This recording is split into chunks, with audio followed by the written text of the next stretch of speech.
Welcome, everybody. We'll get council meeting underway. Thanks for joining us in the council chambers, and thanks for joining us on TV today. And we will start our agenda off with Councilman Gordon has an assignment for the inspirational message and prayer, followed by who has the pledge? Shane has Councilman Marshall has the pledge. So, Councilman Gordon. Thank you, Mayor. Representative or Senator McCall, thank you. Has come to give us an inspirational message and an opening prayer. I'm going to start, Mayor. Yes. I'm going to let you pass this around. Oh, I'll take it first. You take it first. Yeah. Okay. we may never see So, one of those. if I'm limping just a little bit, so I made the mistake of calling the mayor this morning, Councilman Gordon, and I met his cousin at the airport, and he said, "Hey, why don't you come to City Council tonight?" That was great. I flew out at 6 a.m. from Boston, ran the Boston Marathon yesterday. Incredible event, incredible opportunity. I find inspiration in a lot of things, and I'm inspired by you guys. I'm inspired by our friendship. We do a lot of really cool things in Spanish Fork, but I want to give the Boston Marathon inspirational moment. I want to focus on 3 runners that took part in the Boston Marathon. One was a local runner, but I'm going to start with my shirt today. I'm going to turn around. You're going to see that on the shirt it says 1972, and there's a reason it says 1972. The Boston Marathon's actually been run for 126 years, but in 1972, that was the first year women ran the Boston Marathon. It created quite a stir, and there were actually, for the anniversary, there were several women that ran. There was a 78-year-old lady that actually ran across the finish line with her daughters, and it was pretty inspirational, but that's not who I want to talk about. I want to talk about Jackie Hunt is somebody I've been following on Twitter and Instagram. Jackie Hunt, when she finished yesterday, it was her 93rd marathon in a row. 93 days in a row, 93 marathons. Today, she's running another marathon, and her goal is to run 102 marathons. So Jackie actually had a very, very severe cancer, and she has a prosthetic leg. Her right leg is a prosthetic leg, and she's setting a world record to show the world, the prosthetic community, what she can do. And I find that incredibly inspiring. I saw her in the feed go across at the end, really good pace at the end. Next runner that I'm going to end with a quote in the end is Adrian Haslett was a victim of the Boston Marathon bombing. Also has a prosthetic leg. Watched her go across the finish line on the live feed. She was accompanied by Charlene Flanagan, who some of you, if you're runners, you'll know Charlene is a former Olympian. She ran the entire marathon with Adrian Haslett, also a prosthetic leg. Really inspiring story. And the last runner that I think is super cool. Some of you guys know Jennifer Hughes. Who knows Jennifer Hughes from Salem? She's got ties here to Spanish Fork. Some of you don't know that she is a marathon runner, and she was in a serious car accident years and years ago. She spent five months in a wheelchair, 6 months doing physical therapy, and not only was she in the marathon, she was in the elite field. So in the marathon, where I start is not where the elites start. You've got 40 of the best women in the world and 40 of the best men in the world, and Jennifer Hughes was among that group. And I think that's incredible, and I think that's a great inspiration to us. I want to end. I mean, we've got 3 runners. Jackie's running 94th marathon today. Adrian Haslett, Boston Marathon survivor, finished. I watched her in tears. I want to end with a quote from Adrian Haslett. It says, "I refuse to be called a victim. A victim is defined by what happened in their life. I am a survivor defined by how I live my life." And I think it's important to remember that we are defined by how we live and what we do. I appreciate the service of all of you to show up, be involved in our community. With that, I guess I get to say the prayer too. So thank you. Our Father in heaven, at this time, we thank Thee for the opportunity we have to meet and gather and do the work of the people here in Spanish Fork City. We thank Thee for the City Council, the city staff, and their efforts to create a community that we can all be proud of. We ask Thee to bless us here today with civility, with an open mind, with an ability to deliberate, in a way pleasing unto thee. We thank thee for all that we have. We thank thee for this incredible community that we live in. And we say these things in the name of Jesus Christ. Amen. Amen. Okay, now I know somebody's got my... Nope, no one has it. Now, before we get to the pledge, what was the time, Senator McKell? 2:58:35.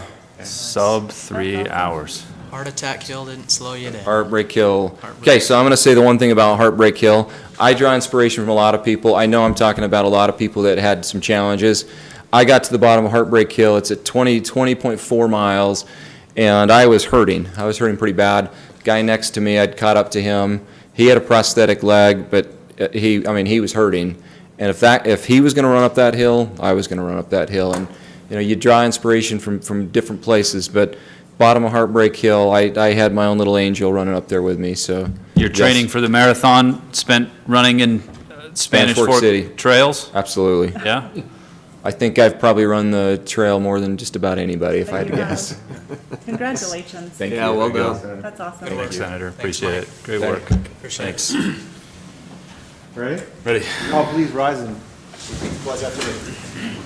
I pledge allegiance to the flag of the United States of America and to the republic for which it stands, one nation, under God, indivisible, with liberty and justice for all. Thank you. Thanks again, Senator. Senator McKell's been a good ambassador of the Active and Healthy program in Spanish Fork, the Fit City program. He's kind of taken it to an extreme for running as much as he does, I guess. But we appreciate his help at the state level when we're talking about really important things in Spanish Fork, and glad you got him here tonight, so thank you. We have item C under number 3 here, that's recognition of the Maple Mountain Girls Wrestling.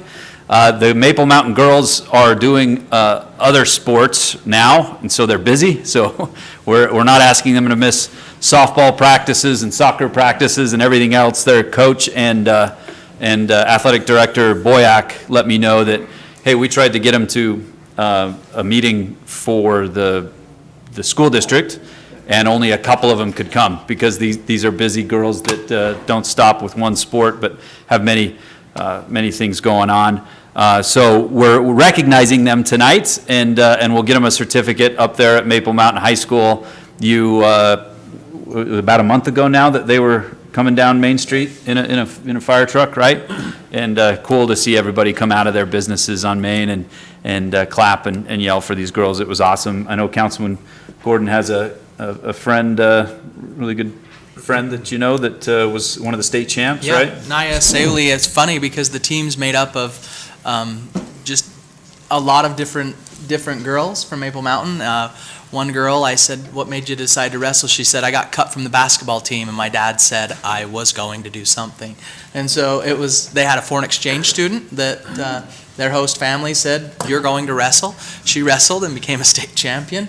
I mean, it was super fun. There's the coach of the girls at Maple Mountain. She is exceptional, and she grew up wrestling boys before there was enough girls to wrestle, so she excels, and she's doing a great job with these girls up there 2 years in a row. So Very kind cool. of creating kind of a little niche up there on the East Bench.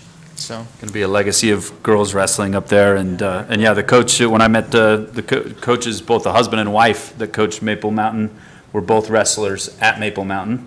Now we're married, and doing a good thing up there. So congratulations, Maple Mountain girls. We'll bring you up a certificate, but we want to make sure we mentioned you tonight as you're busy off doing other things. Okay, that takes us to number 4, public comments. Is anybody here from the public that would like to address the mayor and council in general? Please, state your name, please. My name is Alan Westman, and I live up on the East Bench. And today I was out running. I often make use of the river trail system myself, and I was really pleased to see the trees going in along the road there. And just want to say, just generally, the way that the trails are being developed, the building of the new city offices and library, the upcoming pool facilities, I'm excited about all of these things. Really appreciate the planning, the work that city leadership is doing to make this all happen. Kudos to you. One thought that I had, and I shared this with Councilwoman Beck, being a friend of hers, it occurred to me that it could be a nice thing to have some sort of memorial plaque kind of program with those trees that are being put in, maybe a sponsor a tree sort of thing where donations could go into the towards the Parks and Rec budget or some other, city need. And folks could share the stories of, in memoriam type of things for loved ones, or, some other sort of purpose. So the general idea I'm throwing out to you and let you think on it and deliberate on it. But thank you for your time and for your service. Thank you. Thank you, Alan.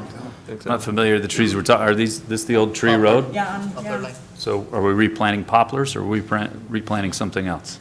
No poplars? There are no poplars there at the moment. Okay, We plan to plant half and half, so we have some that stay for a long time. cool, We couldn't get any poplars if we wanted there, so we planted the oaks. awesome. What'd you plant? Oaks? Oak? Great, great. Any other public comments to come before the council at this time that's not on an agenda item? Okay, perfect. We'll move on from public comments and move to council comments. I can't remember what side we started on last time. Did I start on your side? Yeah, So we'll but they took much longer, so. Yeah, well, Is that get right? used to it, Kevin. go first? We're gonna take a long time tonight. We'll switch it up. We'll have Councilwoman Beck go first, her council comment. Good choice. This is my fastest one, I think. And I'm sure you all have more to say about this, but I'd like to thank the Chamber of Commerce for the Easter egg hunt that they sponsored on Saturday. It was a huge success. After having been involved with that like a decade ago, it's so nice just to walk in, be part of it, smile and wave at the kids and walk out. Isn't that the best after you've put hours and hours and years of time into something that you just get to show up? So thank you to the Chamber of Commerce and all of those businesses who helped make it happen.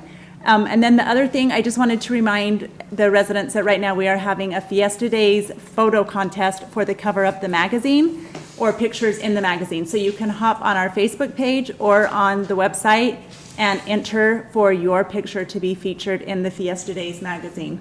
Well, we don't need to show that. That's the one I submitted for the Fiesta Days. Oh, magazine. boy. Were you yelling at somebody? I thought it was a fun It event. does, it looks, take that down, it looks You're like I'm yelling ticked at off at the somebody. 2-year-old. Yes, it does, oh, boy.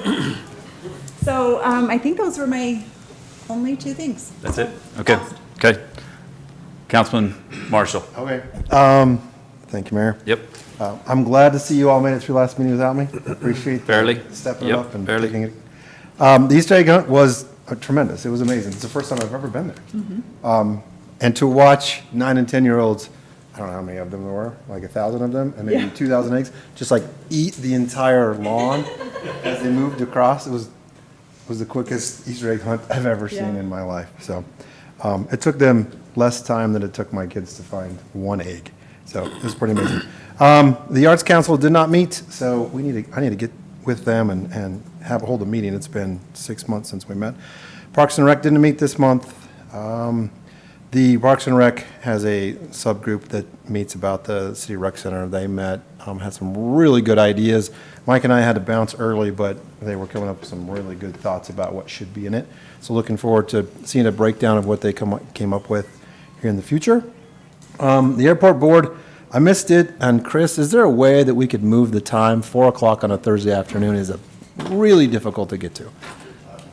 Okay, thank you very much. I appreciate that. That's all I had. That's it. perfect. Thank you, Councilman Marshall. Yes, we did miss you. We're glad you're back. All right, Councilman turn? Modera. Yep. First, Senior Center. Senior Center had their spring fling on Friday night. It's a social event where they get together at the Senior Center and enjoy a good meal, enjoy some live music, and do a little dancing. And it was fantastic. Had the opportunity to go with my wife and participate in that, and it was great. Our senior board meeting, they came up, or the board decided to do some new hours of operation for the Senior Center. Those will be Monday and Thursday from 9 to 2:30, Tuesday 9:30 to 3 p.m., and Wednesday 8:30 to 3 p.m. And those will be posted and updated on the seniors' website for those that that need that information. And then just also talk about the Easter egg hunt. It was a huge success, and I want to recognize that Spanish Fork City provides the location, but it really is the Chamber of Commerce that puts on this event free of charge to all of the kids that participate each year. And it was nice this year to have an actual Easter egg hunt. With COVID the last couple of years, we've not been able to do that, so it was great to kind of be back into the norm of things again. They provided over 10,000 eggs. 1,500 of those they handed out as kids entered the field. Each one contained either a prize for a bike, a candy bar, or a basket, so everybody that attended at least got one nice prize, which I thought was great.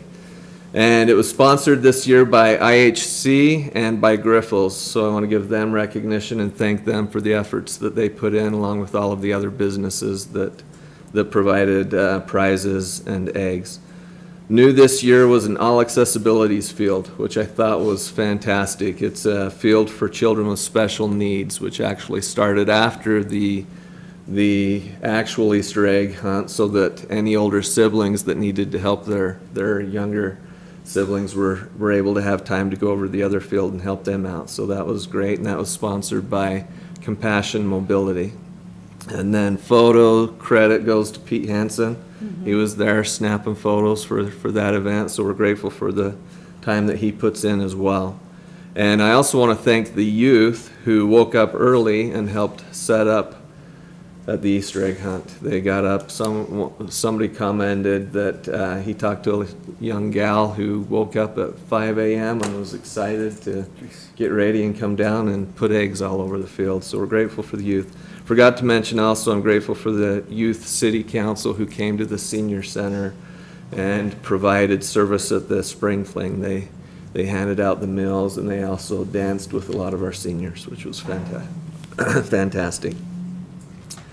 At this time, I want to turn the time over to Jesse Carden, who is going to introduce our new Chamber CEO. Thank you, Mayor, Council. I just have a couple of things before I do that, if that's okay. This week we have new networking lunch on Thursday at noon at the CTE building at the Nebo School District. They're going to talk about using internships through the high schools and through Nebo School District. So kind of fun. Compassion Mobility that Councilman Euler just talked about, it was our business of the month this month. We also have a couple new businesses that are coming into town and doing some ribbon cuttings. I can speak today.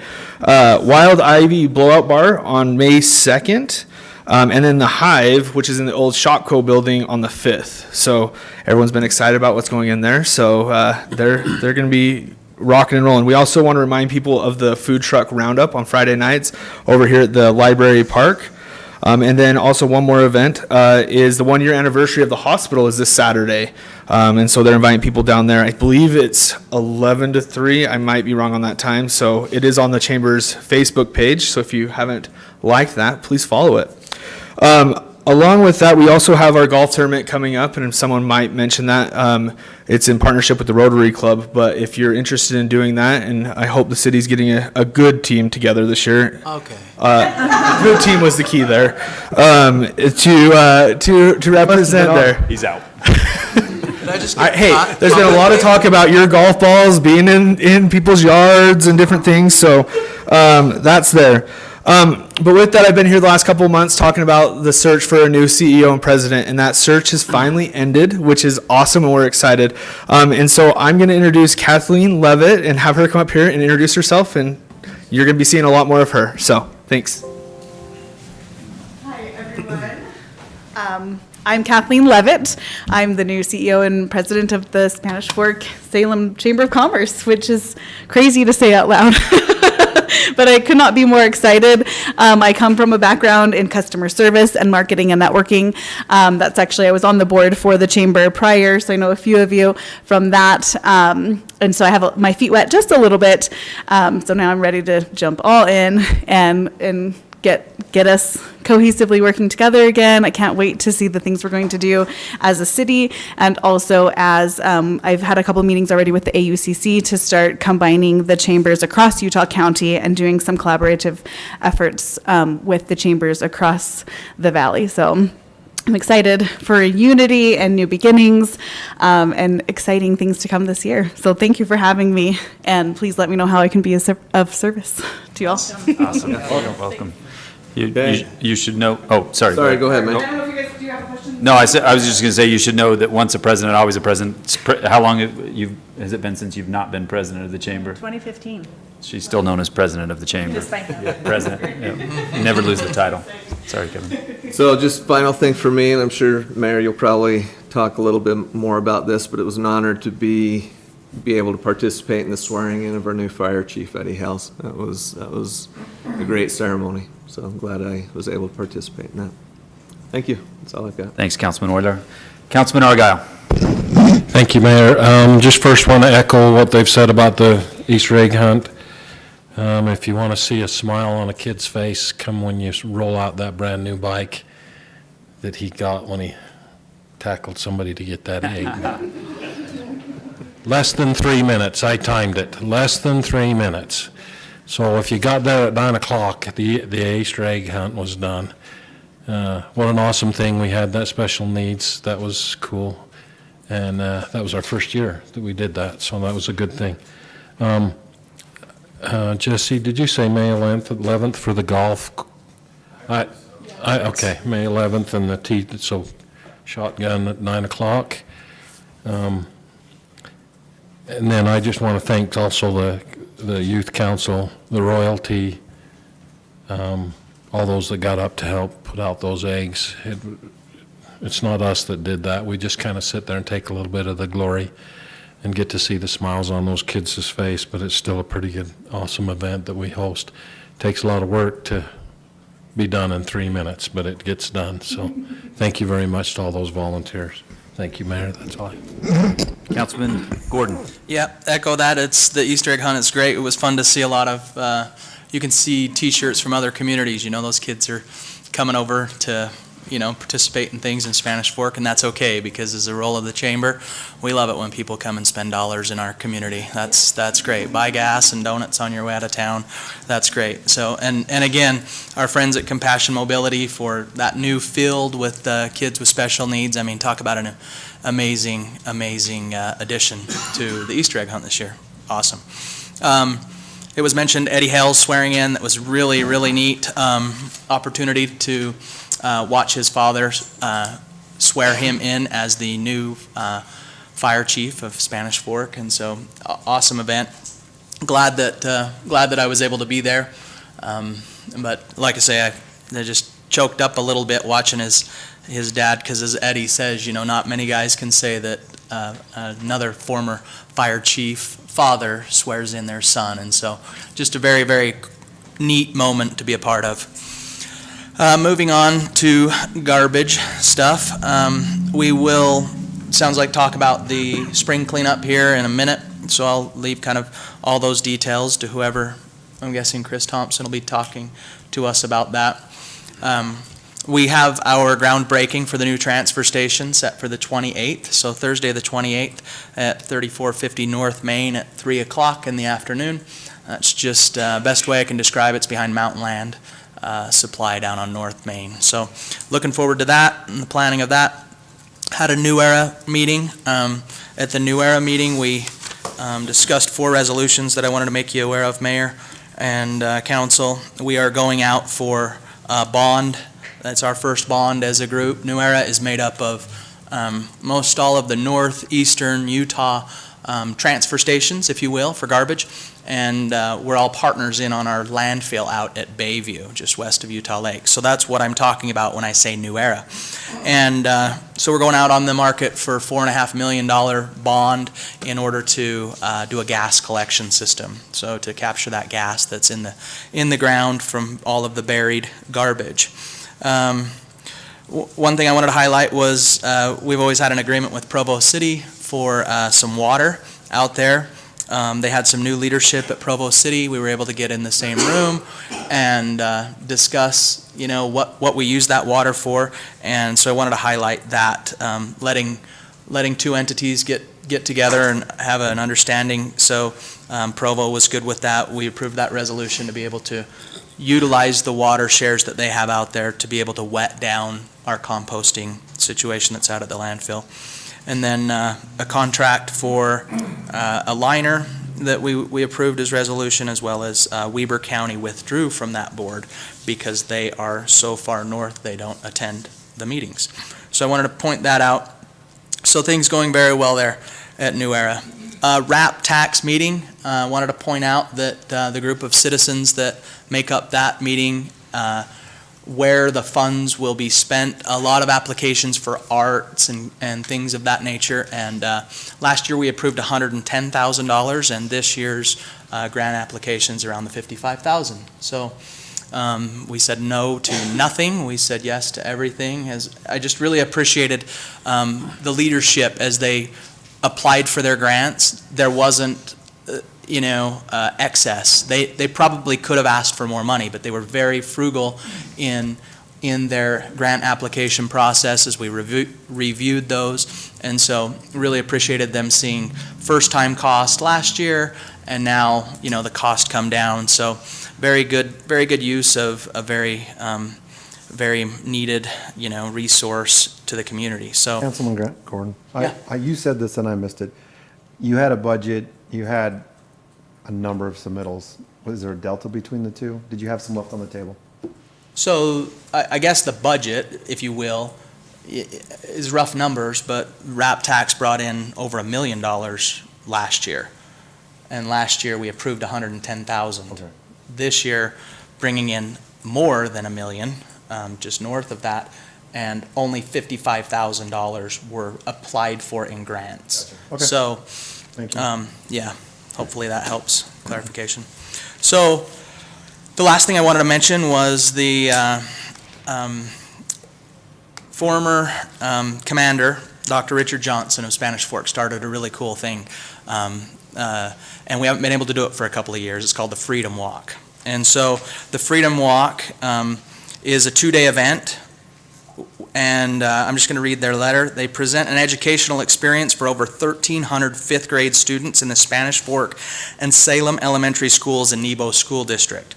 Half of the schools will go on the 10th of May and the other half on the 11th. The students visit several stations in a round-robin format where they hear from several veterans about their service to the United States, learn about Flanders Field and the importance of our American flag. The event ends with a mock military funeral where the students learn the significance of taps and the rifle salute. Events like this help us in our mission of promoting patriotism, love of country, and freedom. I dare you to show up, and I dare you not to cry. It's one of the most amazing things that is put on in these fifth graders. These are the types of things that we should be teaching our youth. So kudos to the American Legion, Post 68. I plan to be in attendance. I hope that many others are able to make that on May 10th and 11th. Mayor, that was long. That was a marathon. I'm sorry. Pretty good. That was pretty good. We've already heard about a marathon, so we're fine. We were Okay. prepped. All right. Can I ask one question? Gathering of the gas, are you doing it to keep it from going into the atmosphere, or are we going to gather it to do something? We turn it into electricity. Okay. So there will be a generator process. Am I right in saying that, Chris? It won't generate a lot of electricity, but it does go gas to energy. It'll be kind of a natural gas turbine that will generate electricity that will go on the grid. So since not everybody in TV land could hear what Chris said, it's a natural gas turbine that will then be turned into electricity, enough to power your cell phone Could you charger. explain to me how a natural gas turbine works? Stop it, Shane. God, the Keep engineer going on the deeper. council. Yeah, just keep going Who's deeper. having questions? First golf you. and now my engineering? Yeah, Jeez. you're getting it from all sides. Bad day. Thank you, all council members, for all those meetings, all the things you attend. It's busy weeks between council meetings, and you all do a great job getting to it. I was going to mention Councilman Oylard and his wife Angela are really good at being down at the senior center. I know if you miss something, we get a call from, hey, where's Kevin and Angela? So it's much like the They're rest. good people. Yeah, the rest of the committees that we sit on and report on, you just do your jobs well and have a finger on the pulse of all those important things going on. So thank you. A lot's been said of I guess what I would say, repeating the Easter egg hunt was fantastic. The first time that I was involved there was back in, I think, 2009 and 10, and Brenda Lydiard and Susan Romero Taylor just said, hey, this is an Easter egg hunt. We've been doing it for a while, and you just showed up, and it was all taken care of. And now it's morphed into something that is, yeah, that kid was happy. Yeah. You're nice. Just, yeah, see that kid, yep. That's what you do when you smile and say, good. Yeah. Children. I hope that kid's getting a royalty. Yeah. It was He's a cutie. fun to see all those kids and be there for, like Councilman Argyle mentioned, just a few minutes that it takes to come and go. But the organization of the chamber, just fantastic. We show up for, a pretty face and pictures, and they have maps and say, here's what's going on, and here's where people are coming with tickets and going from different lanes to different things. Just a well-oiled machine, but it did take longer to find a parking lot than it did to gather up those Easter eggs. So it was quick, but thank you, Chamber. Great job by the businesses, again, stepping up. You see those bikes that have, and all the donations, right, from all your chamber members that say, yep, we're donating a bike, and they just go and buy a bike and give it to kids that day. So very cool. Let's see, the swearing in of Chief Eddie Hales. Yeah, we had the official thing up at Station 62. Awesome to see his family support there. Councilman Gordon mentioned that it was cool to see his dad there. Mark Hales swear him in. We've had 2 swearing-ins, pretty big events in swearing in Chief Johnson not too many months ago, and his wife, that's a district court judge, oh, there he is, swore him in, and Chief Hales' dad swore him in. So those are 2 things that might not happen again in cities. So rare, but cool, and we're excited for our public safety department, the future of it, and that was a great event to see him supported by his colleagues, his peers from different cities, but also his family too. So very cool. Wish him the best of luck. Let's see. This weekend we had the college rodeo in town. I wasn't aware of that till we had a Fiesta Days rodeo meeting. If you have any idea. Again, Stacy, Councilwoman Beck can tell you this about Fiesta Days, that they start planning right after the last Fiesta Days. And it's the same way with the rodeo committee, planning for the greatest, what I would say the greatest rodeo in the state and maybe in the West. But just excited about what's coming together for the rodeo. July, we start on a different day because the 24th is on a Sunday this year. Yeah, we'll finish it Monday. So we finish on Monday. But start on Thursday, Wednesday, because we have 5 nights. We have an Extreme Bulls event as well. And I don't know, are we going to have a different time where we bring who our inductee into the Hall of Fame is, or you don't want me to blow that now with? Okay, all right. Very cool, though. We'll do it during the luncheon, the sponsor luncheon. Yeah, sponsor luncheon coming up in July. The rodeo committee inducts a member into the Hall of Fame, the rodeo, and that was my first time being present to deliver that to somebody, and it was cool. It's kind of cool to sometimes see a cowboy get emotional, Brandon. Even cowboys get emotional when it's something cool like that. So neat. I'm excited for that. The college rodeo that was in town, again. My wife Amber comes home one day close to the weekend and says, geez, it's packed, I can't get down Main Street, and we know we have some of those struggles, everybody does, but then she said, but I saw a lot of cowboys on Main Street, what's going on? I said, well, it's the college rodeo, the state, just not people just in state, out of state too, some out of state colleges.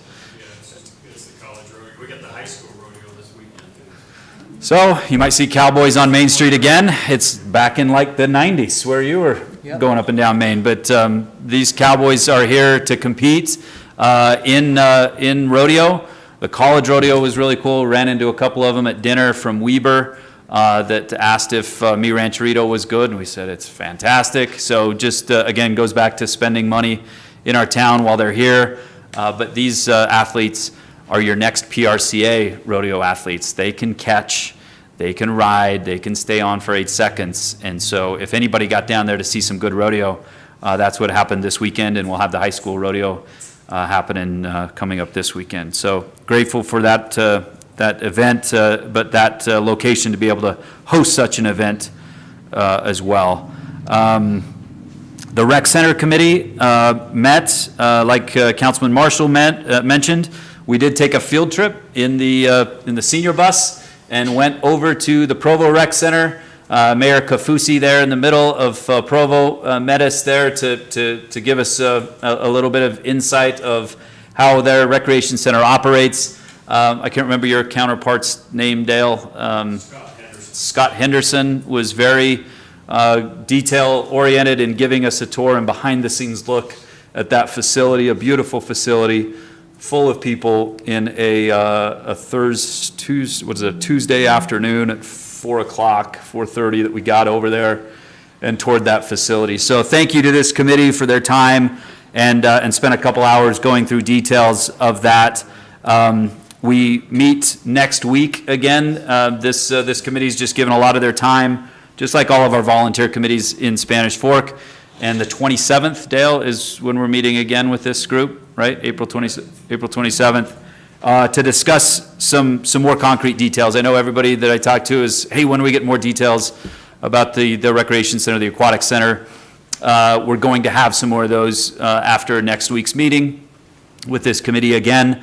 That could possibly have some renderings, some things like that. We are meeting with some architects and some people to kind of put these ideas down on paper so we can flesh them out all together. So thanks again to that volunteer committee. Thanks again to the Parks and Rec Committee, the All Abilities Park. The weather turned a little bit for a couple of days at least of good weather, and just being up there with Amber and Jagger and walking around that park and seeing it full of people was awesome. It almost felt like you could turn on the water, but we're not turning on the water, right? May 15th. Got another month until the water comes on, but it's looking awesome, and thanks to everybody that keeps that going. Okay, that's it. Anything I miss? No questions for me? No. Perfect, okay. That'll take us to Spanish Fork 101. Spring cleanup was mentioned, and Chris Thompson will give us a little bit more details of the spring cleanup that starts next week. That's right, next Monday. And we're excited. This is the third annual spring cleanup.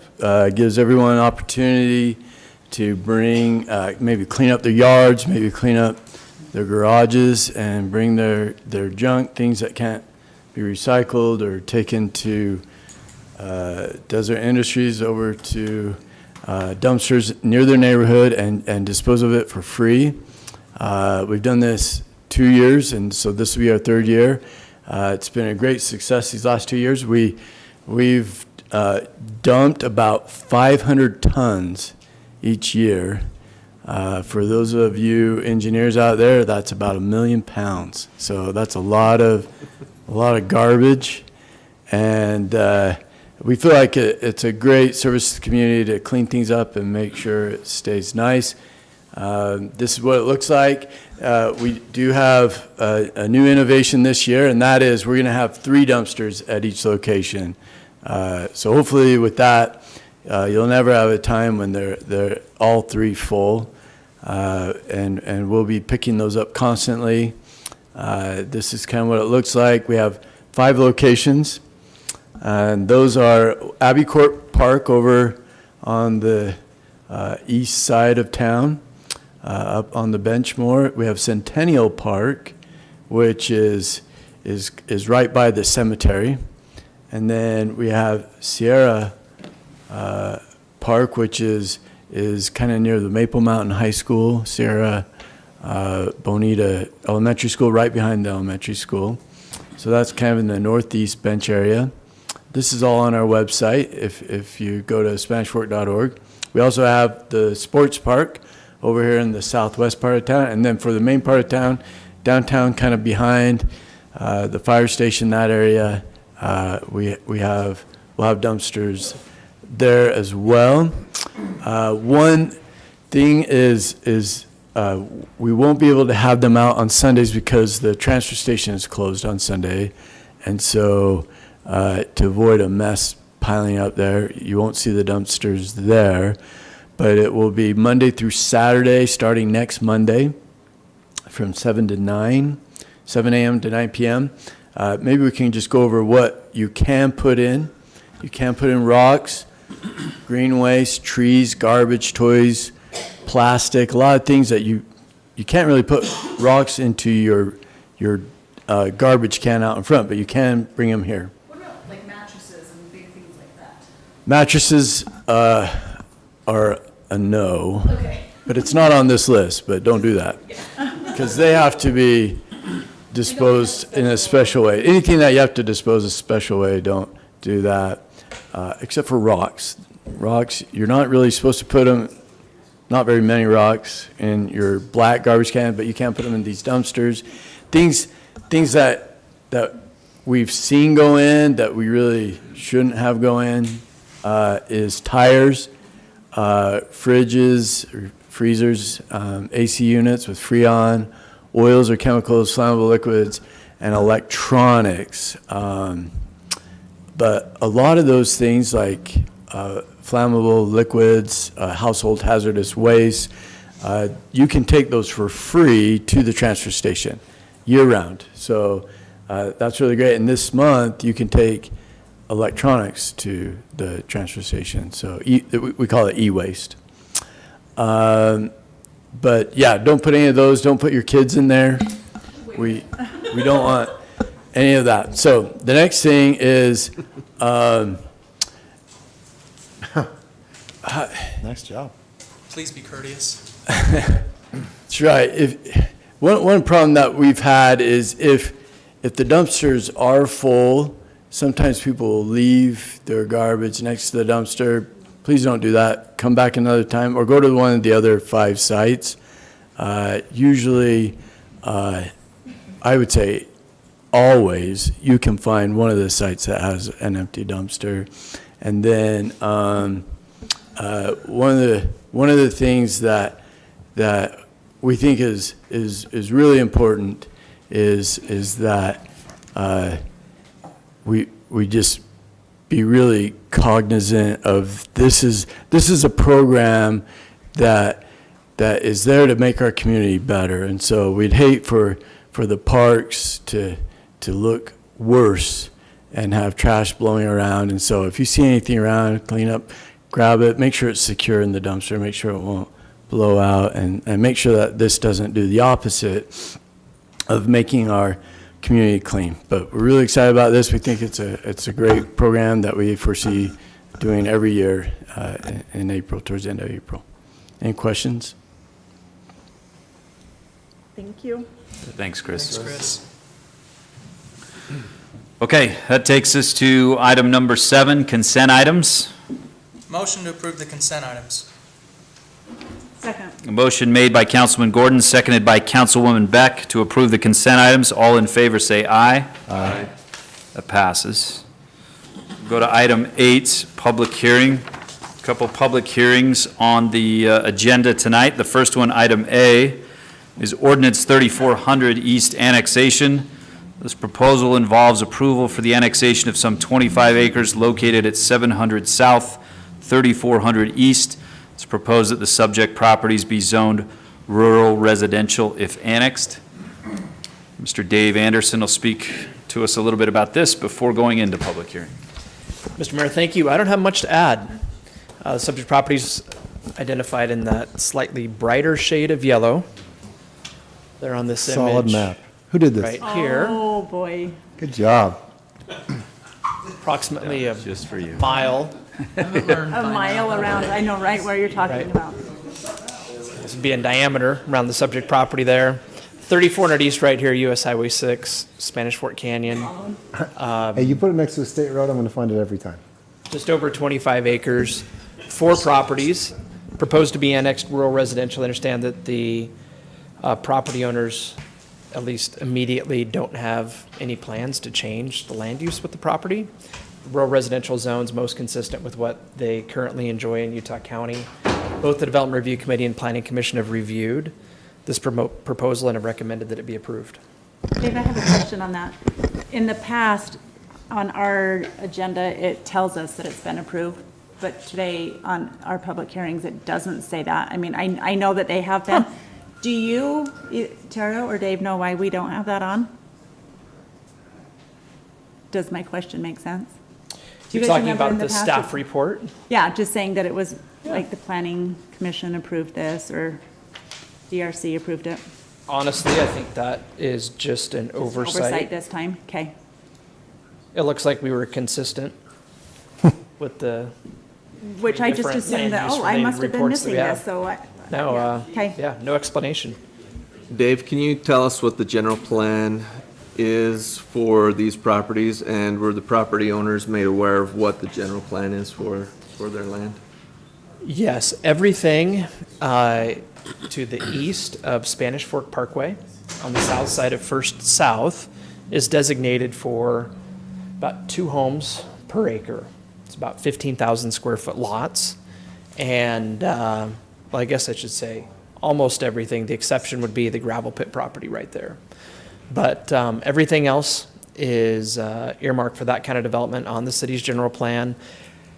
Honestly, I believe the property owners are aware of that, but I don't know that for certain.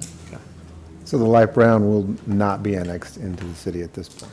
That is correct. So we Outside, I would guess. still have this, really at this point is an island, given that Mapleton has annexed up to the western limit of their annexation policy.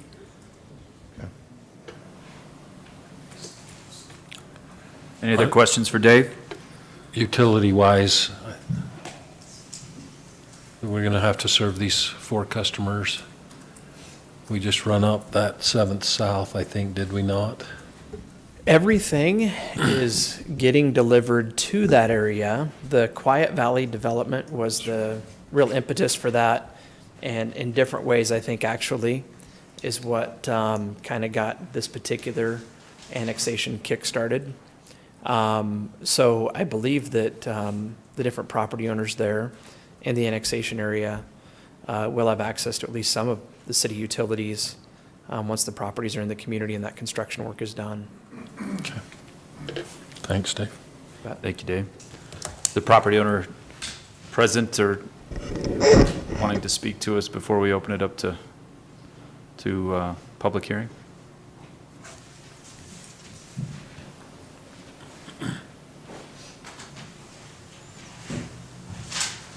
Please tell us your name. My name is James Reagan.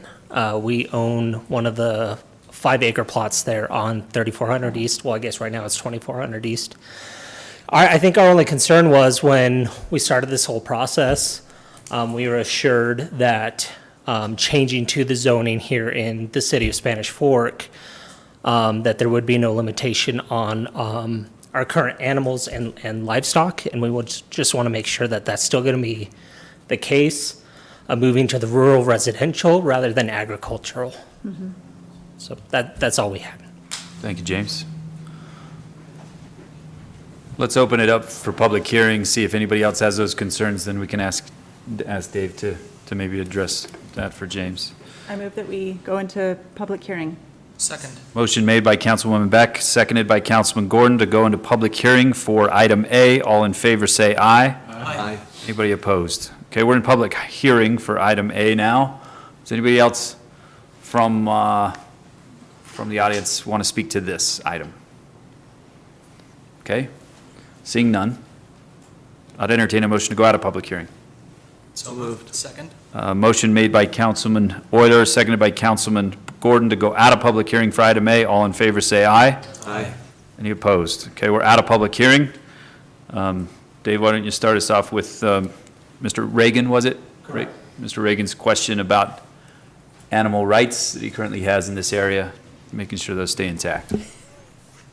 That was too fast. Sorry, I'm You were looking. going to beg for another minute here Right. to look. I believe certainly the intent is to allow for the exact same uses, and it makes sense that keeping animals, maybe in particular large animals, would be maybe the most important use to allow the property owners to maintain. I believe the rural residential zone does allow for a very significant number of animals to be kept on a property. I think it's identical to our agricultural zone. And it will take me another minute to find that. Run-in commentary as you scroll is pretty impressive. Stalling? Yep. What do you have there, Mr. Reagan? Horses? No, we just have chickens and rabbits, but we're gonna move into pigs and sheep. And so we just wanna make sure that there's gonna be not too many limitations on that. We're just starting our homestead, so. Awesome. Great. 5 acres of the 25 acres that's there. So here's how the ordinance reads today. This is just from Title 15.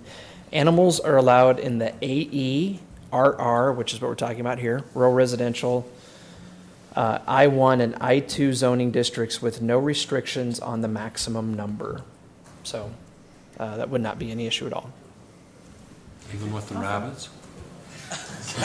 Rabbits too. That's correct. Or geese, or game birds, or pigeons, or llamas, ostriches. Gotcha. Just, Hey, Dave, We're good. can I just ask real quick where you found that? yeah. Like, sorry, where? Where you I'm sorry. found? You can, but he's not going to tell you. I misheard what you said there. Title 15. I've It got is- Title 15 up. I'm just wondering if we need to answer that question to Yeah. a resident, how we find that. It's in the supplementary regulations 15.3, .24, That's where I was going to tell you to go. Nice, Stacy. G. Did you get all that? Got it. Yep, I got it. Thank you, Dave. Thank you, Dave. Any other questions for Dave or staff about this ordinance that has been approved, reviewed and approved by DRC, reviewed and approved by Planning and Zoning Commission, and now here to the council?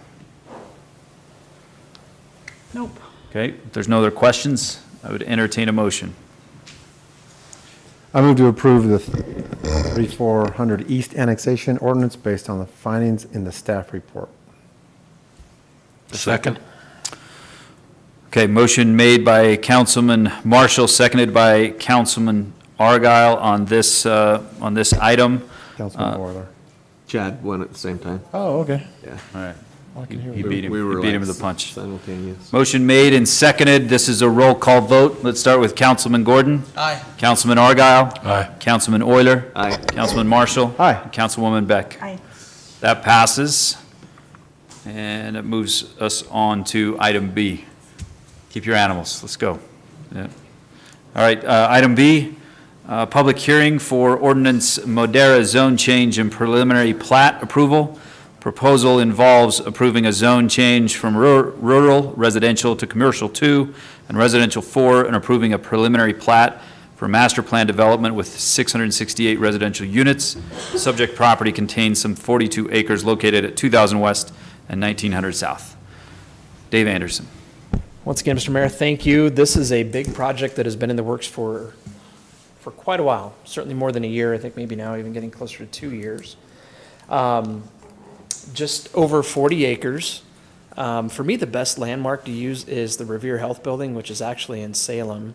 So we're talking about lands that are just on the other side of the Spanish Fork Salem city boundary. On the south end of Spanish Fork there as you approach the Salem-Benjamin interchange. A few different parcels comprising that, I'd say maybe just under 43 acres. I'm going to be fairly succinct. The applicant has a presentation that they've made a few times to the Development Review Committee and the Planning Commission. I maybe let him present, and then I'm happy to answer whatever questions you have of me, or for that matter, if you have any now. I'd be happy to field those. But just maybe to cut to the highlight, we have expanded our view here, but I don't know what happened on the recommendations in the staff report. So to be clear about that, both the Development Review Committee and the Planning Commission have reviewed this project. In fact, it went through several different iterations, as the Development Review Committee talked about it several times. In fact, the Planning Commission did the same thing as they looked at different concepts, eventually getting to where this was reviewed as part of a public hearing that was held in the Planning Commission's meeting just a couple of weeks ago, where they recommended that it be approved. So again, both the DRC and the Planning Commission have recommended that it be approved.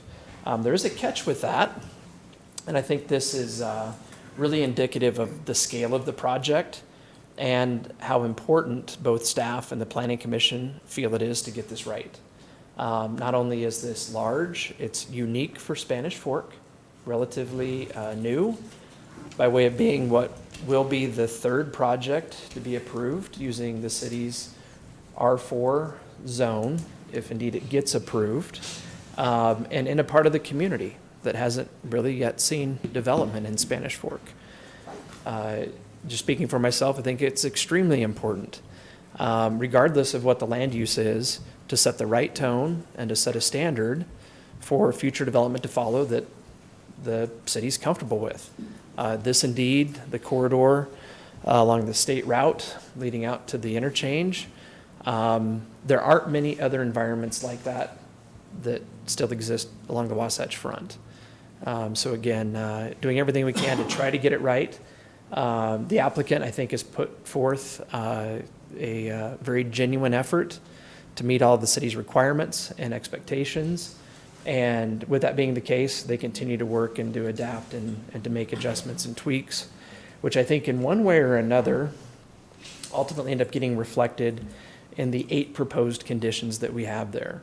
It's of course not uncommon for us to recommend that things be approved subject to applicants' meeting conditions. The length of that list, and really for me, the potential impact that some of those conditions have on making sure that we get this particular type of development at this location right, really has a lot of substance. I think it's a very big deal, and it's very important. I'd be happy to discuss any of those as much as you'd like to, and I believe the applicant would as well. That being said, just a couple of other things. I think it's important to note, really what the biggest basis of staff and the Planning Commission's recommendation is. It has to do with the proposal's conformity to the city's land use element of the general plan. It's anticipated that around the interchange someday, and it might take decades for this to happen, but that eventually, like you generally see around interstate exits, entrances, and that type of thing, some pretty intense land uses. The city really doesn't have a significant role to play in the timing of that and how quickly things change, and that might take a long time. But indeed, the city's general plan for the area really reflects that eventual expectation that it might be retail, it might be professional office, that would happen right at the interchange. And as much as these properties are a few thousand feet to the east of the interchange, getting closer to an area where we have plans for much less intense development, single-family development at 2 homes to the acre. As you get closer to the hill, going up the hill, Mill Road, and so forth. But this is really in an area where we anticipate that transition to start to occur, going maybe from, like I said, non-residential uses to what for Spanish Fork City today really is a very intense residential land use. This is as intense as it gets. And with that as well, making sure that we don't miss appropriate opportunities to have non-residential uses, even as part of the subject properties that are being talked about tonight. And with that, the applicant has preserved space for that very thing that I think really does sync up very, very well with the city's general plan for the area. So that, accompanied with what we think is the applicant's willingness and ability to meet the conditions of approval that are suggested that you impose if indeed you want to approve the zone change and propose preliminary plat for the project, has us comfortable that it's appropriate to present tonight with that recommendation for approval. Can we talk about some of these conditions before he sits down, or do we want to wait? Either way, the applicant going to be here to talk a little bit more, or is the applicant here? Applicant's here and ready, but I'm happy, whatever. Up to you, Councilman Marshall. It probably helps, it would help me, knowing what these mean as we move through comments, Okay. just so I understand a little bit better. Number 4, the requirements that the garage must only be used for vehicle storage. How does that get enforced? Maybe the applicant can answer that when they get up here. Number 7 seems Vague. super vague. Yeah. Like, I like the intent, but I don't know how the applicant meets it and who decides whether it's met or not. What is it? Who says, yes, you have fulfilled that condition? Can you all see what number 7 is? Just so we know what we're talking about, it says that Okay. the applicant add appropriate improvements to the development plans in order to protect existing agricultural land uses on adjacent properties. Is this the irrigation issue? Among other things, it might be irrigation, it might be fencing. Well, I think it's certainly irrigation, I think it's certainly fencing. It might be other things as well. One of the things that I guess I kind of maybe had a light bulb moment about during the planning commission discussion on this is that the applicant's at a point now where they've addressed engineering needs at a fairly high level. They haven't gotten down to construction plans, maybe for the installation of improvements that would allow for a neighboring property owner to continue to flood irrigate without adversely impacting this property, or identifying exactly where fencing will be constructed and what that fencing will be, and that sort of a thing. We do have a meeting set up next week with some of the folks in the area to talk about some specific concerns I think they have really with just development in the area, but also some of those very things are things I think that we'd like to start to really flesh out, and probably engaging them as the applicant goes from kind of the high-level engineering part of a project's incremental approval to down to where we know exactly what's going to get built and where and what that gets built to do, is how I would suggest that we address that. But you're right, I think there is some subjectivity there, and I'm not sure how to. I'm not sure I have a solution for you either, so I hate to make the comment. But who decides it's met? Is that the DRC? Is that you specifically? Is that Chris? Who does that? Now, typically, that would be a DRC type of a thing, given that the DRC is the land use authority for final plat approval. Okay. Which That's is a the plat applicant's next step, and ultimately, that's where, it's their next and final step. approval. Sure. So that's where everything. There's no more legislative actions after this point. Correct. We wouldn't see it again. Accompanied in this detail is partly the master plan development connotation of this as well, that gives us some of that latitude, right, in DRC to say, here's some of the strict things that have got to happen, right? It's a give and take, and absolutely, yes, the city can require things that maybe otherwise would not be, that simply aren't otherwise spelled out in the city ordinance as being basic requirements. Okay. Thank you, Dave. Hopeful for me as we move through, so thank you. Okay, all right. Councilman Argyle? So, utility-wise, I know they've run a new power line down. Is that to provide power for this service, or is that just to get power to our transfer, or our pump station? Do you know if that's the case? You're probably gonna have to get Chris up I here. don't know what that will serve, but I don't believe any improvements have been made yet to specifically serve the development of these properties. The lift station, constructed Future, to serve a much absolutely. bigger area, and obviously Yeah, this as well, but but water also. Okay, so we had to run a power line to our lift station, and at that point, this developer or the previous owner of the land actually coordinated with us on the construction of that. So through this area, it could be put underground, and there wouldn't be any duplicate work. And this will supply power to that area, but it So was that line was built, for our lift station. but to provide power to Yeah. Future And needs. We build it so it'll supply the whole area. And I know the sewer line's there, but not finished. Yeah, it's close. It's getting close. Yeah. And the water line was run down with the sewer? From, It's not to this property, but it's close. okay. Enough to feed Yeah. our future yeah. needs? Yeah, the Okay. water line's a 12-inch, and Okay. then there's a trunk line to the north as well. Did they put that with the sewer? Did they run the sewer down, or did they do that separate? They ran it separately, but they're I mean, they're Essentially more than so. 10 feet apart, but in Yeah. the same Right, corridor. okay. Yeah. Thank you, Chris. Okay, if we want to, if the applicant would like to speak before we open up to, oh, go ahead, Dave, did you have something before the applicant? Okay. Perfect. Okay. We'll get you driving for the applicant. We'll hear from the applicant, and then we'll go into public hearing after this. Please let us know who you are.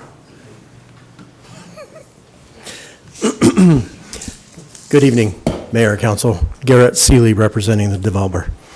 Happy to be with you. It's been a long time to get here. I do want to let you know that staff has been difficult to work with, and rightfully so, as he indicated more than once that he wanted to make sure this was done right. And with staff, or not just he, but staff in general, but Dave in particularly, I've been working with for now over a year with probably 6 or 7 different renditions, different buildings, different sizes, different, you name it, to get the right thing that he was looking for. He truly does have a love for Spanish Fork, and he wants to have the best product put forth. So just wanted to let you know that going into this. So today's presentation is similar to the same presentation I gave for Planning Commission. I added 2 slides in there. One has to do with phasing, and one has to do with, I just drew a blank. I hate it when I do that, but I'll see it and I'll tell you what it is. I apologize for that. So I also want you to be aware that Modera is not to be confused with the medicine a lot of people have taken for the last 2 years. But you know, hopefully, that when this gets approved, you'll know why. Just a joke. Modera is a great project. So this will give you an overview. Mr. Anderson gave you a good location of where it's at. Has been watching. What's that? Council meetings. He knows what he's doing. Or where Salt Lake is from here. Can you see everything? Yeah, this is perfect. This is perfect? Okay, good. And then we'll zoom in a little bit closer. Slowly, yeah. Okay. Let's see, this is supposed to have, oh, there's the laser. Very good. Is it that box? So this box is it. Okay. Okay, you with me? Okay. So again, how it falls into the general plan, we wanted to make sure that, I'm going to use this one because it's easier, where it falls within that general plan overlay. And it sits right in there. Okay? And then this is the subdivision layout over that general plan. As you can see, we have a commercial corner here, we have future commercial here, higher density 4-story type buildings going to lower density 3-story type buildings. Okay? It's kind of hard to see, but there's kind of a 3D overlay of how this is going to look as you come through the highway there.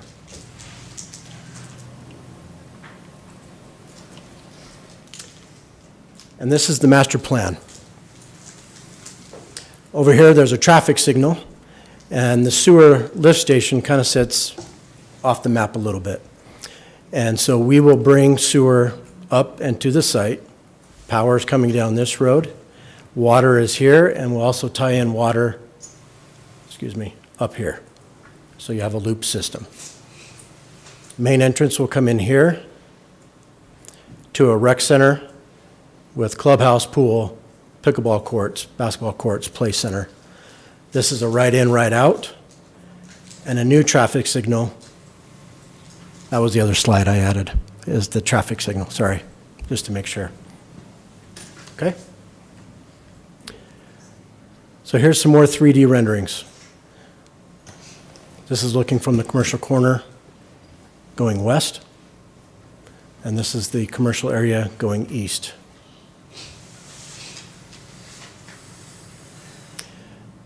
These buildings here actually have been added with a wraparound porch. That was one of the criteria that the Planning Commission asked for. And you'll see when we get to the detail of the building structures, you'll see where those have been added. I didn't have time to update this because it does take a considerable amount of time to get the 3D renderings up to snuff. This is a streetscape of what it will look like. We're trying to add some xeriscape to try to cut down on water usage on areas that are not quote-unquote as usable and concentrated on areas that are usable. Is that, go back one, is this the existing highway out to the freeway? No, it is not. Sorry, this is just a typical road. Okay. Yep, sorry. Are these what they'll look like that face that road? Yes, it will. Yep.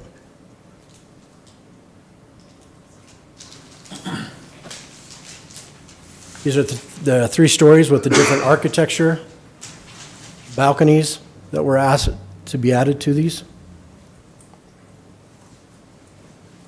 This is the roundabout looking east.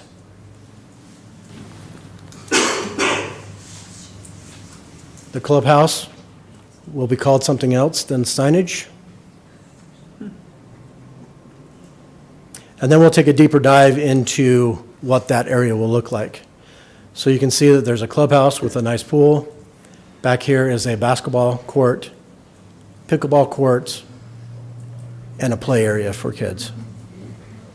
We also added more parking here so that there wasn't so much congestion on the streets that they could actually park coming from different locations within the complex. This is just a front elevation of the clubhouse and what we propose it look like.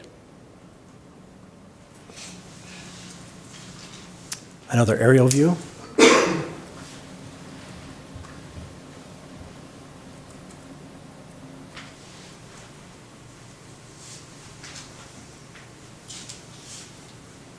These are other project amenity parks within the project, and they'll have playgrounds within those areas.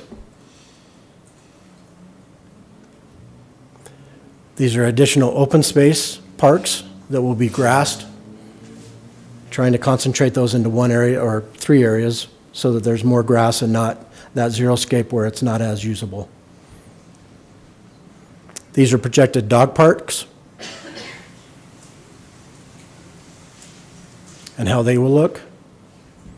One suggestion that came up was to fill the interior of this walking path with bark or some other substance, because where the dogs run back and forth, it tends to wear that down. And if they have a soft area or something, it doesn't wear out as quickly. So that's one change that we'll make. These are project monument signage areas that we'll have throughout the project. And this is a typical of what they'll look like.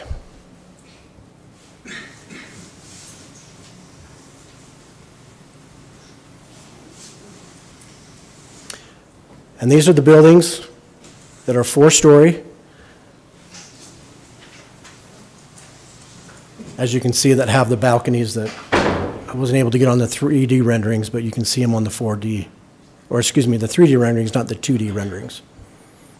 So these all have balconies on the interior, or I mean, throughout. Are those garages for anyone in the building or for the first floor, or how does that work? They will be probably on a lease. Whoever wants to lease a garage, it will be an extra portion of that. Same thing, just as the detached ones, just attached. That's correct. These buildings here that you'll see are for sale. These are for sale condominiumized stacked flat units. They are 2- and 3-bedroom units. And then we will figure out which building or which unit gets a garage part of that sale. And then the ones that are off-site. They'll own that garage then? That's correct. And to answer your question about item number 3, you talked about how you can enforce that becoming a garage, not a storage facility. We will put that in CC&Rs and enforce it through property management and an HOA.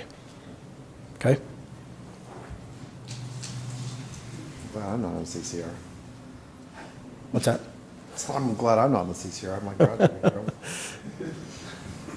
Just more renderings. A little bit. These are floor plans. This is the first floor where the garages are. There's also storage lockers in where the entrances are. And then second and third floor and fourth floor. That actually has double.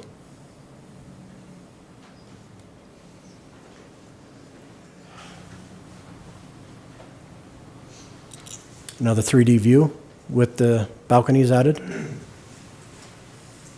assuming that parking spot is the owner of the garages as well. then. Correct. Can you go back to that one? Yes. So parking in front of the garage, is that what you've got there? So you've got the garage and then you've got parking stalls in front of the garage? You can use that, yes. No, we cannot. It's not set up that way in the plan, actually. Okay. That's not consistent with That's, the plan. so. It's a drive aisle. It's a drive aisle. So those would not be, what we're seeing here would not have been included in the parking requirements? Correct. Okay. This is the clubhouse rendering for the for sale product. So there's 2 clubhouses included in this project and a 3D rendering of that with a floor plan. That sits right there, just so you know where that is with the pool. And then this is the renderings for the other buildings and how they'll look.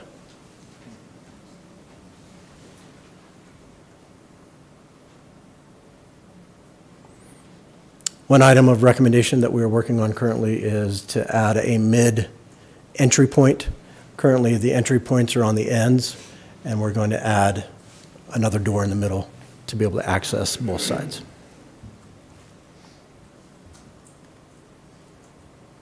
So that's the front of that building and the rear again.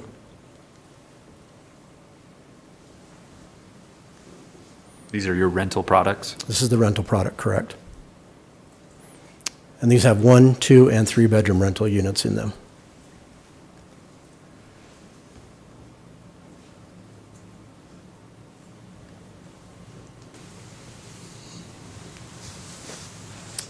You've already seen the clubhouse, how it's going to look. This is just the floor plan of how it will flow.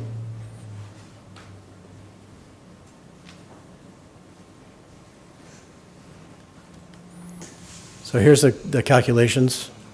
37.34 acres, 668 units, or yes, of units, and the density is 17.89.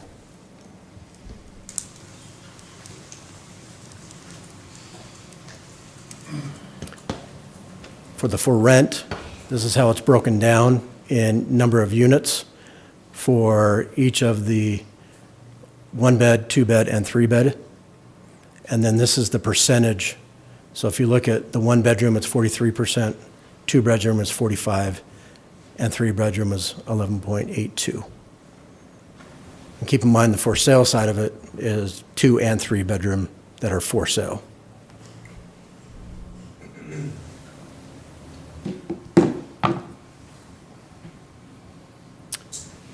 Parking required was 1,670 stalls, a total parking. There are surface parking of 1,281. There's 390 garages, total of 1,671. And we also did a calculation of how many on-street parking you can have, and that's an additional 289 units.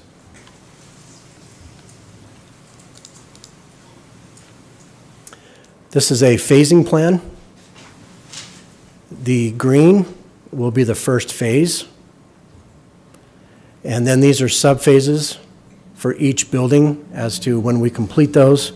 We'll have to post a bond because you have to have landscaping in to get a complete C of O. But if we complete those in the winter time, it's hard to put landscaping in, and so we're going to phase them out so that we can occupy them and then bond for it and improve them once spring comes around. And in this phase, just so you're aware, this was a topic of conversation that went on for some time, is a traffic signal that is warranted at this intersection. It will be included with the first phase of this development. It's warranted today or warranted after the build? Warranted with the first phase. Does 1700 West have a traffic signal already? It already has a traffic signal there. Correct. You have access on that fourth, that far west one as well? This one? Yeah. This will come in with this Phase 3, and there's no traffic signal here. There has to be enough spacing. Yeah. The next traffic signal will be down a little bit It's further. just a full access, though? Correct. It's not, eventually it'll be a right in, right out, but when you get access further down. Oh, okay. Again, just some more renderings.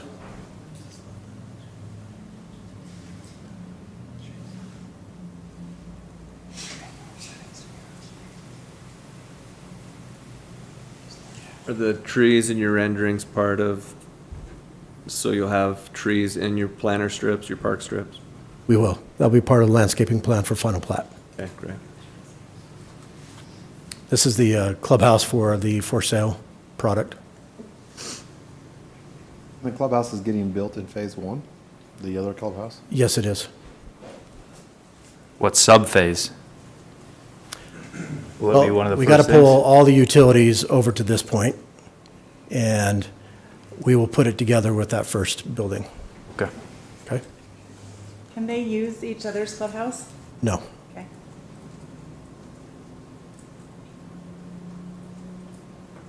Oh, and that's it. Thank you, Garrett. Appreciate that. Do we have any questions for Garrett before we open it to public hearing? I'm sure we will after. We'll get some questions from the public hearing and call you back up, Garrett. Thank you. I would, before I entertain a motion to go to public hearing, obviously we got Nick on the clock that you'll see up of 3 minutes. Try to keep your public comments to 3 minutes if you can, so we can keep this moving along and everybody's respectful in Spanish Fork, so we don't got to worry about that. But we'll now entertain a motion to go into public hearing. Motion to go into public hearing.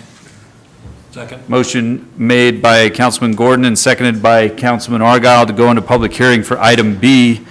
All in favor, say aye. Aye. Any opposed? Okay, we're in public hearing for item B, the Modera zone change. Please come up and state your name. Anybody like come up? Thank you.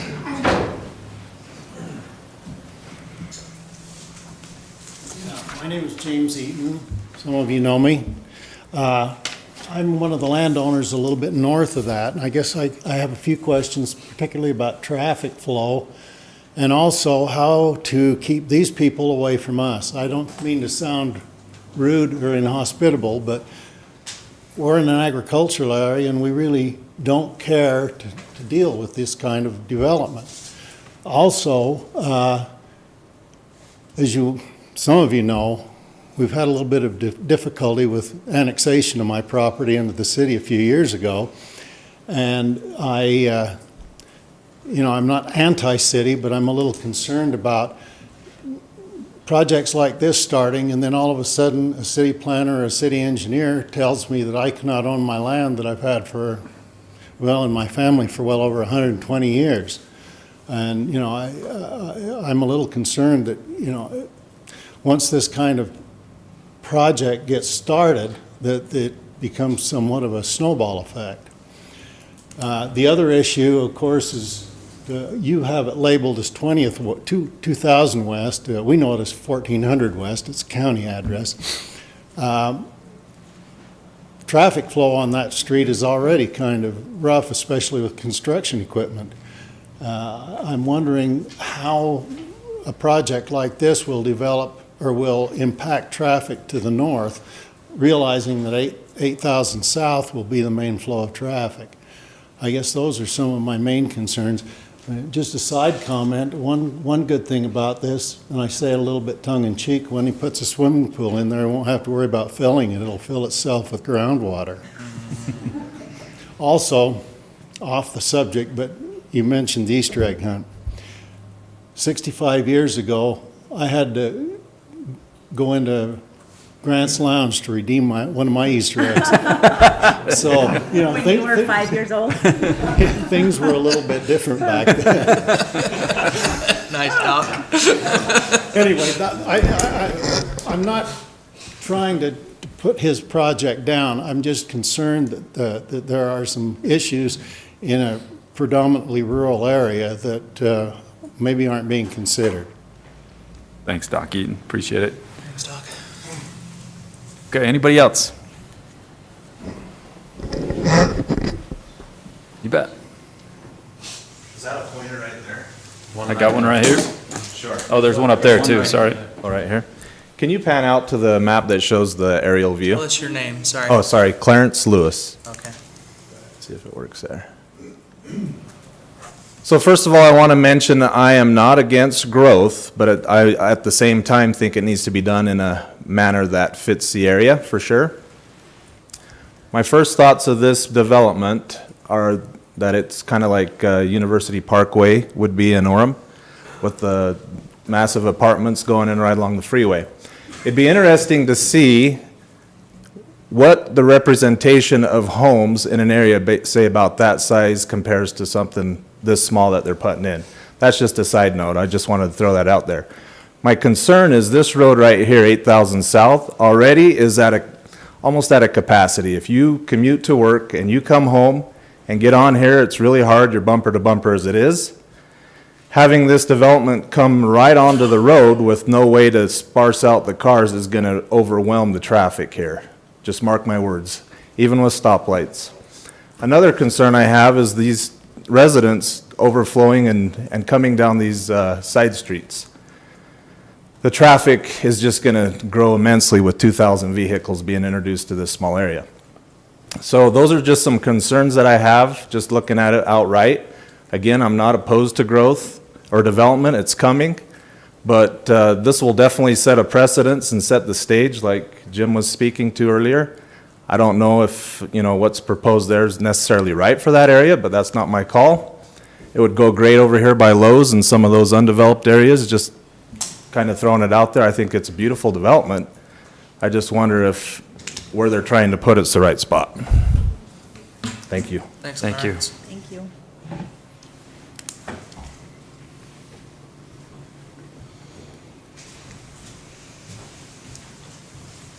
My name is Bodie Smith. I would like to agree with him on the location for it. There's a lot of agriculture and livestock in that area, and what kind of disturbances are going to be on the animals. There's going to be a lot of people and a lot of kids that are around that place, and they can't all be contained, you know what I mean? So I think, I don't know, we need to think that too, is the crops and the livestock, that there's no disturbance on them as well. Thanks, Bodie.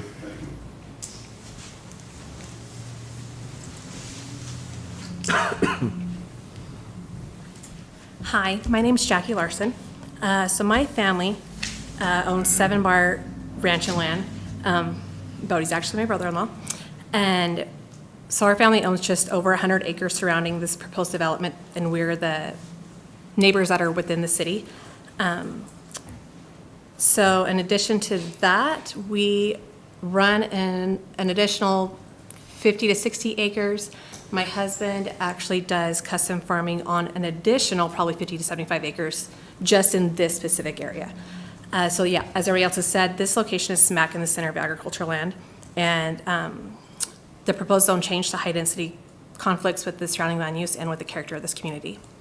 So I don't know if you're all aware of this, but this area was actually once an Indian farm reservation.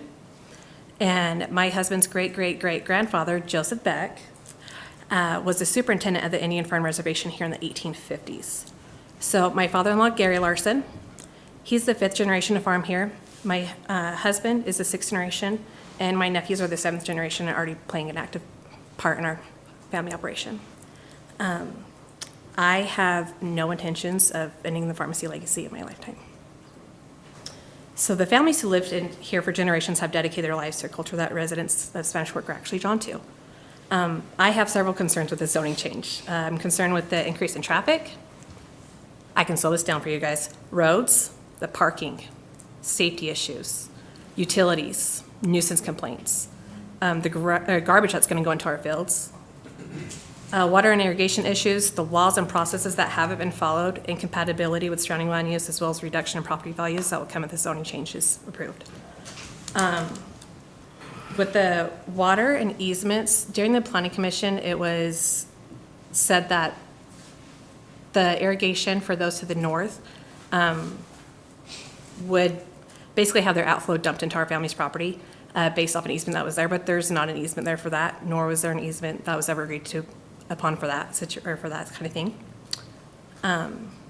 And I'm wondering about the water line as well, because from what I understand, the water that's coming from the north, I don't think is going to be big enough to supply for this area. And is there a water coming from the east? If so, where is it? Are you talking culinary water? Yes, yep, coming from the east, which is kind of what you were asking about earlier.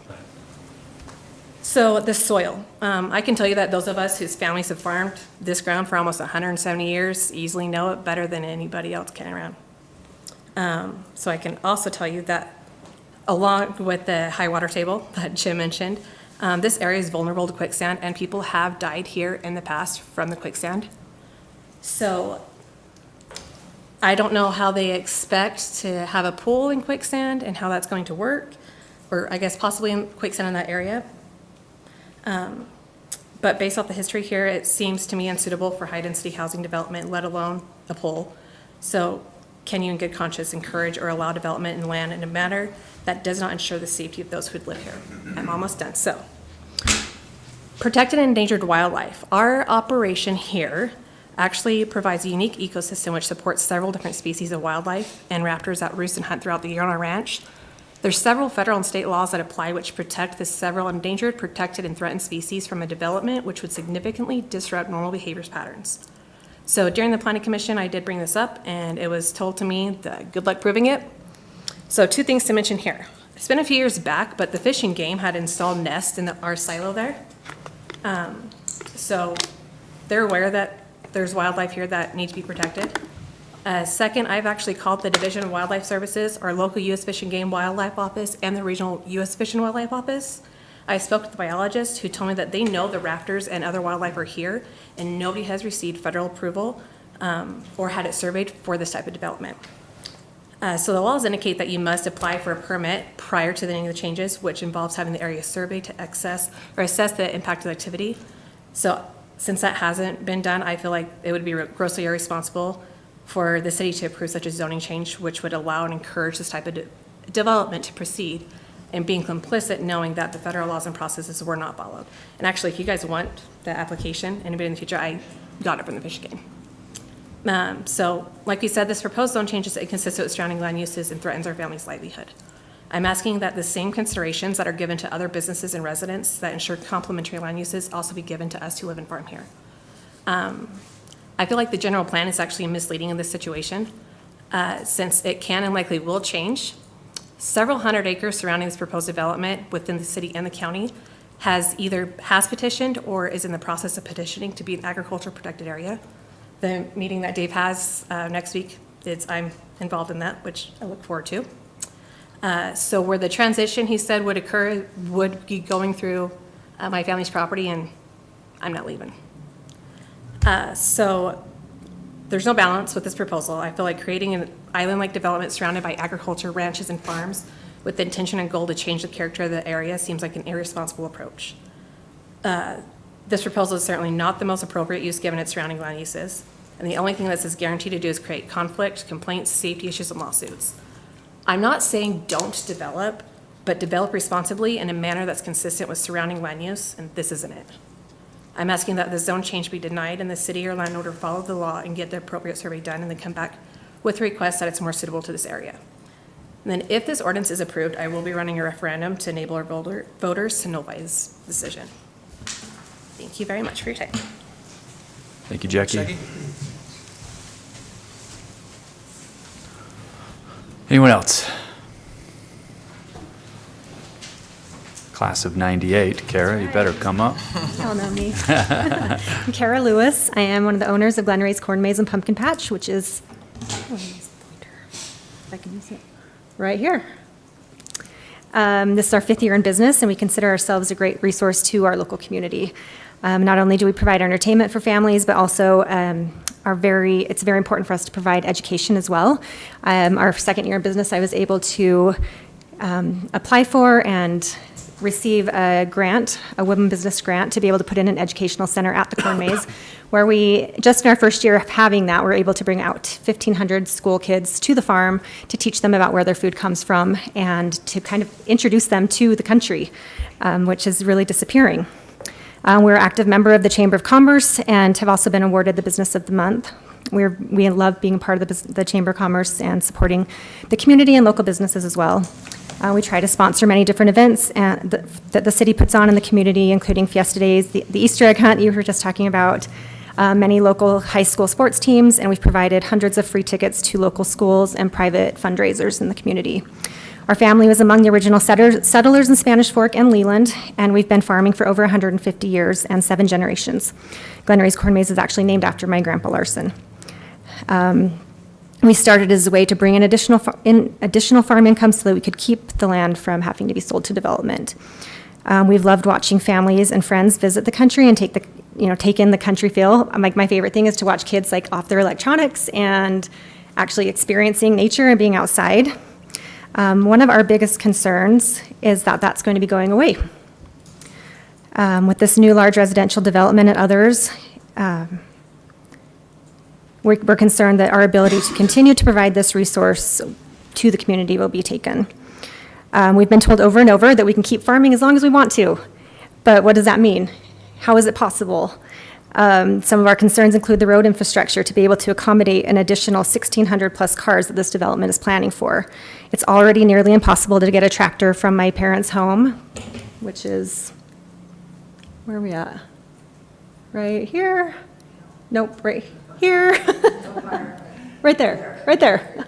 Over here to the corn maze. So getting a tractor, getting a combine, any type of equipment across 8,000 South is nearly impossible, and I think my dad nearly takes his life in his hands every single time he goes down to his lower fields. The traffic is fast and increasingly dangerous. Another concern we have is for permits. Our current permit to run the corn maze is based on temporary use permit issued by the county, which only allows us to operate late at night due to the fact that we are at least 500 feet away from any residential homes. So as homes get closer, it sets a precedence for more and more developers to push for high-density housing, which will soon be knocking on our door. Our Field of Fright, which is our haunted corn maze, is one of our most profitable and popular activities, especially for teenagers who have very little to do in this area. It has lights and sounds as late as midnight on the weekends, and we purposely chose this location so that it wouldn't disturb any neighbors. But what happens when all the neighbors start moving in next door? Another concern we have is for vandalism and trespassing. We were broken into 3 times this past year and received damage to our facility. That's 3 times that we know of. There could have been more. Because we are still zoned in the county, it can take up to an hour to get an officer to our property. With the addition of high-density housing within walking distance, it's inevitable that this will increase. My grandpa and great-grandpa owned the land near Larson Elementary and eventually had to sell because of the amount of trespassing and vandalism that happened as the residential neighborhoods were built bordering their property. So in order to run our corn maze, we have lights, we have music, we have animals, which bring smells and flies, we have fertilizer, which also smells, late nights, irrigating, dust, and other normal farming activities that those who are not accustomed to country living will not understand or like. We're asking that the council reconsider the size of this development to help those who have been here for years and to continue, as we keep being told, to farm as long as we want to. And also ask that ordinances be officially put in place to protect those farmers who want to continue to farm their land, and that will allow our business to continue to provide the activities that make it not only profitable, but an asset to our community. So, thank you. Thank you, Thanks, Kara. Kara. Thank you.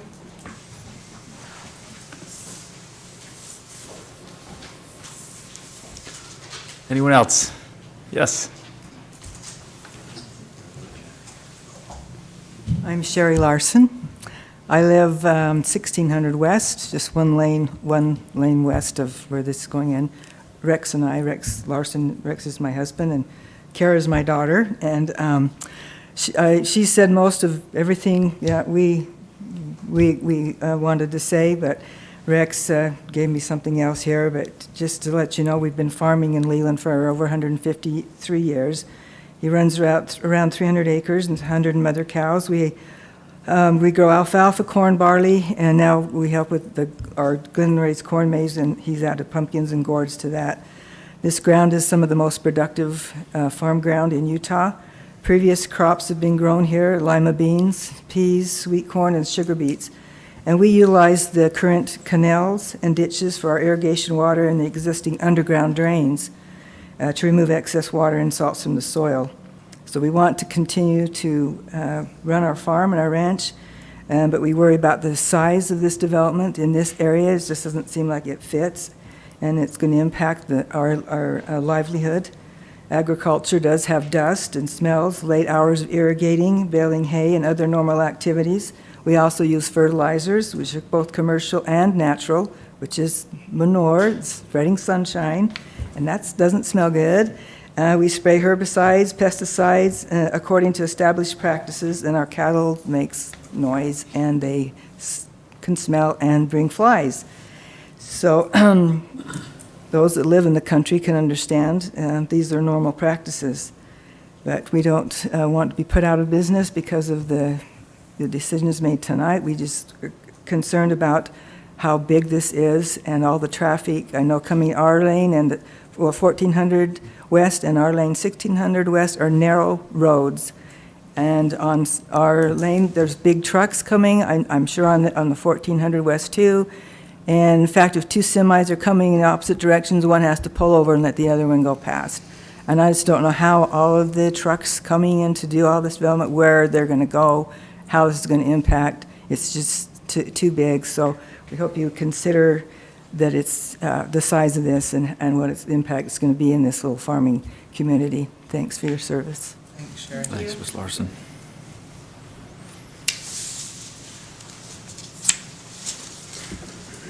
Anybody else? Nobody out in the hallway? I don't see anybody. Okay. All right. I would entertain a motion to go out of public hearing. So moved. Second. Motion made by Councilman Argyle and seconded by Councilman Gordon to go out of public hearing. All in favor, say aye. Aye. Okay, we are out of public hearing and back up here for item B.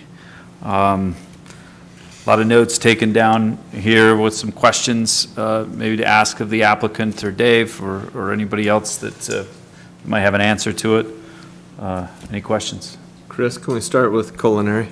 Where the water's coming from, sources, how much water culinary-wise you'd be able to provide for this type of a development? So right now, there's a 12-inch water line stubbed to this point that would have to be brought. You have an 8-inch stub down to here on this road that could be brought down, or a 10-inch stubbed about right here that could be brought down. We would require two connections, a looped connection, so it feeds from both directions. So either the two from the north or the one from the east? And One from would the have north? to come from this. So one would have to be that one? Then they'd have to choose either that one or that one. Either one would work, provide plenty of flow to the Does development. that go in the road, or does that affect the property owners that would go in front Yeah, of? it would go down the existing road right away. There was easement comment too. Can you speak to that?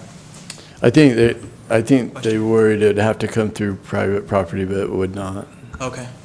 How long does it take to pipe that if you're bringing it in front of a resident? Are they gonna be able to access their property, their driveway? Are they gonna be stuck for a day or two? How does that typically work?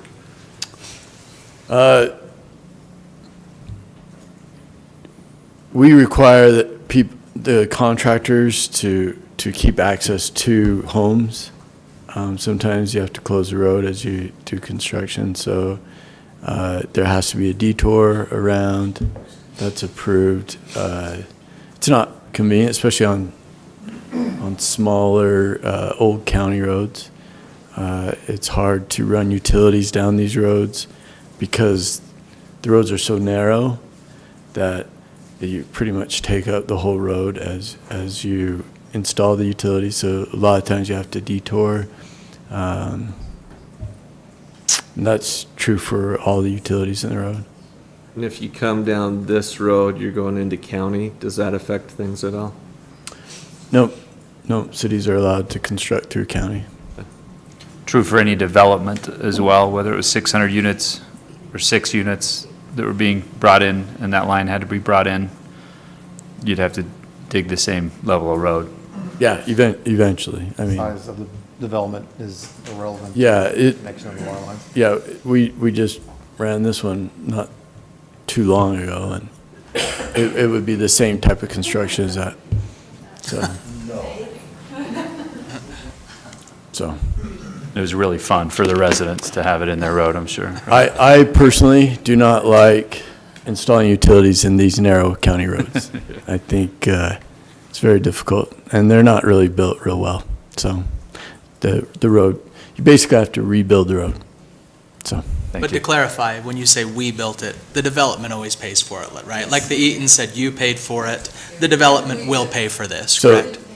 So, yeah, so the people who lived here, they paid for but the city doesn't build any of the cities don't build new water lines or roads or anything like that. Developers build it, so. But it's the authority, it's who they call when they say, hey, there's mud all over the road, who's going to come clean it up? They call us. to Yeah, tell the we developer. police the contractor, yeah. Okay, thank you. I have to say before all the questions, great questions. Thanks for everybody participating. These are great questions to get answered in public. I don't know if this is maybe a Vaughn question or a Dave, but in terms of livestock, Bodie mentioned, impact on animals and livestock, and ironically earlier tonight, right, the people on the east bench are like, hey, can we still have our animals, right, and things like that. And then the raptors, like the birds and things like that, is that, anything in terms of like the ordinance, anything more you can speak to in terms of, our existing animal ordinance that would protect existing people in the county? I'm envisioning the development in Salem, right, where the sign's up that says, hey, this is a working dairy, right? Mm-hmm. We were here first, and Yeah, there would be no impact on, or no legal impact on the people having their animals. They can still do that, right? As far as the raptors, endangered species, that would be on the applicant to determine if there's any impact there. I did a quick check of the Fish and Wildlife Service's critical habitats and said there was none in that area. So, but that was just me in a few minutes. The applicant would have to do that determination. thank you for, so clarifying that, it's always on the applicant, right? They've got to Sure, make sure right. that they get all of those Yes. ducks in a row? Okay. In regards Ducks to and that, raptors. is it appropriate for us to create some sort of an ordinance as people move in and complain about, your livelihood, that they can say, hey, Spanish Fork City has an ordinance and there's nothing you can do to stop us from running our corn maze or, whatever? Well, in ordinance, there is such a thing as a farm, agriculture protection area. So Okay. the city could establish that if the property owners brought that forward and made that proposal. Okay. There's a process in the state law that you have to do an advisory board evaluation, then the planning commission has to do a review and recommendation, and then ultimately city council decides whether or not to adopt that. But that does have some nuisance protection rules and some other limitations on the city about rezoning and eminent domain and things like that. So- But the residents would have to do that? Yes, It's it has to be the council proposed starts. by the Okay. residents, Okay. yeah. Any other questions? You got to come up to the mic, Bodie. Sorry, you'll have to come Sorry, up to the Bodie, come- microphone Yep. so the millions of people at home can hear what you're asking. There's a lot of farm equipment that come down those roads also to avoid traffic. Are these roads in this development going to be built to supply enough area for your farm equipment to come through? Because they come and cross 2,000 south, and, Yeah. or 8,000 south, but Road with the improvements. roundabout and a lot of equipment coming through, so Thanks. another consideration. Gotcha. Yep. Doc, what would you like to say? Make him come to the mic too. Yeah. He knows his place. Now I'm going to switch from being a resident to the local veterinarian. Gary has had animals shot in his yard, in his pastures, and I'm a little concerned that as the population increases, this kind of activity is going to continue to increase. And these are documented instances of animal abuse that he is not responsible for. Yeah, yeah, thanks. Thanks, Doc. Yep, duly noted. So, a couple of questions. So this gets around, so Doc, you mentioned about the fact that some engineer is going to come and tell you, you need to develop your ground. I'm afraid he'll just take it away from us. Yeah, we're going to do that. No engineer in this city is going to come and do that. When you annex into the city, you know, you've gone through it, it's your call, 100%. And that's a new state law, has to be 100%. You want to annex into the city, you can annex your piece of ground, and everybody else around you can be in the county, and you can be an island. So that's your call. You make that. Every property owner here makes that. Not that lessens as you get around. I mean, I remember there's a farmer on the bench who made it real clear to me that he can no longer farm because his ground's surrounded by development. So I understand what you're saying there as we go forward. They've talked about this question. So one other thing, I can't remember who addressed about the crime, and you said that we have crime already. Over the past, I don't know, 4, 5, 6 years, that has always been an issue with the crime. And I feel like we're in Spanish Fork City, and we have a very safe city, and we have some awesome first responders, police officers that take care of those issues as they come in the city. But as we've seen these developments, that's been some of the concerns up front that said, you know, we're going to have crime and robbery and everything. And I think I could speak for the council and even some of the departments that has not happened any more than it is now. I mean, Gary's having issues now. We don't want that to increase. We don't want our city to be full of crime. These are high-end buildings. I have some issues of my own, but I like what I see. But nowadays, condos are very expensive. Homes are very expensive. So I don't know that, you know, sometimes we talk about some of that's going to come in. I don't think it's going to get overwhelmingly worse. It may increase a little bit, but hopefully these are law-abiding citizens. So 3 things. And Dave, you talked about this. I have a real issue about the impact on the agriculture to the north also. They all do also. Glen Ray's corn maze, the county permit, that's an awesome thing that's going on. We don't want that to be impacted. I know it's more than 500 feet. We're 2,000 feet away from the intersection. That off-ramp is going to continue to develop, but we don't want to have an impact. So I don't know how especially the impact on, as the construction goes forward and builds this. The roads that will be built, somebody asked about the roads. The development will improve frontage on both the east and the Highway 164. They'll improve those roads. They will be wider, nicer. Not that you'll still be able to get your large grain drill down or your swath or something like that. That'll still probably take your life in hands as you get out on 8000 South, because there's a lot of construction traffic that doesn't have anything to do with this future construction. But as far as that, their water, how we protect this, and I know you said this is a step that's going to come up with the DRC, but maybe it needs to be addressed before we start talking. Can I have Scott Peterson come up, who's the engineer who actually has met with those farmers to try to figure out the solution to the problem?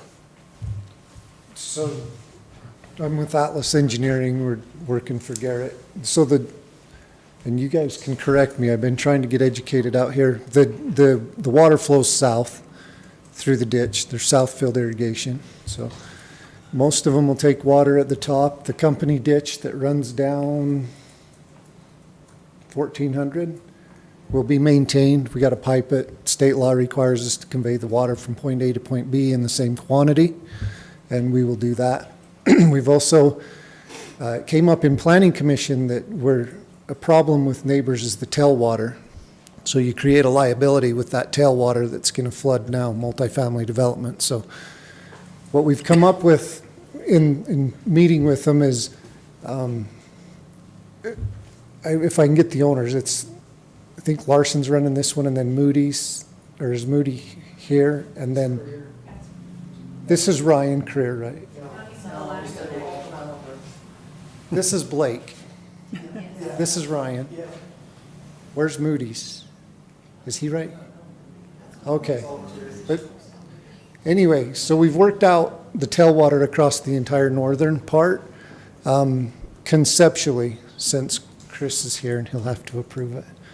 But what we're going to try to do is put some of that tailwater temporarily into the storm drain, which is the historical flow for it.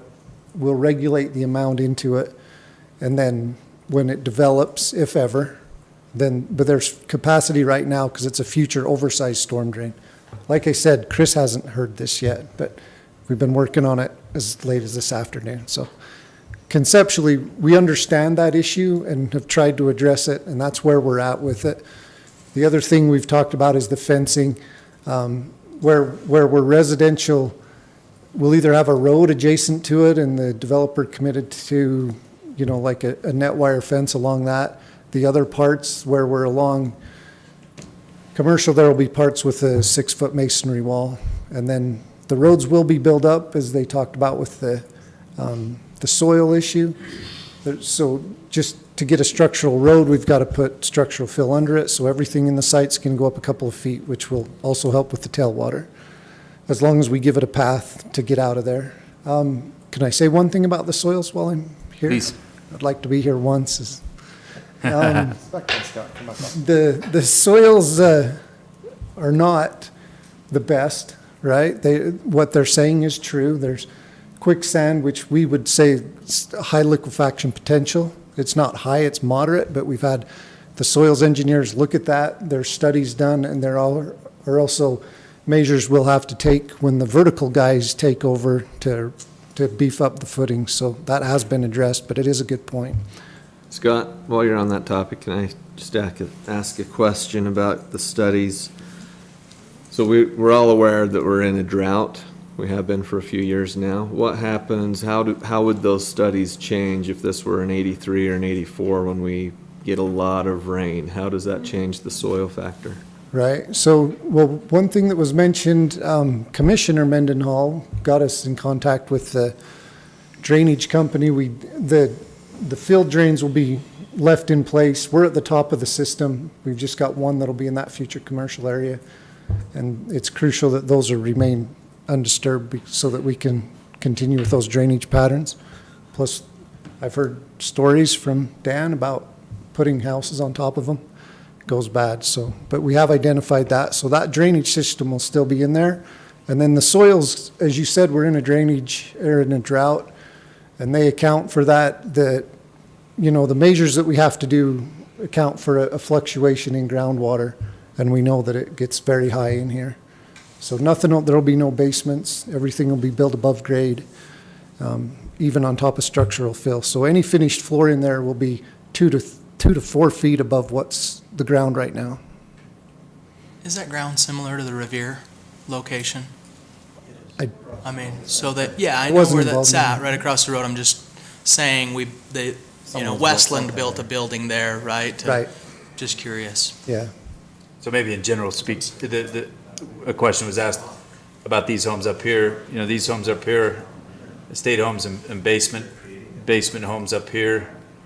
Difference down here, obviously, no basements, water table. So yeah, I'm very familiar from there to there. We've done all work up in here, but you're exactly right. Once you hit this bench right here is where you drop into high groundwater across the 7-bar property. Up here, these will be more estate homes with basements. It's not an option to build these homes down here because they Correct. wouldn't. Yeah. Thanks, Scott. Okay, Scott? Dave, that still addresses the water, but that still addresses, I guess, the impact to the agriculture part of it. So, Chad, or Councilmember Argyle, can I just call you Chad? Yeah, you can. We just call each other by our Bishop, first Chad, name? you can call me whatever you want. I appreciate that comment, and we heard it from everyone that got up here. can somebody, and I'm not saying this in an arrogant way at all, I'm trying to get educated on the issue of the impact to the farming. Can you explain that a little bit to me? I'm not a farmer. You don't see dirt under my fingernails. So I'm really curious how a development, whether it's 600 units or 6 units.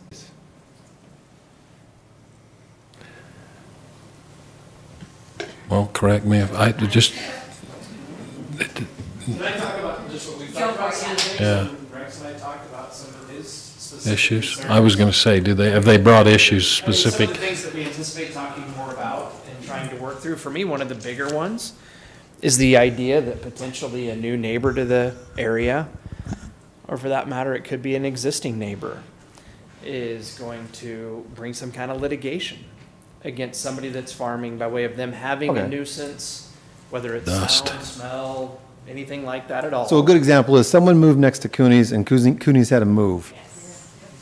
So you are, not that you're Cooney's by any stretch of the imagination, but they were forced out. You're afraid that you're in that same sort of boat. Okay, so that's. In my mind, that's a really, really significant one. Absolutely. That potentially is catastrophic for an operator. Correct. Other ones, for example, with the corn maze, some of the existing county provisions that are in place, and how development in the area might disrupt somebody's ability, maybe from the same perspective that they're in violation of some, local regulation, by way of hours of operation, lighting, noise, any of that type of a thing. Similar situation, but instead of it being like a private civil issue, it might be breaking some law. All of the day-to-day things, I think have already been expressed to some extent. How do you get equipment to and from a farm? Keeping livestock in, keeping livestock safe, keeping debris out of ditches, keeping kids out of ditches, whatever that might be, keeping people off of private property. I think anything related to traffic, obviously it goes beyond impacting agriculture, but that's very real. Like traffic issues in the neighborhood, 14th and 16th, both of those, traffic's going to grow. And certainly a development like this is going to have some impact on that. Sure. The development's It's adjacent gonna grow to the 8,000 south, it's south not growing north. helps tremendously, but Right. you will still have more traffic going everywhere. I had another thought relative to agricultural impacts. It's slipping my mind now, but certainly there are many. The conversations that I've had with Jackie, maybe you can elaborate on these, but some of the protections that potentially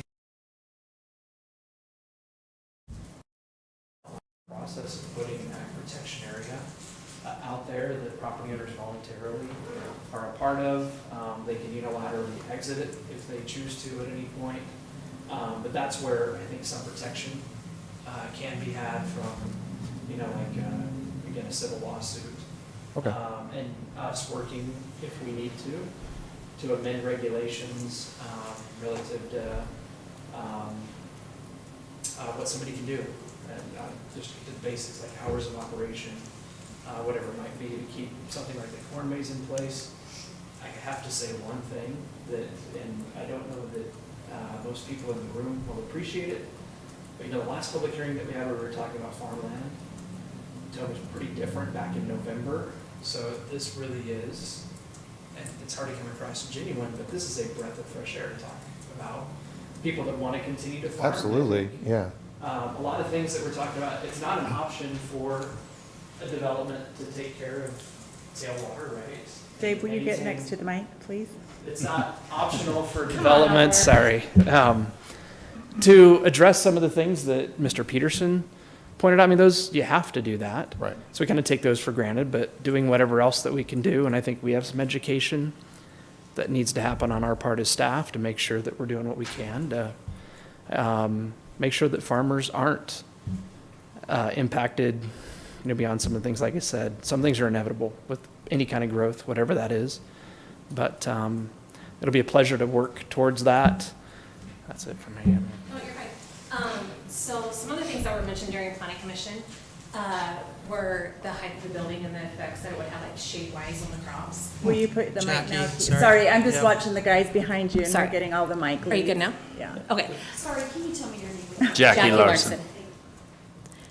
You remember me, Kay. So, interesting fact, so alfalfa, it's drought tolerant. It has very deep root systems, which kind of help it be drought tolerant. It's actually a legume, and it is a carbon sink and it's nitrogen fixing. So it actually does help our atmosphere, all that lovely pollution that we get in the wintertime. Other thing that, so with there being hay fields that are right up next to this, when you bale hay, it's late in the evening and then early in the morning. Sure. I mean, morning being relative at like 5 a.m. or earlier. There's a 5 a.m.? Are you serious? Oh, yeah. I thought it just went right to 7. No, they're, Oh, okay. yeah, no. I had to Not get true, very I believe comfortable it. with like people calling us at like in the middle of the night, like 2, 3 a.m. and not panicking that somebody's dead. It's just my husband's taking the water turn. So that was kind of Sure. something I'm still working on getting comfortable with. So yeah, not only that, my husband, so he has a bell wagon and he runs it really quite from Springville out to Goshen. So he sees a wide array of crops, well, I guess quality of them as well. He could easily say not just because he was born and raised here, but this is the best producing ag land in this area by far, if not the state. So if rain's coming in, because Utah, we don't really like to decide what our seasons are and stick to it. So if there's a rainstorm coming in, he will be running his bell wagon day and night, and it's loud. Baling hay, it's like a constant percussion of people are going to complain about it. All right, so primarily Yeah. then, it's the interaction between the farming and the humans that are now going to occupy this, whether it's Noise, 600 sound, or dust, all of the 100. above. Yeah. It really doesn't matter size-wise. It's the problem with putting more humans next to your operation. A high amount of them as well. So I think something interesting, though, that my husband did bring up is that he has hauled quite a bit of hay in Payson, right next to, the bowling alley just over there where they're having all those high-density housing going. Mhm. And there is so much garbage in those fields. And even with the hay, and I mean, Jim could probably attest to this, horses, a lot of this is horse feed and cow feed as well. They are very fragile creatures, and it will impact them as well if the quality of our hay goes down because of the garbage and everything else that comes into this. Thank you, Jackie. It helps a lot. I appreciate Thank it. you, Jackie. And again, I'm not trying to be a No. punk up here. I'm just honestly trying to get an understanding of how, and I think I understand it a lot better now. It's interesting, a lot of the comments that you all made are sort of the developer's problem. Like, the pool is going to get full of water, or you can't build on the soils. Like, that's his problem to overcome. And the engineers, we think, I'm an engineer, so I'm sure that I can come up with a solution to fix that. But I can't come up with a solution engineering-wise to fix the problems you just mentioned. And so those are the things that I'm more concerned about than whether or not there's groundwater or not, because we can figure that out. But traffic, there's going to be a major road from Salem that connects to this, right? This is a connector to to the southern half of our city. This is going to grow traffic-wise. Significantly, whether this is here or not. I mean, we all just need to recognize that is the potential here. And being able to get to and from, or north and south across that, is not going to be easy. Some of these signals may actually help that, but I mean, there's a hospital here now that there never was before, so it's developing differently. So I think from an engineering standpoint, I think I'm okay with it. That's the human farming interaction makes me very nervous. I'm with you on that, and I don't know how to solve that legislatively.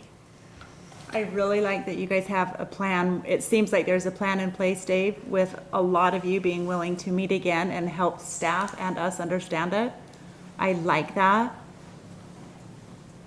That seems that it could maybe mitigate some of the issues. I've got one thought that after reading the minutes of the commission meeting and seeing, and I don't know if this can be facilitated in one of the conditions or just include in the master plan development, but I thought of the fence that separates this property from the neighboring property owners. That I'm with you. I'll scream it from the rooftops. I hope you never stop farming. I hope this is farming forever. And personally, I wouldn't mind if this was all farm ground forever, but it's not my land, and it's not me bringing it in front of a city to talk about it.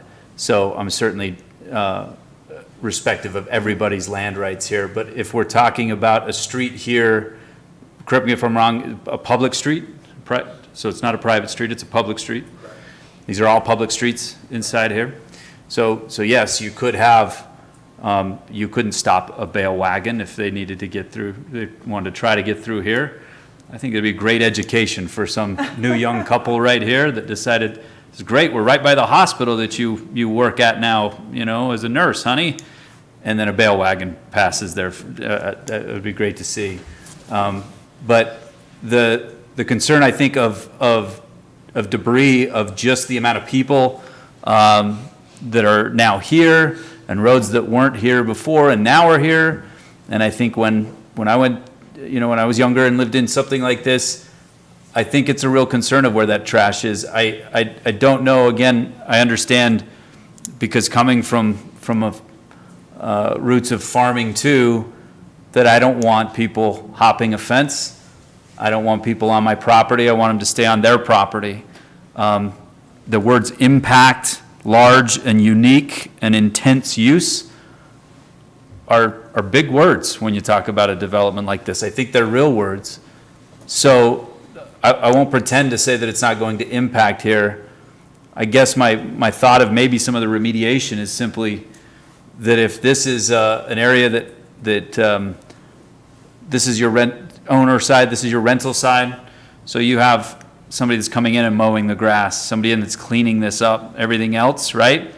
I guess I don't want, again, I don't want people in people's property without permission, but I wonder if along whatever kind of fences we put here, and we're thinking masonry fence that separates the commercial, but what are we talking? Are we talking vinyl fence that separates this? No, masonry will be to the north. Okay, so masonry up here? No. On some of that. So masonry here, Okay, is that right, Dave? Correct. okay, Masonry, 4-foot masonry here with a 2-foot partial view wrought iron along the front, okay, okay? And then there'll be a field fence or a fencing on the other side of the street that's improved. So we can do a mesh fence, we can do a 6-foot tall mesh fence, whatever to stop that debris from blowing or doing anything to go into those fields. yeah. We're all for that. I guess that whatever fence goes there, it's not gonna capture all of it. Driving back from Easter and seeing just the tumbleweeds themselves that stack themselves high, 6 foot high, when the wind kicks up like that, everything else blows over it. I guess it would be working with the neighboring landowners, but I don't want to pick that up out of my ditch many more times until I'm yelling and swearing at these people that live in this home as a farmer. So maybe it's the people that clean this up are also cleaning this up. We're going on the other side of the fence. We're a professional assigned landscape organization that does that cleanup. And you know who they are. It's not some kid just hired, you know, that goes on there and then wants to mess around with ditches or something. But it's an organization that comes here and is responsible. Clean it up, pick it up, make sure it's clean. They farm around our transfer station in Springville, and they do that as well. The transfer station people Yes. clean it up. Yes, Yeah. they hire people to make sure, which it's a garbage transfer Go station, ahead, right? real So there's quick, a lot- Jackie, I'll let you real quick Yeah, before we say get if to I some other may- questions. With like the people coming in there, I would be concerned with the animals and safety wise. Right. I mean, you get one of those cows out there that's barely calved, Yeah. they'll Right. come after you. Right. So Yeah. something just to consider there. Yeah, there's your nuance of saying, okay, and I'm. Stop it before it gets over the Stop it fence. before it gets over, or make sure it's cleaned up on this side, and, you know, and wherever it works to make sure it's tried to be cleaned up on the other side without getting killed by a cow. I was even thinking of fencing the buildings themselves, because that's where most of your debris comes from, during the construction side. Yeah, stuff blows off or whatever it may be, but actually fence each building independently so it has a barrier, so it doesn't blow. Yeah.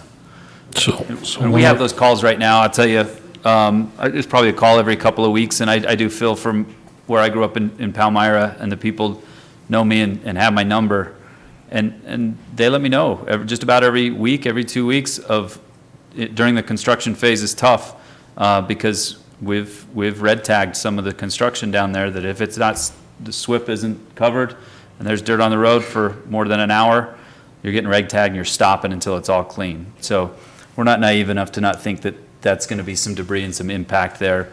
And I hope everybody, regardless of what gets built here, is calling, well, hopefully they call Brandon and then you call somebody. Yeah, fair enough. Call anybody and we'll be on it. That's just a thought I had, Councilman Marshall, of what that might look like there, but.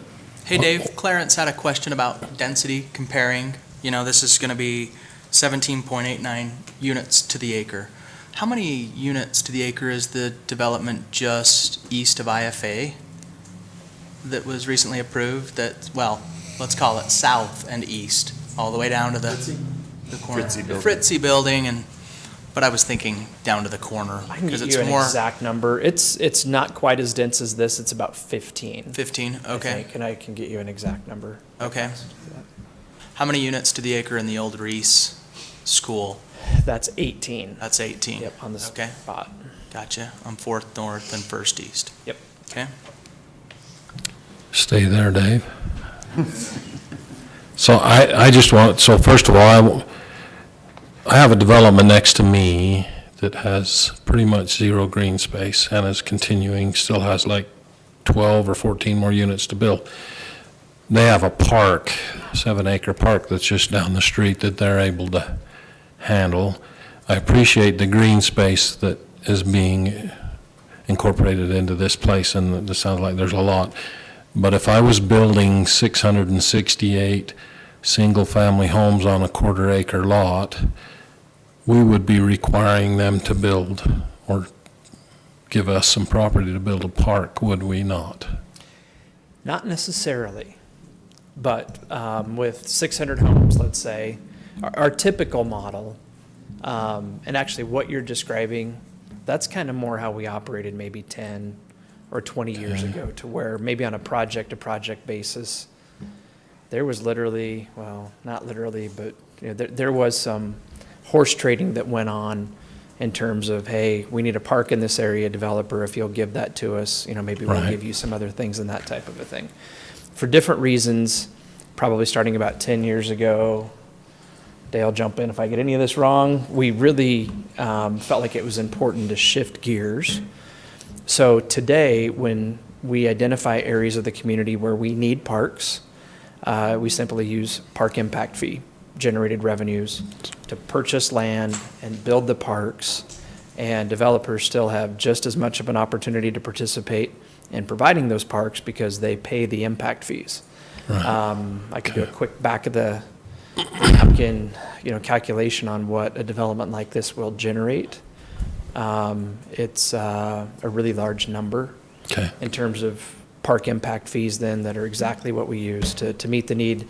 And certainly, it doesn't take many projects like this to increase the need for all different kinds of recreational space, whether it's in close proximity to this or otherwise, so.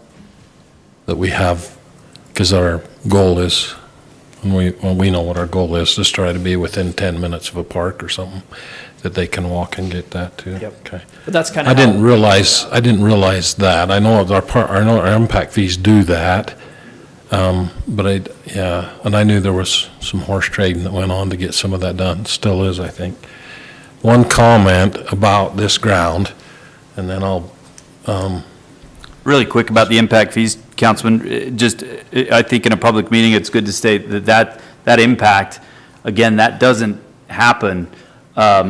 We don't get those, we don't chase development necessarily for impact fees, because if no one came here, we wouldn't have the impact. So the impact is kind of a net zero, game where, yeah, it's an impact because more people are coming, so we need to buy more park space. Provide more park space. Right, where if it didn't develop, we wouldn't have the impact, and so we wouldn't have the money to go buy park space, but we wouldn't need it. Go back out to the water, or where you had that.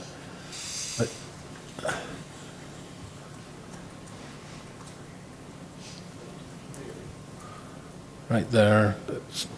So had I not seen this, and this is, when you guys talk about soil, 20-foot hole, Chris, was dug there? 25-foot hole. I would have bet you the best steak dinner you could find in this state that would fill plumb full of water, and it didn't. Now it slowly dropped off, but the clay that was in that deep held that water back. I had to go look at it because they were saying, no, it didn't fill with water, and they had big pumps, and we're all ready to be prepared. And yeah, we've been in a drought for almost 20 years, and that has an impact on that. Out with the stuff they took out, but anyway.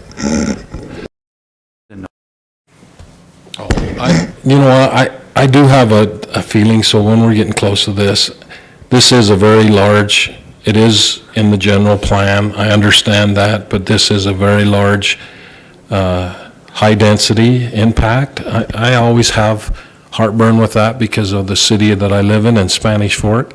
We do things a little different, and have you heard the developer say that our department was really hard to work with? And of course, we're grateful that they are, because they just don't let them come in and say, hey, we want to put this building here and it's done and it's over with. They need to be. It needs to be a hard process. If you want to go somewhere else and build it, that's great. When you come to say Springville or Spanish Fork, we want to do it. And you've heard Dave say more than once, we want to do this right. It's not going to stop. Across the street in Salem, they just went through, they're building that road down. Of course, everybody wants to be a part of that as they come down that road. High density, medium density, low density, all of that will continue to build. And I know that these property owners, of course, want to develop their ground and go forward with it. It is a very high density. I have, and you guys know that I'm not a fan of the high density, even though in this day and age, when we talk about our kids or children to be able, my boy worked for a local company. He told me the other day while I was talking to him, they're building a bunch of condos, and he says we just raised them to 480, 2,600 square feet. I couldn't do that. If I was working my job that I worked, I couldn't afford them homes anymore. And it kind of upset me to think I'm not going to be able to, my grandkids are not going to be able to afford these. Not that this solves the problem. Housing affordability and affordable housing are two different things, but it has an impact on it, and our housing that are built in our community. I had that down as a question. Garrett, do you have any idea what the rental unit per month cost is? Maybe I missed that in the presentation. We are projecting that there'll be anywhere from $1,300 up to probably $1,800 for the 3-bedroom. And what is your policing on if it's a owner-occupied unit renting? Like, how do you catch them doing an Airbnb, say, or something like that? So again, the east part is going to be all rental. It's going to be maintained professionally and done professionally. The west part will actually be for sale, and there are certain rules to be able to get financing for FHA, because a lot of these are going to be first-time home buyers. 50% of them have to be owner-occupied. That is a rule that is set by the federal government. Now, I think you can put in CC&Rs, the amount of rentals that can happen within those owners. I don't know if you can completely stop it. You can't do an Airbnb. I think you can put that in CC&Rs and enforce that. Mm-hmm. And so it all depends on how the CC&Rs are written for that specific purpose and who enforces those. And so there's going to be an HOA board, an HOA committee. So those are the kind of people you want on the for sale side of that equation. I was shocked. Some friends that live in some condos in Springville, they take DNA samples of their dogs' droppings in order to, like, the things that when I was in an HOA. They'll assess fines for that. They fine them. That's right. Like, and I appreciate hearing that, because I've been doing this now long enough that we hear all of these same complaints over and over again, right? It's parking. That's exactly right. It's rentals, it's, and so hearing that there's a lot of teeth in those CC&Rs is good. We don't even know if we believe you. No, that's trust me, Stacy. Right. It's true. So I want to address I want to address one of Bodie's questions, which is with roundabouts and farm equipment. Leland has its first roundabout on Mill Road. I'm curious as to if any of you have used that with farm equipment, or if you just avoid Mill Road altogether. And then Chris, for you, I guess the question is, when we design and put in a roundabout, how do we look at, for example, semi-trucks and trailers, and I assume a combine's not going to get through a roundabout, but other farm equipment and things like that. How do we determine the width and radius and all of that that goes into a roundabout? Has anybody used a Mill Road roundabout with your farm equipment? Just curious. Stay away from it. It's a busier road to begin with, right? So. The YouTube video done by Councilman Arda. Yeah, 16-wheeler roundabout. I know you can. We do not design roundabouts for swathers. Just don't do it. However, Mill Road is a much improved from others. Take that from a truck driver that as soon as you said it was opened, I went all directions and any way I could to run over your sidewalks and everything else. That one is very much improved from some of the others, but we're pretty limited on some of them others with property and other things. But Chris and the engineers did a good job on that one. So this development Not for a looks like swather. will have a roundabout. So I guess my question is, how will that roundabout affect farm traffic? Are they going to have to look for alternative routes? Yeah, if it's too big for the roundabout, they'd have to take a different route.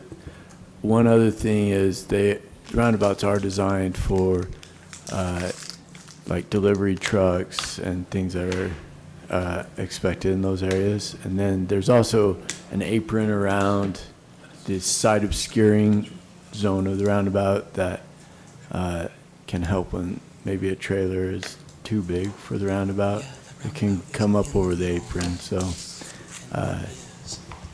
are they as easy as a regular intersection? I would say no, but they're much safer for traffic. Can you pull up I think you're trying to pull it up, right? Yeah. So why are we putting the roundabout there? Like, it's not a high traffic use area. It's certainly to a large extent because we expect there to be pedestrian activity and we would like it to encourage that. So really trying to drive travel speed down. And I would expect that there would be like refuge islands there. Okay. You want vehicles out here or out here, you don't want them. Well, there will be vehicles. There will be there, right? but you want them slowed down because it's going through the community. You want access to the north to be out here and out here. Roundabouts are continuous flow, and they're really good at traffic calming, and they're also really good at preventing head-on or T-bone or rear-end accidents, which are the most dangerous types of accidents. They're good for traffic flow. Thank you, Chris. This road continues, this goes through right now, right? Yep. So people live on this road right now. You live on that road? Yeah. This road comes through right now. Yeah, it's gonna change quite a bit when they get to this phase with a light here and a roundabout here that's currently, not in there right now. What's the Salem side? Is that the road like that right in, right is out. going through on Salem? So this is light. Correct, okay. So Salem's got a road that they're gonna build that's gonna be a heavy use road. At which intersection does that connect to? Do we know? It's further west than this development? Okay. Yeah, it's further west. It's closer to you guys? Okay. I appreciated Dave bringing up the public hearing that happened in November. So, for the last 6 years, we've been trying to preserve the river bottoms. And as every single landowner down the river bottom stood up and said, we will not participate with you guys, we want to develop. I learned a very valuable lesson. Most of you know my family, right? We got a little mini corn maze out in Lake Shore. In fact, our dairy was bought by the Cornbellies family. They don't milk cows there anymore. They're preparing to move from Thanksgiving Point out to Lake Shore with their, right? They started doing that last year. And so I get it. But I was really shocked last year as I have, both end of the spectrum. We've got Palmyra residents meeting to figure out how to do their township, right? And then on the other end of the river bottoms, I've got farmers telling me, I want to sell and develop. And so I balance that, right, coming from the farm and understanding those private property rights and those farmers looking me in the face and saying, we're ready to sell. However, I appreciate hearing Jackie and Doc and Doc, Rex, and all of us. We've sat in rooms before and we've talked about issues. I love to hear that there's going to be more meetings, sitting down and talking about issues. That is what I think is secret sauce to Spanish Fork. Let's make sure, and I'm sure Chief Johnson will give me a thumbs up from behind, if anyone's animal is shot, we will prosecute to the full extent of the law. That just will not happen. Find them. Well, my point is there should not be, and I think Chief would give me a thumbs up, if you call 911, we're not going to say, oh, that's county. We're going to come running and help. Our sheriffs and our city, we help each other if we can in those very close situations. Am I over speaking, Chief Johnson? Nope, he's right. We help each other, and I only say that because we want to make sure that there is teeth in all of the provisions that protect what you do if you want to farm and corn maze forever, right? We've never had help from the city whenever we've had to call, we've always had to call the county, and it takes an hour or so to get sheriff out there. We've had problems. Yeah. We've never had help from the city. Is Glen Ray still is your corn maze still in the county? But what I'm saying is there shouldn't be borders, right? And there's not. If we can help, we will, right? Is that accurate, Chief? Yes, he's shaking his head yes. So I'm committing public safety that we don't. Kara's saying, really, so who do I call, 911, because they're not coming? Yeah. It doesn't work. Well. What you're saying, it sounds great, I wish that's what it was, but realistically, that's not what's happening. So maybe on a public safety broader perspective, you might say different levels. I think of, if some theft or something like that, it's like, hey, the jurisdiction is the county, and we got to talk about what that is. If somebody took a four-wheeler off your property or something, hey, the jurisdiction is here, so they've got to investigate and maybe prosecute. Where I know you guys have had to have seen all the ambulances and fire trucks that come screaming down that road too. It doesn't matter what the address is. They're coming to save a life or save property. And so is Payson, and so is Salem, and everywhere around it. So I think what Councilman Gordon's that's getting the at point I'm trying to drive. Something to that When we nature. called 911 as kids, and wasn't a prank call, Spanish Fork came, right? The ambulance came, and they would come. And so that's just the point that I drive. We want to be good neighbors. We want to make sure that we drive home the point that all of these issues are being vetted and put down. That's why we're in a public meeting and documenting, all of this information, so we're talking about it, right? We can go back to, in fact, I heard Mayor Mendenhall say today that he was listening to a meeting from 1992 or three, yes, about some issue, and he wasn't listening to it. He was reading it, right? Reading the minutes. You can go back, and that's why I think these public hearings and these meetings are extremely important, because everything that has been said, I took my notes, but they're all documented. Nowadays, it's on YouTube. So we can go back and say, hey, we said that this would happen. And so we want to make sure that all of those issues and concerns are brought to light today. So. I have a question. Thank you. You're talking about public safety. If you've only got water lines that are 18 inches coming down here, what's going to happen if something goes up in flames down there? You're going to be fire hydrants, and you're going to have enough pressure to put the fire out? Certainly. Ms. Rendlesbacher, for those that couldn't hear it at home, is asking about enough water for fire protection. Chris?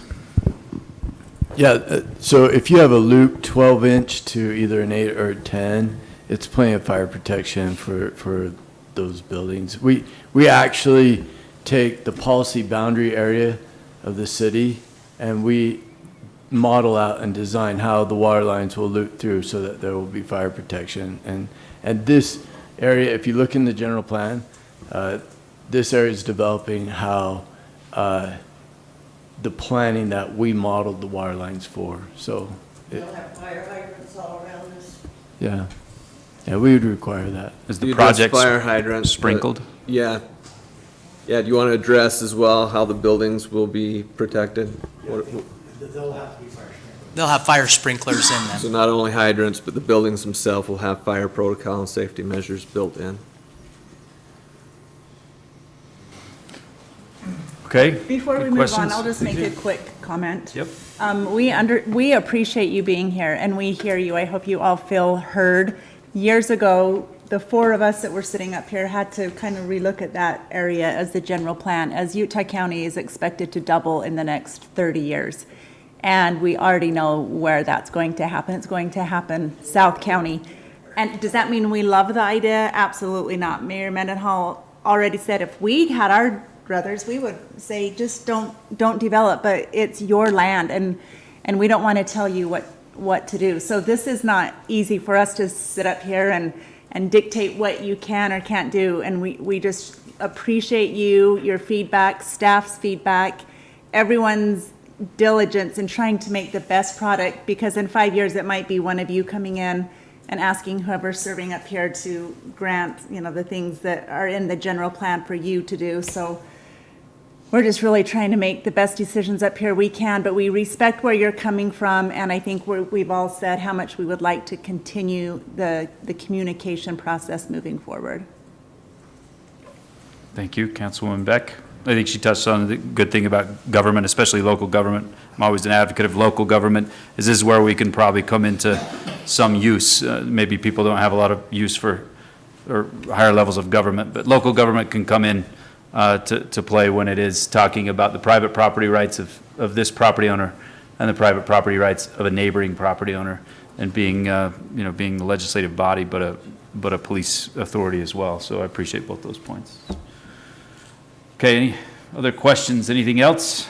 Does anybody got any questions for the applicant, for Dave? There's an engineer in the audience too. But I've got just a couple of comments before, are we getting ready to make a motion? Sure, yep. So before I make a motion, just got a couple of comments. Mr. Eaton asked the question or made the comment of how do we keep developers away from your land, correct? And to be quite honest, I think the only way to do that is to ask your neighbors not to sell their land or to buy it yourself, right? Because realistically, people have property rights, and as they sell their land, the person that buys that land has rights that come with that purchase as well. And so really the only way to stop that is to stop the sale.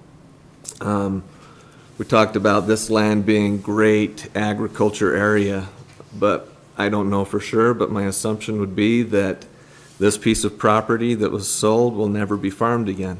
And the reason I say that is because I don't know what they sold it for or what it was purchased at, but I would bet that to buy it at that same price to farm, you would never make your money back farming at the cost that this was probably purchased for.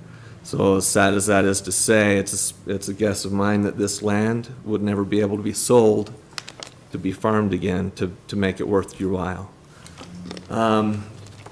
We as a council have control over maybe what happens in this piece of area, but directly south across that highway is Salem. We don't have any say as far as what Salem does, and if you actually look at the general plan of Salem, their use is as high or higher than what our general plan has designated. And so we may be able to have some say as to what happens north of the boundary, but we can't stop what happens south of the boundary.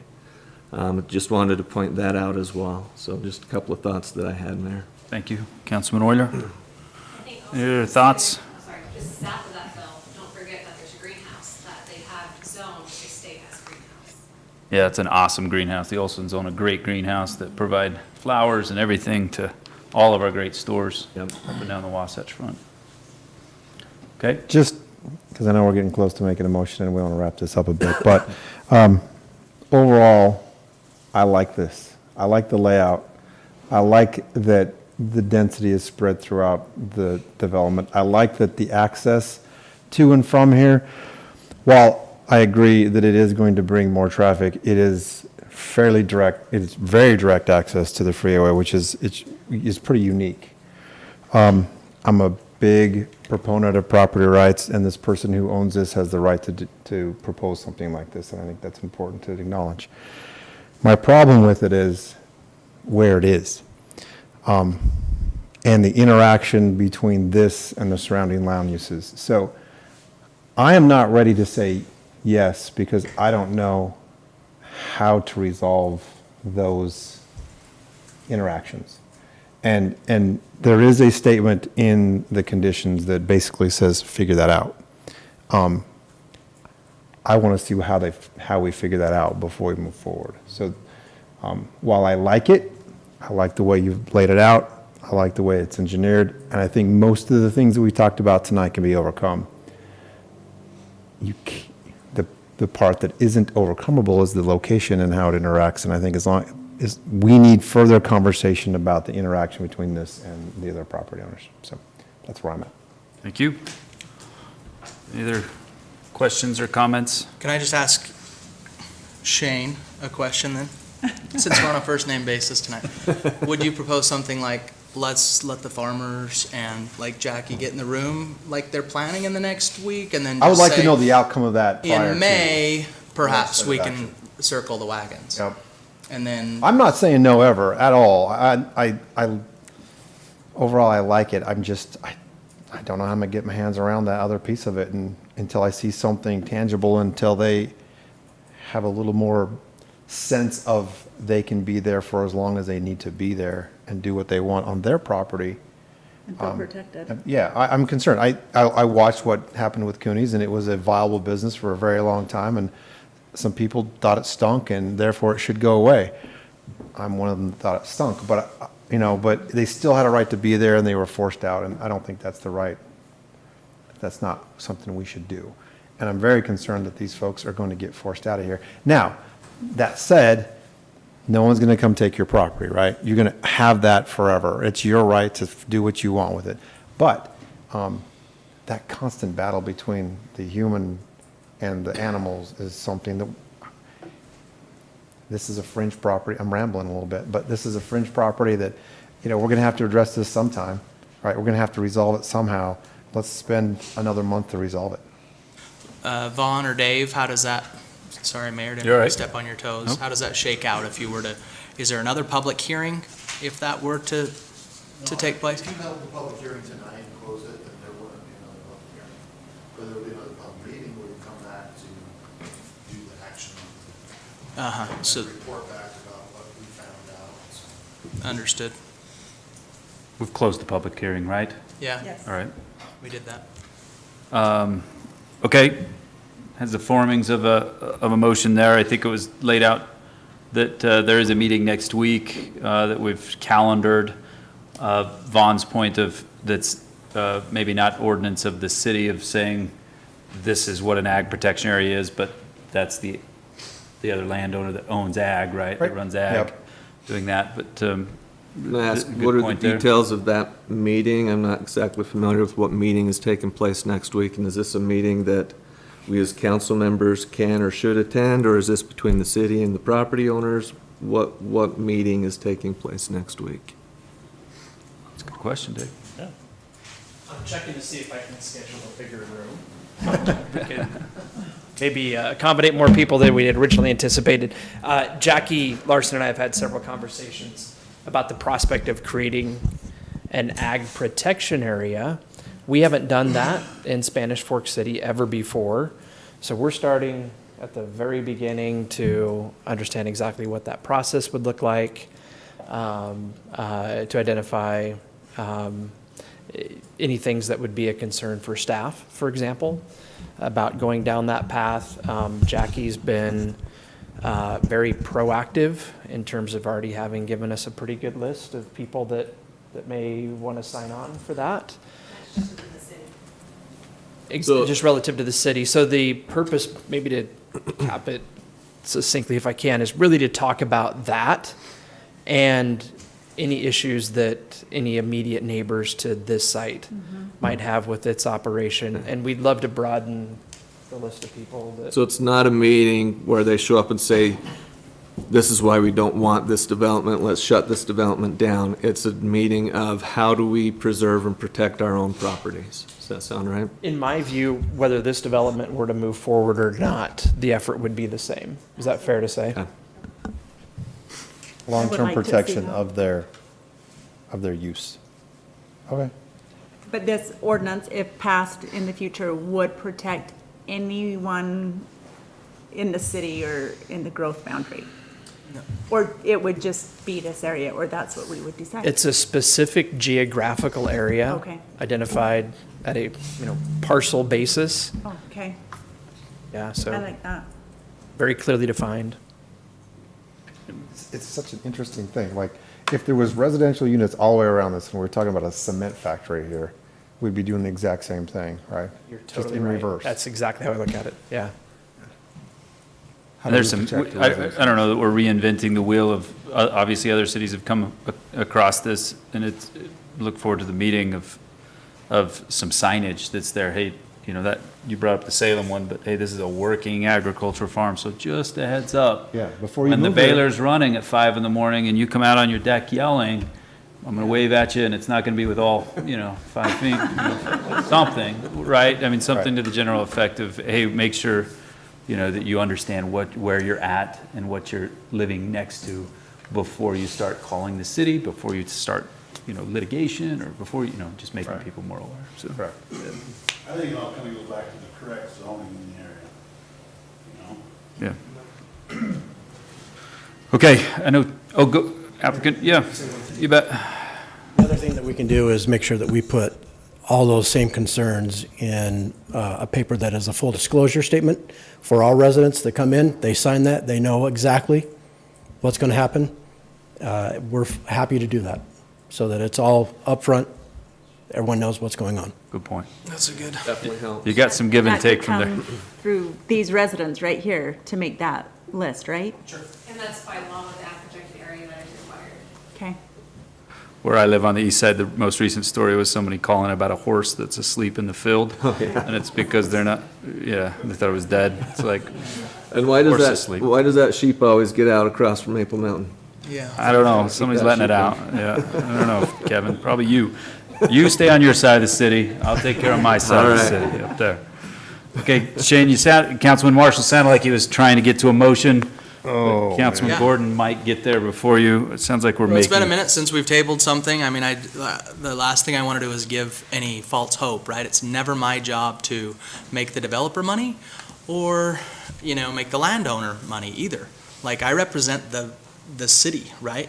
Getting the best project for the city, right? And so somewhat, as we table things, I mean, I don't know that the ordinance really changes much, but I think it gives you at least some peace of mind to make sure that a lot of these concerns are vetted. And if we're one step closer to that, what we've never done before, Dave, what you called it, a first time, right? Ag zone, protection zone. Love it. Great. So, with that, Vaughn, am I correct to say I would make a motion we table the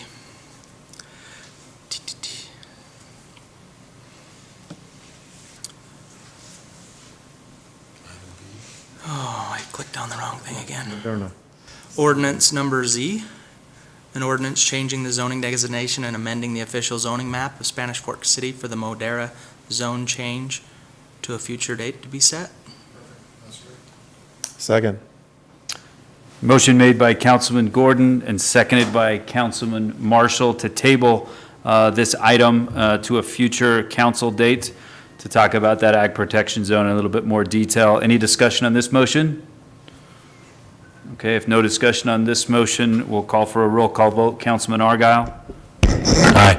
Councilman Gordon. Aye. Councilwoman Beck. Aye. Councilman Marshall. Aye. Councilman Euler. Aye. Okay, thank you. That motion, or excuse me, that ordinance is tabled. We'll make sure it gets on the agenda for the next meeting, and you'll be notified of when that is. Even though the public hearing is closed on that, right? But discussion will still happen up here, and discussion will happen in that meeting as well. So, thank you. Thank you. Thanks for coming. Thank Thank you. you for coming. Thank Yeah. you. Thank you for the good You're welcome to questions. stay too, by the Yeah, way. you don't need to leave. Took your whole night, didn't I? You're going to miss Proclamation of Arbor Day if you leave. Jesse, you stay. Gotta All right. clear a room, don't we? All right. There you go. Thank you. Fair enough. See you later. Brody?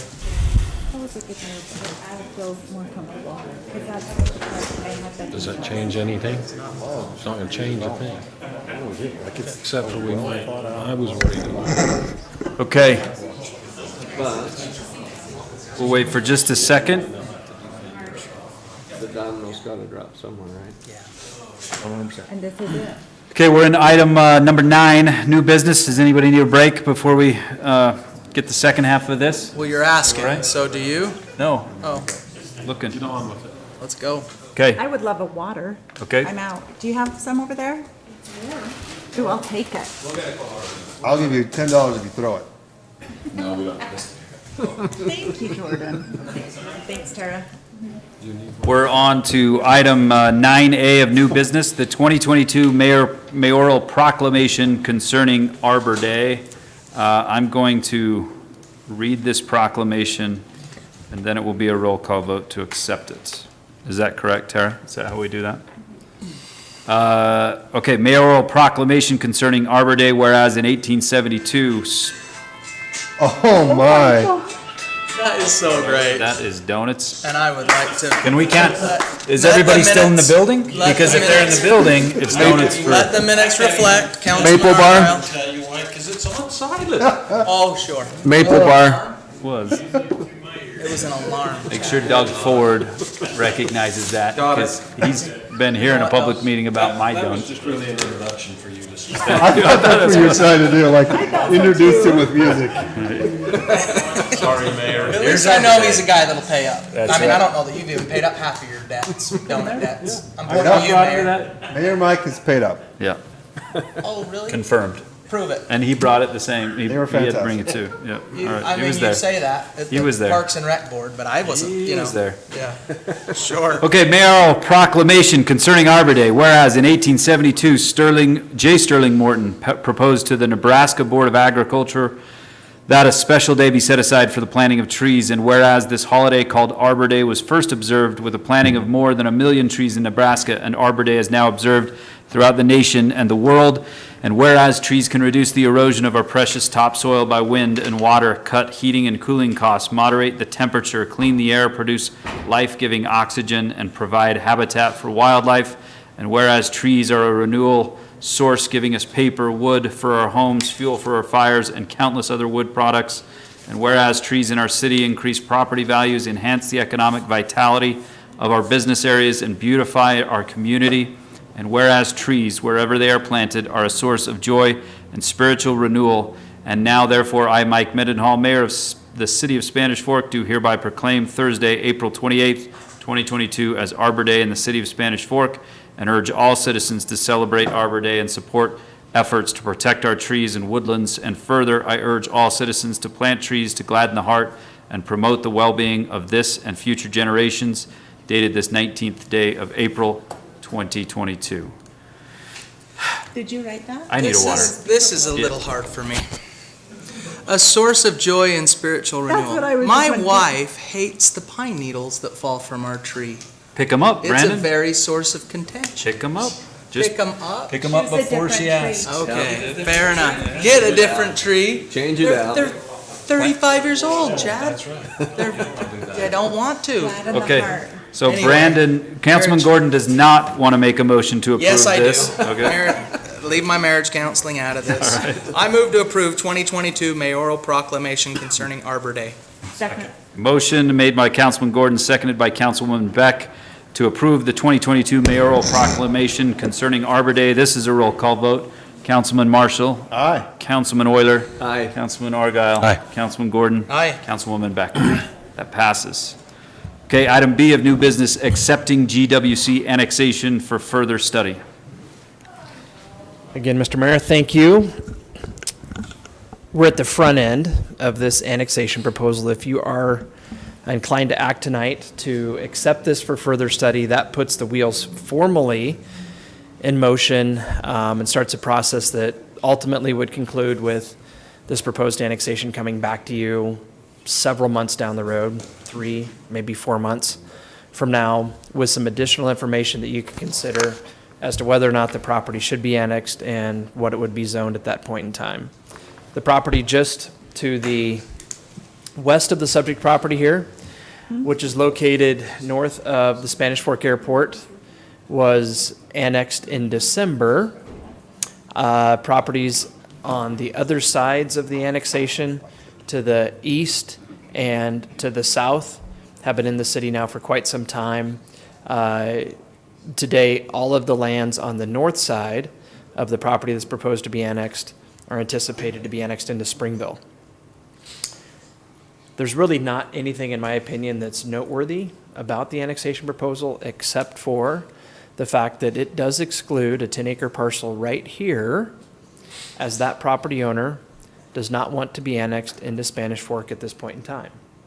So in order for this to ultimately get back to you for ultimate consideration and action on the annexation, the Utah County Commission would have to approve of the creation of that island.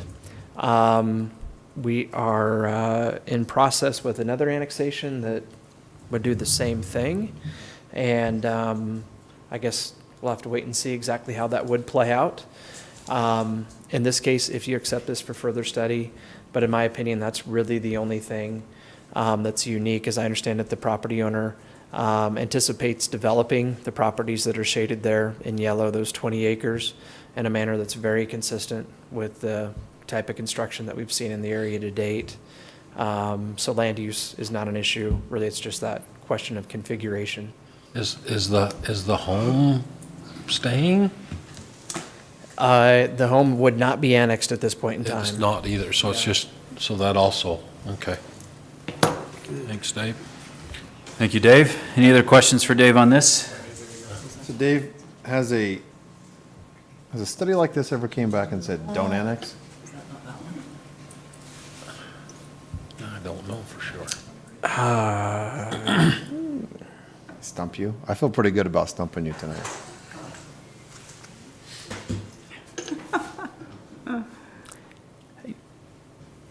I can't think of one. Okay. Really. That we have I would talked believe you about just said, nope. potentially annexing properties that for different reasons, they couldn't even get off square one. Okay. So they didn't All even right. file a petition, but So it didn't make it to this point. Didn't get even to this point, yeah. Okay. But All right. That makes sense. The Larson annexation was a don't annex, I remember. River Bottoms, Yeah. north side of it. Thank you. And I think there was another one down there that it was don't annex half of it at least, so, but. Yep, that was maybe 10, 15 years ago? It was a while ago. Yeah. So there has been one. Okay. Well, Okay. we'll go ahead and move to accept the GWC annexation for further study. Second? Motion made by Councilwoman Beck and seconded by Councilman Argyle to accept the GWC annexation for further study. This is a roll call vote. Councilman Gordon. Aye. Councilwoman Beck. Aye. Councilman Marshall. Aye. Councilman Euler. Aye. Councilman Argyle. Aye. Okay, that passes.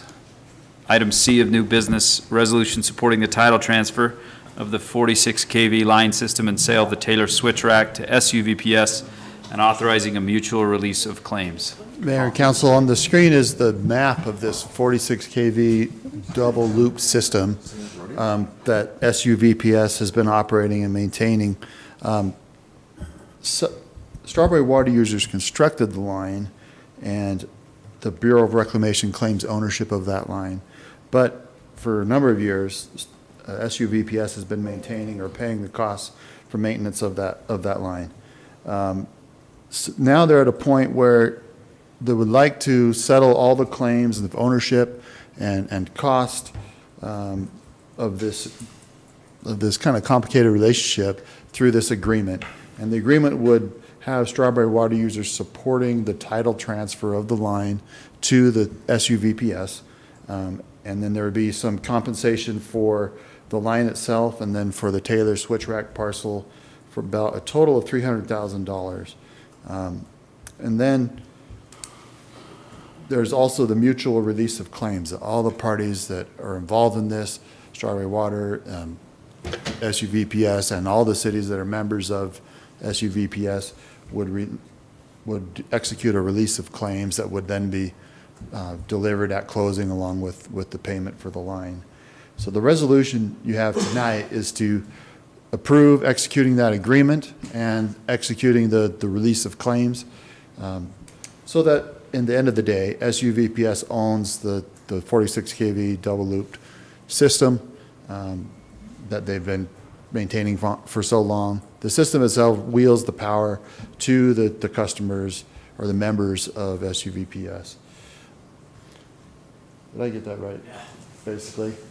Okay. Questions about the agreement or anything like that? There's so much paperwork.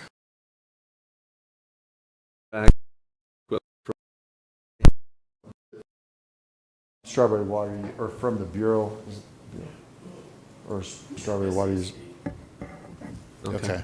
From SESD, who's on the same committee as SUVPS, along with Spanish Fork. Yeah, they're a member, along with the different cities are Salem. members. Yeah. Okay, that makes sense. Springville.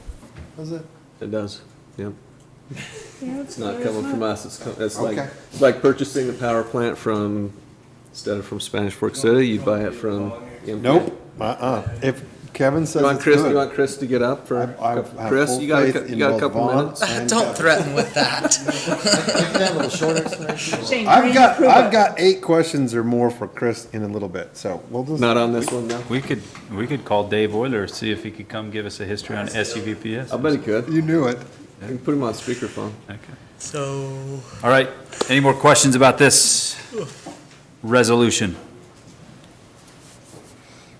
I tell you, those meetings, SUVPS meetings, run well with Chris in there, our power superintendent, Jake Tyre. The only weakness in that committee is myself. I move to approve resolution supporting title transfer of the 46 kV line system and sale of the Taylor switch rack to SUVPS and authorizing a mutual release of claims. Second. Motion made by Councilman Euler and seconded by Councilman Argyle. This is a roll call vote to Councilman Argyle. Aye. Councilman Gordon. Aye. Councilwoman Beck. Aye. Councilman Marshall. Aye. Councilman Euler. Aye. I was thinking he was gonna say Taylor Swift, I right? know. Every time I did it, I thought. Glad you weren't the only. Got it. He got it. Stacy and I were like, come on, say it. Okay. Moving Item on. D, new business, ordinance regarding surplus vehicles. Who wants this amendment would modify the city code to allow the fleet division manager with the finance director to surplus vehicles that have salvage value over $20,000 without requiring city council approval. Right, so our code currently says any piece of equipment, asset that has a value over $20,000 that we come to you to get approval before we dispose of it. Yeah, so selling vehicles worth more than $20,000 is becoming more of a common occurrence. I asked our fleet manager, Max Saby, how many we plan on selling in the next year or so, and he said 12 to 15. So unless you want me or Max up here every council meeting, this is kind of what we were thinking. One of the changes that happened with vehicles was we used to buy a vehicle and run it for the life of it, 10, 12, 15 years. And I think 5, 10 years ago, they switched to a different model where they buy a vehicle new, they'll run it for 5 years before it really starts needing more work done, and then they'll sell it. And because they're selling it with very little wear and tear on it, they're more likely to have a higher value. He said that recently they sold a piece of equipment that they purchased for less than they sold it for. Trucks. Kind of Trucks are unreal. unique market right now. But any questions about this change? So we can vote no and extend every city council meeting. Right? We could make I it. was just gonna say, this is for a right while. up your alley. Micromanage. I'm knowing this I know you like That's usually this. me, huh? Yep. Do you have a maximum, like what's our average of vehicles you're gonna sell?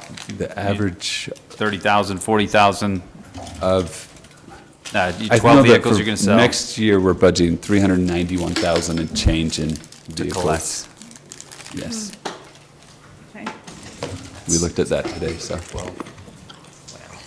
We're getting Chief Johnson a moped, All right. Okay. trading in his. We are gonna start having cups on bicycles, I believe. I think that's gonna be a thing. Believe I think. Careful, don't, Jordan, you can't. Not e-bikes, I think. Just Mountain got bikes. my secret. Right, we'll see. Can't hide anymore. They're gonna be undercover though, right? They're undercover, so you just spilled the beans. Great. Beans on top of beans been spilled. I'm All right, going to approve okay. ordinance amending section 3.08.09 of the Spanish Fork Municipal Code pertaining to surplus of vehicles. Second. Motion made by Councilman Marshall, seconded by Councilman Gordon. This is a roll call vote. Councilwoman Beck. Aye. Councilman Marshall. Aye. Councilman Euler. Aye.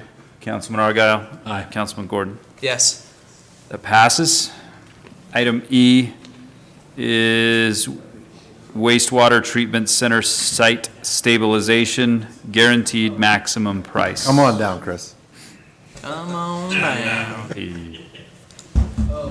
We're ready. I think L's next, so when it's I'm okay. done, you won't have any questions. Okay, perfect.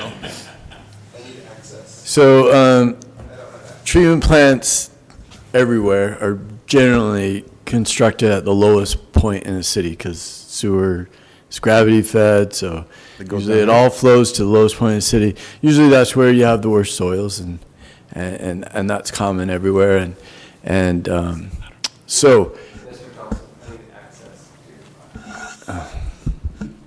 So anyway. Sigh. One of the things that we really want to do is we want to get ahead of the soil preparation on this treatment plant. I have some pictures of the buildings we're building, as soon as Nick has permission to show them.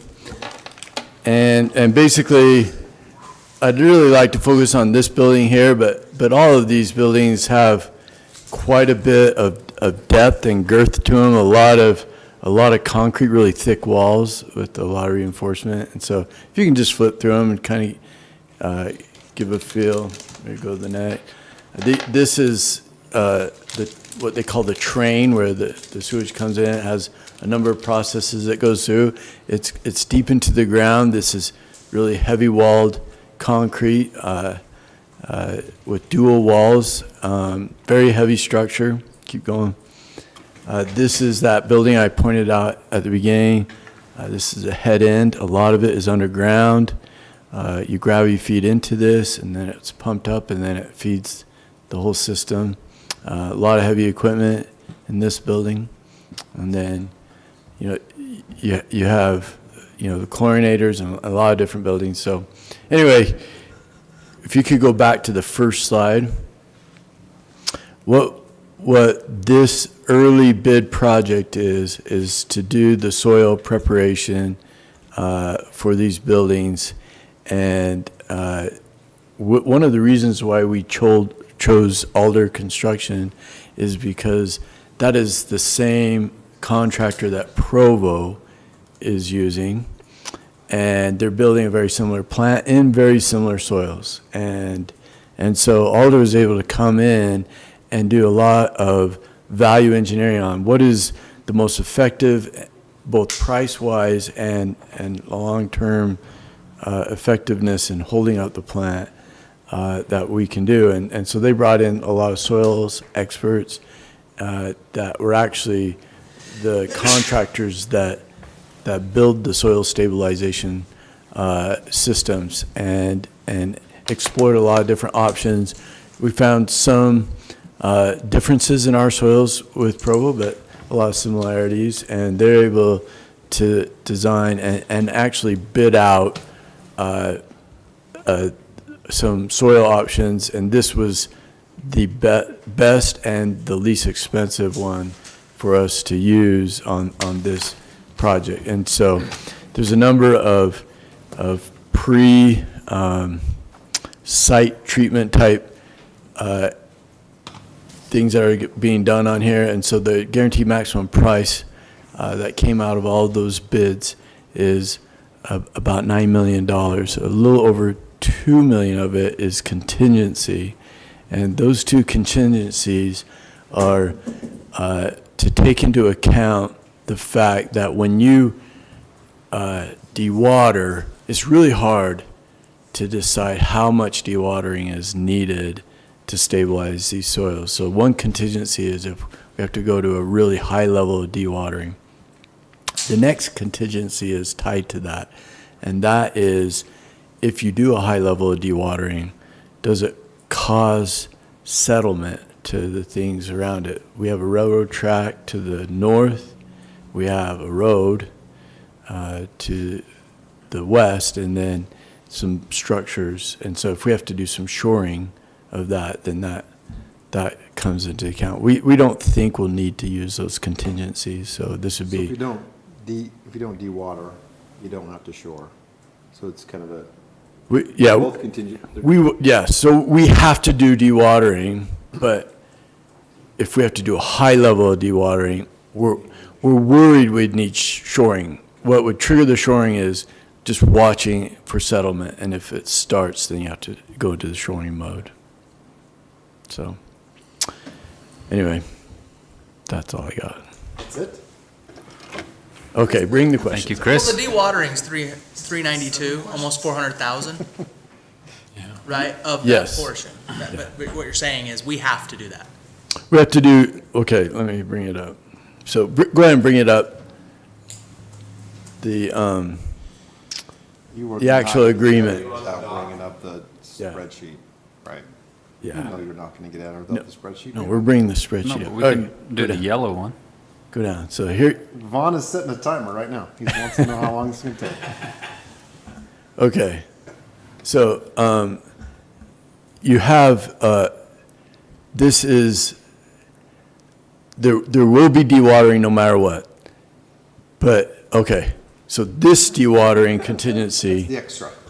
Is if you have that settlement, you may have to put the water back in after you do all of the stabilization. And so that's to put the water back in. This is the shoring if we have to shore because of the settlement. We're hoping that with our system, there won't be either of those needed. Dewatering is a must. We don't know how much of that, and so we put a high number in. Hopefully, we don't have to use all the dewatering that we have. But if we do, and perhaps even more, then these come into effect. Forgive my ignorance, but is this, now that this is, if I'm the contractor knowing, well, maybe there's some easy, what's the contingency in place that if we don't need it, we don't need it? You, our inspectors? Yeah, so in order to go into these contingencies, they have to go through a process that actually does include city council. Okay. So, depending on the amounts, so. A lot of it is our project managers, our engineers that manage the contractor. We rely on them to make recommendations on what the contractor comes to us and says, well, we need to do shoring. Our engineers that represent us will go in and verify that, and then they'll make a recommendation to us.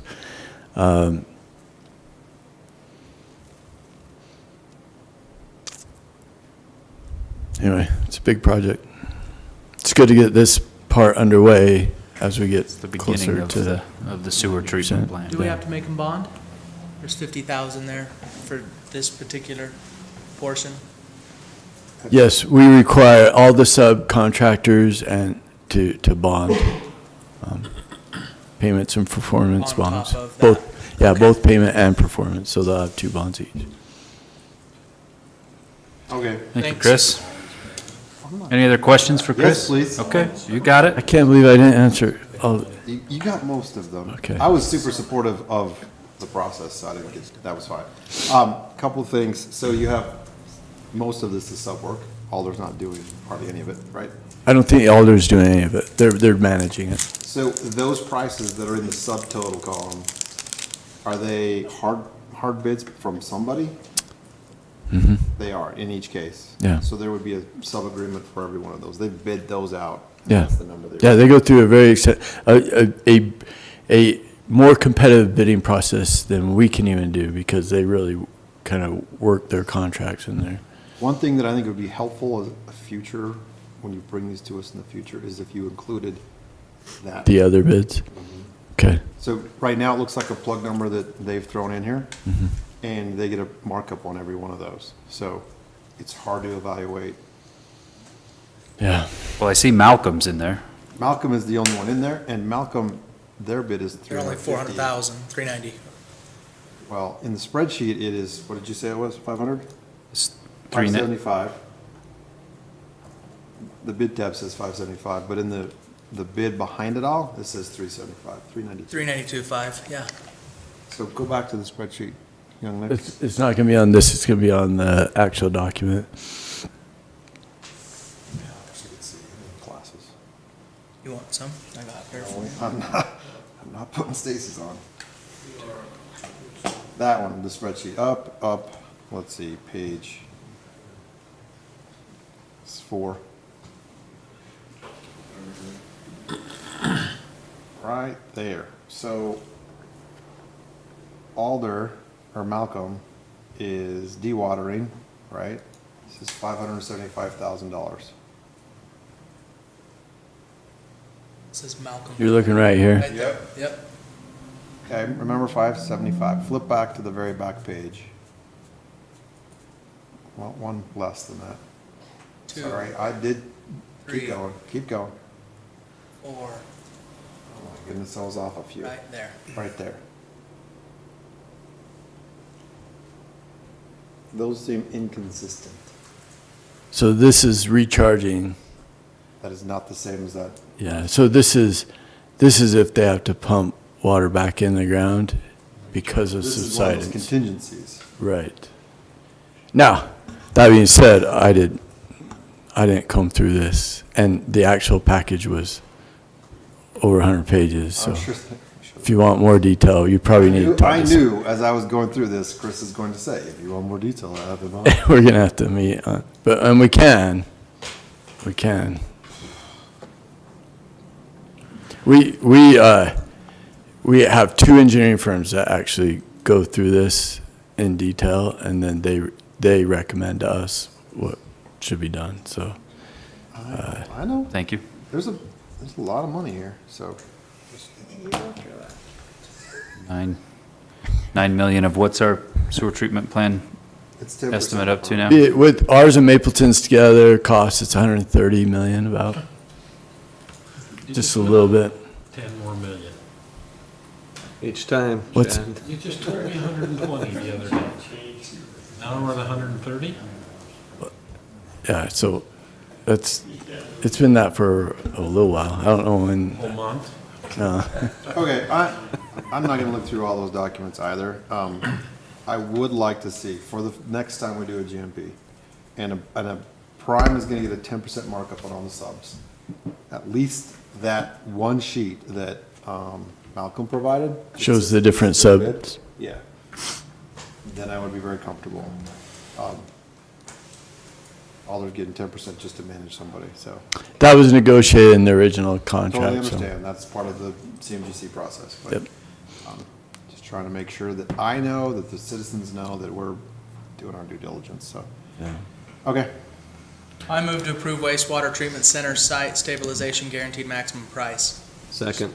Motion made by Councilman Gordon, seconded by Councilman Euler. Any discussion on this motion? If not, we'll call for a vote. Councilman Euler. Aye. Councilman Argyle. Aye. Councilman Gordon. Aye. Councilwoman Beck. Aye. Councilman Marshall. Aye. He's an aye, but it was kind of a, So hesitant. yeah, it was a weak aye. it's an Yeah. aye, it's a full-on aye. Thank you, Chris. Nothing, I'm not gonna. You Okay, better do a better next. job on this one, Dale. This is $7,000, you shouldn't even be here tonight. I agree. but I'm here because I have to be, because that's what it We just paid you $7,000 to sit here. Yeah, thank you. I got caught up on all my emails too. It was great. Dale, Spanish Oaks Irrigation Eagle Golf Construction Change Order number 4. Can I make a motion right now? So this he's gotta should be tell very us something. familiar because we did this before, right? We don't do any of the pipe bedding sand. We didn't bid those out with the original project because we want to use a lot of the native soils. We don't know how much that's going to be until they actually do it, because a lot of them they do. So this is $7,925.90 on the back 9. The front 9 was $12,000 and something. So they used a lot more of the native soil instead of having to use the bedding sand. So that's the reason we bring this change order back to you. It's looking That's good. it. It's looking good. They look on schedule or ahead of schedule. They are. They're doing the laterals now. So what that means is when you go play golf, you'll find a golf hole closed, rather than just move the green or make a temporary tee box or something. We're just closing it. It takes them about 3 to 4 days to do a hole. So yeah, they're moving through it pretty quick. So they are on schedule. Yeah, the front or the back right now? They're on the front.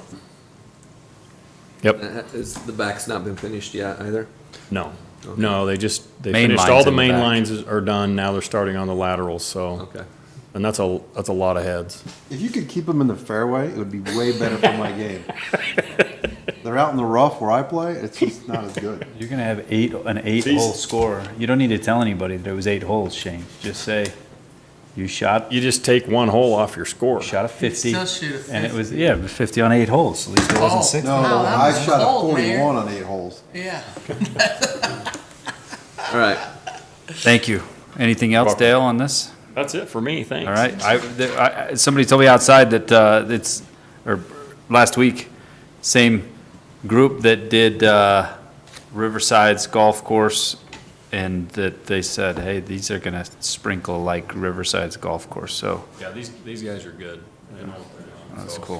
Well, as long as weather permitting, we'll be still cruising. good. Okay, I'd entertain a motion. I move to approve Spanish Oaks Irrigation Eagle Golf Construction Change Order 4. Second. Motion made by Councilman Euler, seconded by Councilman Gordon. This is a roll call vote too. Councilman Euler. Aye. Councilman Argyle. Aye. Councilman Gordon. Aye. Councilwoman Beck. Aye. Councilman Marshall. Aye. Sorry, Councilman Marshall, you went last twice. Are you okay with that? I move we adjourn to local building authority. Second? Motion made by Councilman Gordon, seconded by Councilwoman Beck to adjourn to local building authority. All in favor, say aye. Aye. We are in local building authority. Motion to approve the consent items. So we have to do a time. What's that? We have to beat. The time that we're in LBA, yes, sorry, we are in local building authority at 9:23 on April 19th. And we have a consideration of the local building authority consent items. So moved. Motion made to accept the consent items from the local building authority minutes of 6/1/21 and 6/15/21. Those are minutes from the last time we were in LBA. Councilman Gordon has made a motion. Second. Seconded by Councilman Marshall. All in favor to accept the consent items? Aye. That passes. Okay. When we move to 12, because I'm a financial advisor and this deals with municipal bonds, we're going to speak of the vice president of the local building authority. Councilwoman Beck has agreed to take this so it doesn't have the perception of any conflict or anything. Okay, we are going to talk about the parameters resolution for Spanish Fork Community Network Building. Thank you, Vice President. Wow. I should have said Madam Vice President. My mistake. That would've been really good. The resolution before you tonight is a parameters resolution, and the parameters is the key word there. It sets the boundaries or the maximum amounts as far as the local building authority would go in issuing these bonds. And so, if you read through the resolution, the maximum principal that this would authorize is $12.5 million. The maximum interest rate is 5.5%. The maximum term is 25 years. The resolution also delegates authority to finalize the final terms of the bonds. They're not likely to be that much. They're not likely to be that high of an interest rate, and they might even be a shorter term. But the persons that are delegated authority are the chair and the vice president, the chair president, the vice chair, the secretary treasurer, and the city manager. The other documents you have are all exhibits or attachments to this parameters resolution. They include things like the lease. What you're doing basically in a lease revenue bond is the city that owns the property is going to lease that land to the local building authority. Local building authority is now going to borrow money based on the promise of getting future lease payments from the city, and they'll build the building. And then the city will lease back this new building that the LBA has built. So that's how that works for funding a lease revenue bond. Let's see. One key point is that the city can pay those lease payments from any basically general fund source of revenue, or the utility revenues from SFCN as well.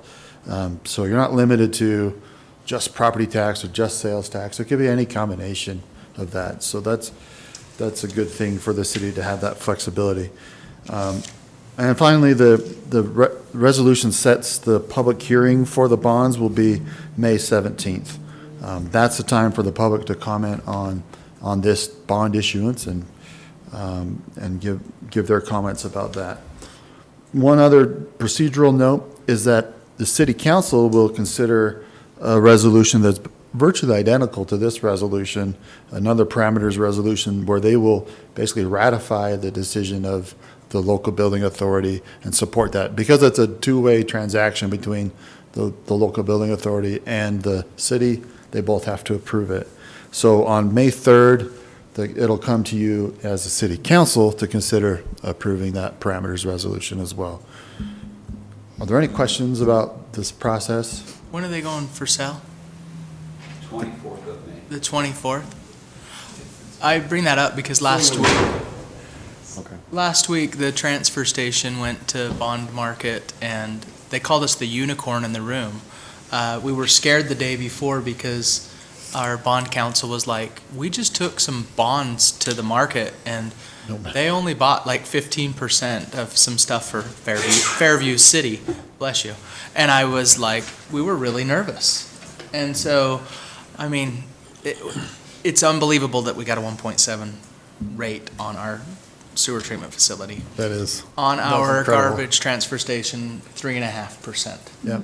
We lowered the amount that we asked for from 31 million to 28 to be able to get more of a favorable rate. But I only bring that up because it's like, it's an interesting market, right? Times are changing, rates are going up. Yeah, we're trying to rush to get this financing in place, but having our good bond rating really is important as a city. I can't stress that enough from what I've learned. One thing that helps with the lease revenue bond is that now that we've done one project, we have this project next door, there's more assets that the local building authority owns, and they can collateralize, cross-collateralize those different assets, so they have more of a security for the bondholders. Any other questions? So you're saying tonight we approve parameters, but then again, on May 3rd, we're approving parameters? As a city, tonight you are the local building authority. Okay, and then on May 3rd, it's the city. Usually it Okay. happens the same night, but because of just scheduling and when we got documents, we couldn't do it Okay. both tonight. So sorry about that. Okay. Any questions? Comments? Oh, you're so good at Anybody? your job.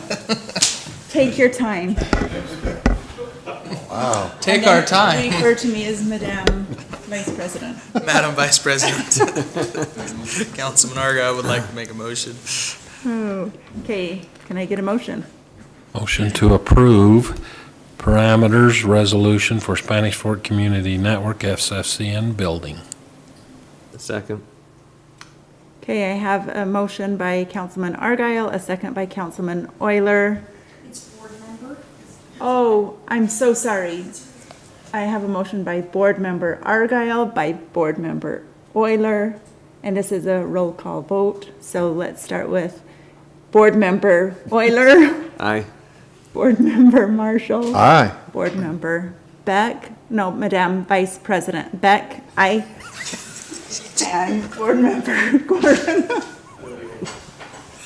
Aye. Okay, and Board Member Argyle. Aye. Okay, that passes. We would like to welcome back. Well, let's President? reconvene. Reconvene. Motion to reconvene back to city council. Second. Okay, all in favor? Aye. Welcome back, Mayor Mendenhall. Thank you. Now she's just council member back now. Councilmember Beck. Thank you, Councilmember Beck. Councilwoman. Yep. Madam First Lady. Adam first, yep, chair. Okay, item 14, discussion of future agenda items where no formal action can be taken on these items, but we have two, A and B. A is the 630 West Center Street roundabout. Chris Thompson, zoom out for Councilman Marshall, where this is. Oh, there's Don There's still. enough information on this thing for Councilman Marshall. Okay. It's going to take us a while just to digest this. Yeah. Okay, so this is the new high school going in. You'll notice it's orienting to the west. This is 630 West. Used to be oriented over here on 300 West. There's kind of a major, this is an old version. Anyway, that being said, the new access comes in right at the main access comes in here at 400 West. And so one of the things that we've discussed with you several times is how do we handle the traffic in this area? And where we landed is that at 400 West, that would become the main entrance to the school's parking lot, and there would be a signal here. And then we've talked about a possible signal right here or a roundabout. If you can go to the next slide. This is the new layout. If you can see how 400 West becomes emphasized. You have the signal here. This is what a roundabout was going to look like. This is what north of $2 million, a $2 million roundabout looks like. In fact, to just make sure we had enough money, we put in the budget $2.6 million. Now, the school district was going to pay $250,000 of that, but it's still a lot of money for the city. Now, likely it'd be a little bit less than that, but if the city's cost is around $2 million for this roundabout, we felt like that was too much. And so we recommended that we go to a signal system here and got into the design of that a little bit and are learning some things about even a signal. The only way to expand, the main way to expand is over here for the signal or over here. And the problem is getting the road lanes to line up. It causes a lot of problems that a roundabout could solve, but it would be very difficult to solve with a signal.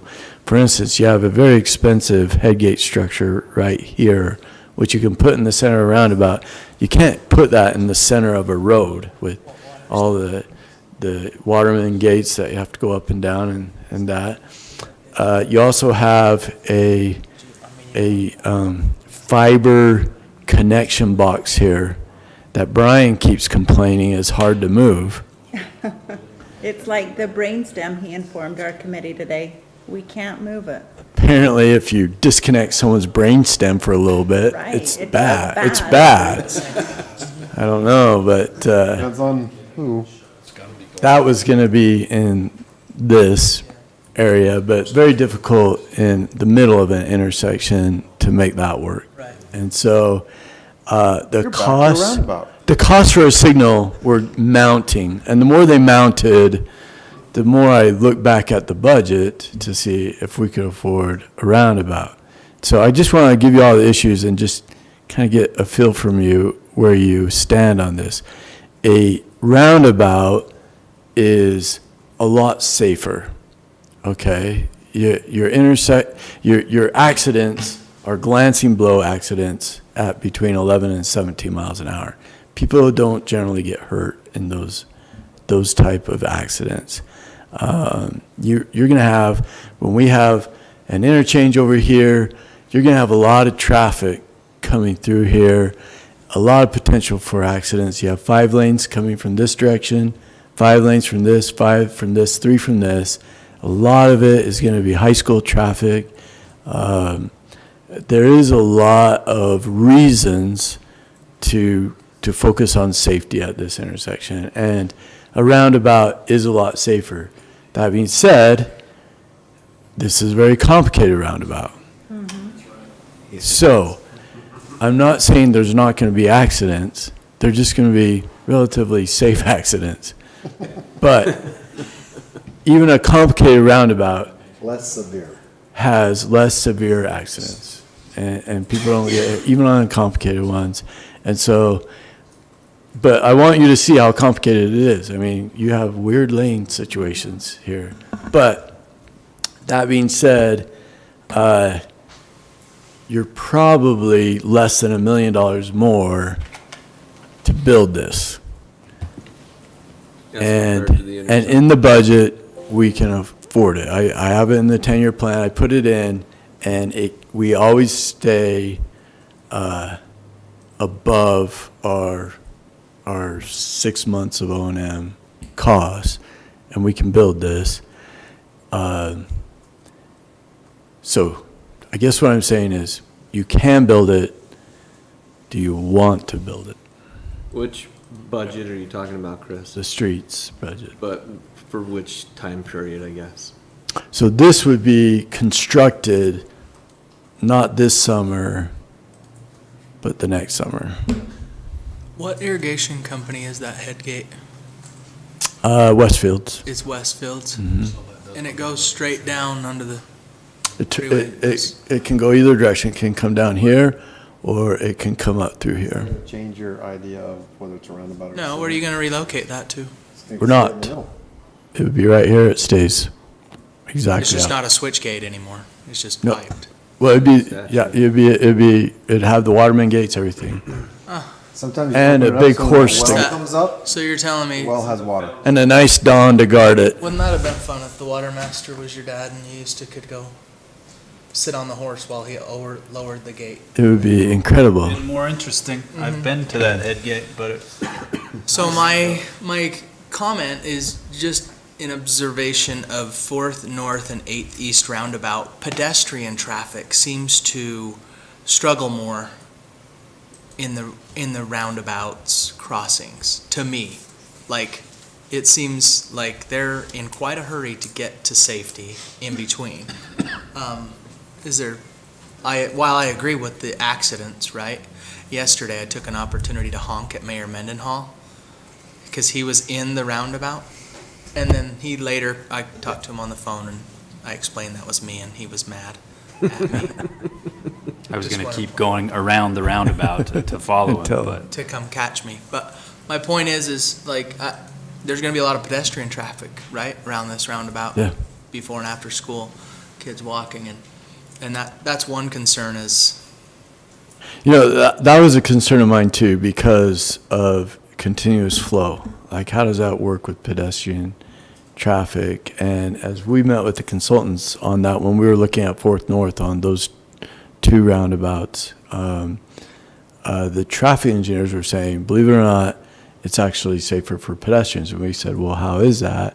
And they said, well, you'll only have to worry about traffic coming from one direction, and you have refuge islands, and then traffic coming from one direction and have refuge islands. We were concerned about that, particularly on 8th East. And so let's just pretend this is 8th East. So what we put is RRFBs here, here, and here, so that you could push a button and it flashes. So we did that, but we also thought we were going to have to put a crossing guard there. And so we met with the school district and we said, all right, we're ready to put a crossing guard there, but our police department wanted to go and watch it and make sure it was needed before they did that, based upon what our traffic engineers were saying. And so they actually parked at that church that was right there, and they watched a couple days of school traffic going across there, and they came back and reported to the traffic committee that there's no need for a crossing guard, that they didn't see any. And a part of it too is you slow way down to about 11 miles an hour before you approach, go into a roundabout. And so at 11 miles an hour, you can react to pedestrian ways, and they have a refuge island. I didn't actually go and watch that, so I can't really speak to that, but I do know our traffic engineers said that overall, a roundabout is safer for pedestrians than a signalized intersection. So I'm not a traffic engineer. They seem to be a lot smarter than I am. Okay, now that's an overstep. That's a little far. I'm just telling you, I've sat with a lot of traffic engineers. Smart people. Well, I'm They are just gonna smart say, guys. I wish we had somebody that was smart. I do too. Anyway, but that's what they say. It's actually safer for pedestrians, so. I like the idea of a roundabout with center. Because of the future Yeah. off-ramp. There'll be way more traffic in the future than there is today. This not only is safer, it slows people down. I think this is a better long-term solution than a signal. And was once a traffic engineer. I play one on TV. Every On Tuesday. SF-17. Chris, I guess my question is timing. If we don't have the Center Street off-ramp yet, and it's years down the road, is there a reason why you want to get started on this next year as compared to maybe waiting? Yes, because we're fully developing this side, and if you it has to have something. You have to have a signal or a roundabout here as soon as the school doors open. Our traffic study showed that. So if you spent the money on a signal, you're done. You're going to stay with that signal. So you have to decide now. But it sounds like we don't have a choice because of the, A signal is still less we can't move that, right, Brian? money. Like, that would cost millions of dollars? Not the fiber box, not the vault, no. But that wouldn't be affected by. Yeah, it's right there. Wait, No, up there, It's up right there. there. What's it called again? Box? A node? It's a vault. A vault. We just to have, be moved, it's expensive to move. Made. It would be very, very intrusive to the services. It would shut things down for quite a bit of time while we reroute. There's a lot of fiber, In that box. hundreds and hundreds of fibers that go through there. would it be worth $1 million to not move it? You're asking him, of course. If it was your money. If it was your money. This is good. You're not gonna move it either way. Okay. Well, at any rate, With either solution, it doesn't move, so. It just gets if disconnected. you want, Yeah. one concern that my kids would have is ALA has a nice, cool eagle in their roundabout. Where's the dawn? And we don't have, so that's So with your another thing. $2.6 million, does it include that big statue? That's $500,000 of it. Oh, that's right. You're giving all the Springville and Payson kids something to vandalize. Can't we just put the rock back there? We're gonna put him on the rock. That's a brilliant We'll put him idea. on the rock. Chad? Yep. Actually, just so you know, we've told the school district they're paying, like their booster or someone would have to, we're not gonna pay for that. Okay. Yep. And ALA paid for theirs. And it's interesting how much quality they. Pretty good. They didn't want to pay They to did help pave the road, Yeah, right? I'm just saying, they did a good job. So- They did a good job. Yeah, I got a Chris? nice eagle. I like that rather than the thing. I think it'll keep the students moving out and then, but, so, This is a truck driver's dream roundabout. Look how, Okay, Yeah. now, let's not go that far, Chad, right? challenge accepted. I just have, a question, and we've had a lot of comments about Third West, which is a part of this, eventually, all this to be put together. Have I Right drove here. that street a lot in the last couple of weeks. Can we please work to keep the RVs, the trailers, the abandoned or non-operated cars off of Third West? Because they're impacting, people are now just going straight, but there's more and more vehicles parked on that road, which takes away from what we're trying to do, is get people to go down that road instead of Main Street. And there's a lot on that road. That would be, please. That's an enforcement issue, I think. And I know the high school, I'm assuming this is gonna be fixed, because they're parking from right here to the apartments Yeah. on this road right now, and I'm assuming when this is done, the parking, I hope, has plenty of Friday parking. nights. Let me spend some time with our traffic committee on that and see what we can come back Thank you. with. So right along here. Thank you, Chris. Any other questions for Chris on this? You're looking for some maybe nodding heads, but no decisions. If we went back to budgeting around about, is there any concerns with that? That's kind of long-term budgets. You probably wouldn't really see it until mostly in FY '24's budget, but as we project out long-term, it looks like we can afford it. Go ahead and spend it. I'm okay with that. There's only one, I other won't than be the here. city and district, there's only one property owner it looks like it would be affected. We need to purchase any land from them on that northwest corner. It's right here. Yeah. We also have this detention basin that probably is in our name as a city. So there's gonna be check. some- But, yeah, so right here you would have A little basically a trade, but you would be giving him more land or her more land than we'd be taking, so we could probably make that right. Okay, traffic engineer here on our, thanks, Chris. Okay, Right there. that takes us to item 15. Anything? Dave? 14B. Oh, excuse me. 14B, there's a B2, general plan direction. Dave Anderson. Thank you once again, Honorable Mayor, esteemed City Council. We're hoping to get some direction tonight about the general plan. If we don't get it tonight, we hope to get it soon. I'm going to go through a couple of things to talk about, maybe some things that we'd compare the general plan to, some things to think about when we're talking about the general plan, maybe making changes to it and that sort of a thing, and a little bit about the process we typically follow in preparing a general plan. So for starters, kind of like a map relative to the general plan being compared to a map. I think that's one way to look at it. You can look at the general plan like a recipe that you might follow to get some specific final product. General plan, look at it like an inventory of things that you want to have, things that, in this case, things you want to have in the city.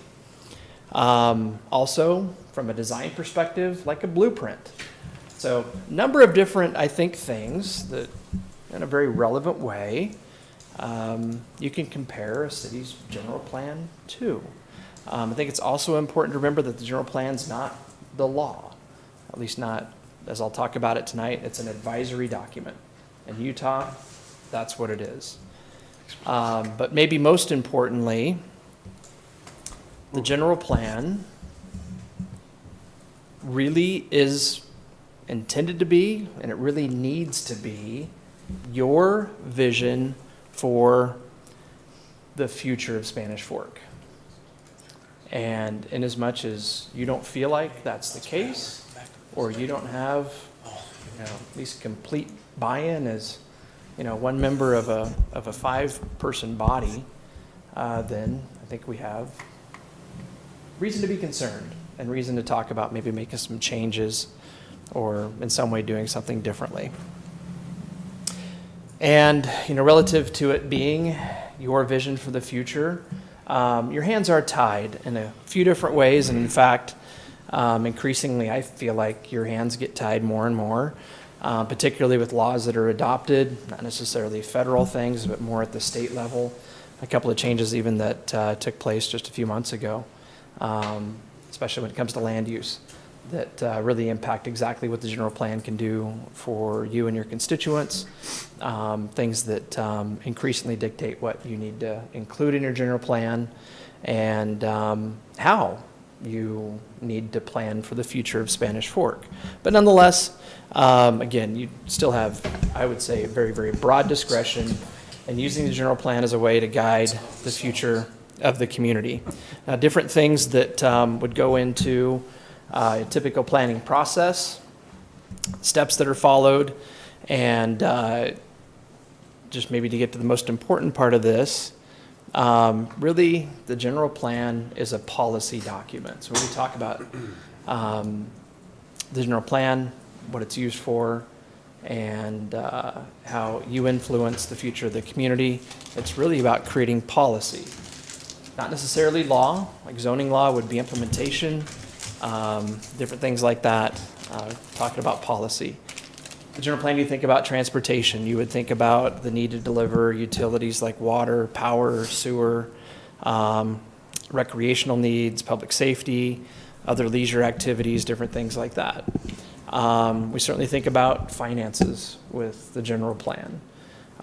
Different ways to make sure that from a land use perspective, we're capitalizing on the city's strengths, making sure that key sites are available for key uses that help pay the bills. Certain land uses in Spanish Fork absolutely subsidize some of the services that are offered, while, particularly in our case, and I think we live in a part of the world where property taxes are really, really big deal. So making sure that land use policy matches with a desire to keep property taxes low, that's really, really important. At least it has been over the years for Spanish Fork.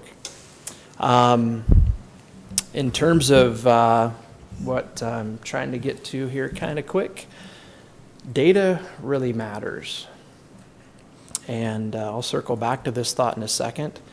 But creating a general plan, maybe in our case, updating a general plan, if done the right way, isn't just about what feels right, what looks right on a map, or maybe what a group of maybe your resident peers of the community think should happen. If done the right way, gathering the right data is a really, really important part of developing a plan that's going to withstand, among other things, the test of time. Data comes from a lot of different places. These are some of the sources that we've used in the past. I think some that other communities use as they create well-conceived plans.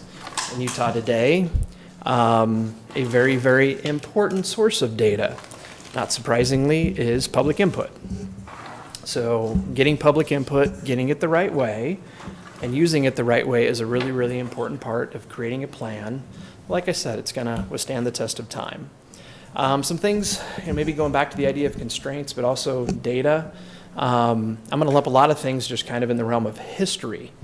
There's only so much that anybody can do, that any elected legislative body can do in a community at a particular point in time because of things that have happened before. So for example, right now, we have this, which is a big deal. The area included in this map, that is our annexation policy plan.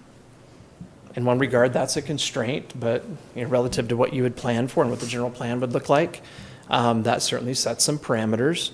There are certain land uses that either exist today or that have been identified or planned for, or characteristics of lands like floodplains, floodways, and that sort of a thing, which influence what you can and can't do, or what you should and shouldn't do in terms of anticipating what makes sense for the future. By far the biggest driver for land use, though, is transportation. So taking into account transportation, particular aspects of transportation, like where maybe there are significant junctions that lend themselves to certain types of land uses more appropriately maybe than other land uses, eventually leads to something like what we have today. Just by way of, again, for example, US Highway 6 isn't going to go away. It's not going to be relocated. So your vision for the future needs to account for that. And in a very broad sense, that's relevant data that needs to be accounted for and considered, again, as you think about what your vision for the future of Spanish Fork would be, should be, needs to be. All of that data gets processed, prioritized, analyzed, and typically, again, maybe the key word I would use is process. It's incremental, it happens over some period of time, and to a large extent, different priorities get balanced, and at the end of the day, you end up with something that is the policy, something that ultimately a legislative body like the City Council adopts, and that becomes that vision for the future for the community until at some future date, a City Council decides that they want to make changes. In the past, we've planned with our general plan document for the city at build-out. I happen to think that's really appropriate, and we don't know if all of the lands within our annexation policy plan are going to have some type of new land use proposed or development activity in the next 30 years or 50 years or 100 years. But nonetheless, we've given some thought to what the city should look like, ultimately with all of the land that we anticipate to see annexed into Spanish Fork at some point in time. And with that said, quickly I'm going to have the rubber hit the road here as I throw out a couple of thoughts that really stem from, and I'm going to go back one just to kind of hold a thought. For the past few years, in conversations that we've had just among staff and the Planning Commission, conversations that we've had among staff and the City Council, we've had as the topic of at least one work session that I can remember, joint session with the Planning Commission and City Council, something about the general plan and whether or not some thought should be given to changing the general plan or not. We can phrase it a lot of different ways, just conversation about the general plan. The general plan has been the subject of some conversation in terms of development that's happened in proximity to certain neighborhoods in the community, where perhaps its current relevance was questioned, maybe among other things. And tonight, I'm looking to get your thoughts on what an appropriate next step might be. I've tried to boil things down fairly succinctly. I would love to talk this through as much as you would like to. Having a plan in place that you feel is yours, I think is essential. And I think also, I say that acknowledging that like any kind of a collaborative effort, usually there's some give and take and that type of thing. But at the end of the day, whether it is what we have on the books today or something that gets changed, I think it's really, really important that, like I've said, it's yours. And you believe that and you feel that and you feel inclined to promote it and support it. And it's just something that you appreciate. To a lesser degree, I hope that's how the Planning Commission would feel about it. And very, very importantly, while I would very quickly acknowledge that I think particularly when it comes to land use, it's really, really hard to make everybody happy. But yet, having a community that feels that at some point in time, they've been given an opportunity to provide input and that they've been heard and that they can somehow see how their input has been taken into account in some effort that the city's made relative to the City Council's vision for the future of Spanish Fork. I think that can be extremely important. So that being said, I think there are a lot of different ways that potentially you could maybe direct some action relative to the general plan. This isn't all of them, but 4 quick ones. You could do nothing. This is a serious option. I appreciated one planning commissioner when we had our last joint meeting where this was really intended to be kind of the main event, talking about this and getting some direction. I think he simply said, "What's broken?" And it was a genuine question. Like, he wanted to understand what other people felt needed to be changed. That is one train of thought I think that exists. And, you know, in as much as our general plan indeed has been adjusted and modified incrementally every couple of years for the past 10 or 12 years, I think it's a very relevant document today. So I don't want necessarily to come across like I'm being flippant, or that I don't think that really honestly is a option worth considering.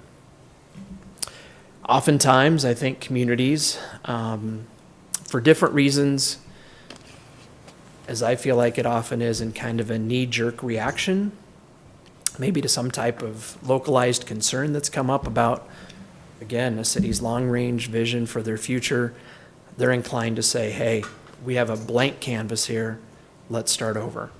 And that is an option, certainly.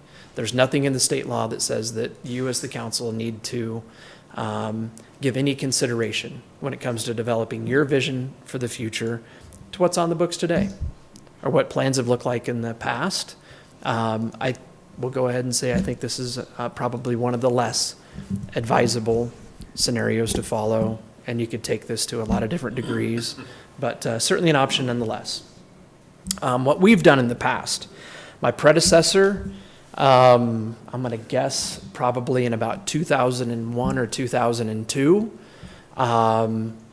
went through an effort, public engagement, good public outreach as part of that public engagement process, implemented what are just very fundamentally sound land use planning principles to create a general plan document that lasted for about 10 years until we did the exact same thing in 2009, 10, and 11, and came up with what is the foundation for what we have today.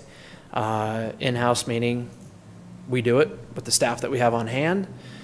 We follow, again, I use that word, traditional processes to achieve some of those things that I mentioned earlier, to hopefully get to a point to where you feel like it's your document, to where residents in the community feel like they've been given an opportunity to provide input, and hopefully as well being able to illustrate how that input has been accounted for with actual policy that is created. And another scenario that is very common, it's very, in fact, I would say in our era, uncommon for cities to rely on their full-time staff to do a robust public outreach, public engagement kind of a process when it comes to a comprehensive look at their general plan document. All of the communities that I can think of, including the ones in our immediate vicinity here, have relied on consultants to do the majority of the heavy lifting when they've done whatever it is that they've done to their general plans, whether it's kind of from a ground up start over or just an update, kind of a refresher. This is today the most common path that communities take. The key for me here really is public outreach. I have some insight into how typically my colleagues look at the land use side of things. Frankly, I think good land use planning is probably heavy on being tactful, but at the end of the day, it's not really rocket science. Public outreach is a very different story. And for a community like Spanish Fork that is growing the way that we're growing today, and for any community in an environment like we're all in along the Wasatch Front, where growth is top of mind for, I think, everybody. And where concerns about change and how change impacts people and where people live and how people live, and may impact, among other things, the largest investment that they might make by way of, their homes and that type of a thing. We know from surveys that the Salt Lake Tribune's done, that the League of Cities and Towns has done, that the Kempsey Gardner Institute with Ivory Homes has done. Growth is a really big deal.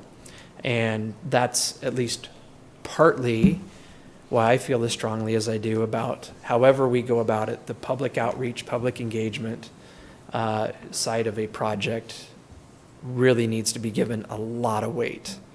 And there needs to be significant horsepower dedicated to that. Trying not necessarily to, I'd hope to be a little bit more just neutral in throwing these out as ideas. But that last one for me, hands down, I think is the right way to go.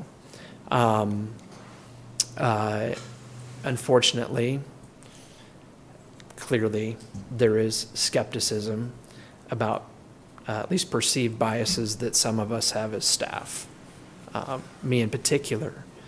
So having maybe somebody else leading an effort to really take a fresh look at what that policy should be and helping you understand maybe how the community feels about different things and what their priorities are and the like. I think having an outside group lead that effort so that us as staff, maybe can engage in more of a behind-the-scenes way. I think that's important if we're really trying to get to the point to where there is more than just nominal buy-in to the effort. Does that make sense? Okay, so that all being said, tonight it's later than I'd hoped it would be at this point, but love to get your thoughts on anything that you'd like to see us do, maybe by way of next steps. The timing for this conversation is important because particularly, that last step there, that's something that we would want to budget for next year. So depending on what input you are ready to give, maybe me tonight, or maybe us in some future council meeting fairly soon, we would take that input and try to prepare maybe a corresponding scope of work and then kind of try to maybe guess as to what a price tag for that scope of work would be so that we can get on this without delay and get to that point, if you're not there now, to where, again, you really feel like it's yours, that vision for the future. Growth is a big deal. Change is happening, and I think we need to get to that point now. That's it for me, but love to talk. Love to hear your thoughts, answer questions, whatever. Thank you, Dave. Questions for Dave on this? Just one more quick one. Can you go back to the zoning map that you had up here? Yeah. So this is from 2009-10? This is current right here, actually. But last update is what Chad says. This has been changed within the last year, but in a small localized way. Some of those things that you brought But to us. the basic kind of format and things like that was last updated in 11.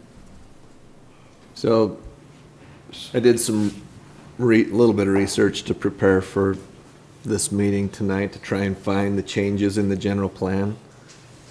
I think prior to 2005, the one that I found, and there's a folder that has the historical documents. There's one for 2005, and the area in Leland was specifically where I was looking. That's the first one that shows kind of what the plan was for the Leland area. Then I found another for 2013, and then I think I found this was the last one. So basically there've been 3, maybe 4 iterations in the last 20 plus years. So can I tell you 2 concerns of mine? You tell me as many as you want. So going back, I want to say maybe 2014-ish, we had that study done on Main Street. We had a hardbound book made. We had suggestions made. And I feel like we've, as a city, have done very, very minimal things in that. Then let's go to maybe 2017, 18. We had a company come in and we paid them $80,000 and looked at the river bottoms and had a lot of suggestions. I feel like we're not a lot closer today. The last time we talked about the river bottoms was November.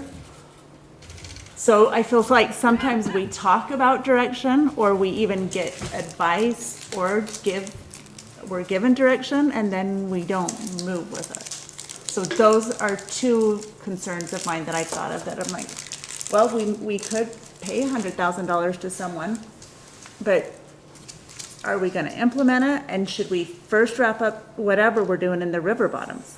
Or does If that- anything, Does that roll into, does it roll Yes. into it? Yeah, That's that's a good like point. a big, if we're gonna do something, we better be willing to implement something.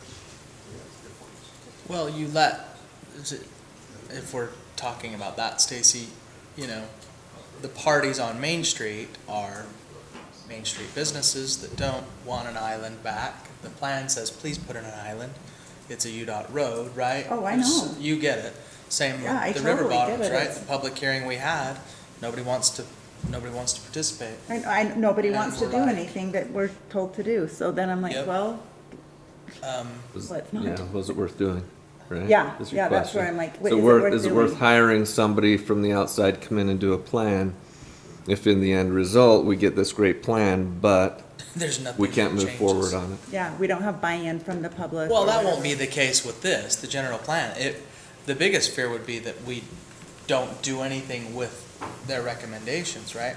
That's up to us, right? That's up to us. To Dave's point, the unbiased opinion of an outside source, right, is going to get the public input and weigh in. It's definitely the hope. So, one thought that I've got in the planning commission meeting, the last one, there were a couple of BYU students that came in, talked about basically the transportation grid over Utah County, and they did the straight lines, crisscross. Then they tried to show kind of what we could do, I think, and you mentioned it in your presentation, I think, in my opinion, the first place you start as far as planning needs to be with your roads.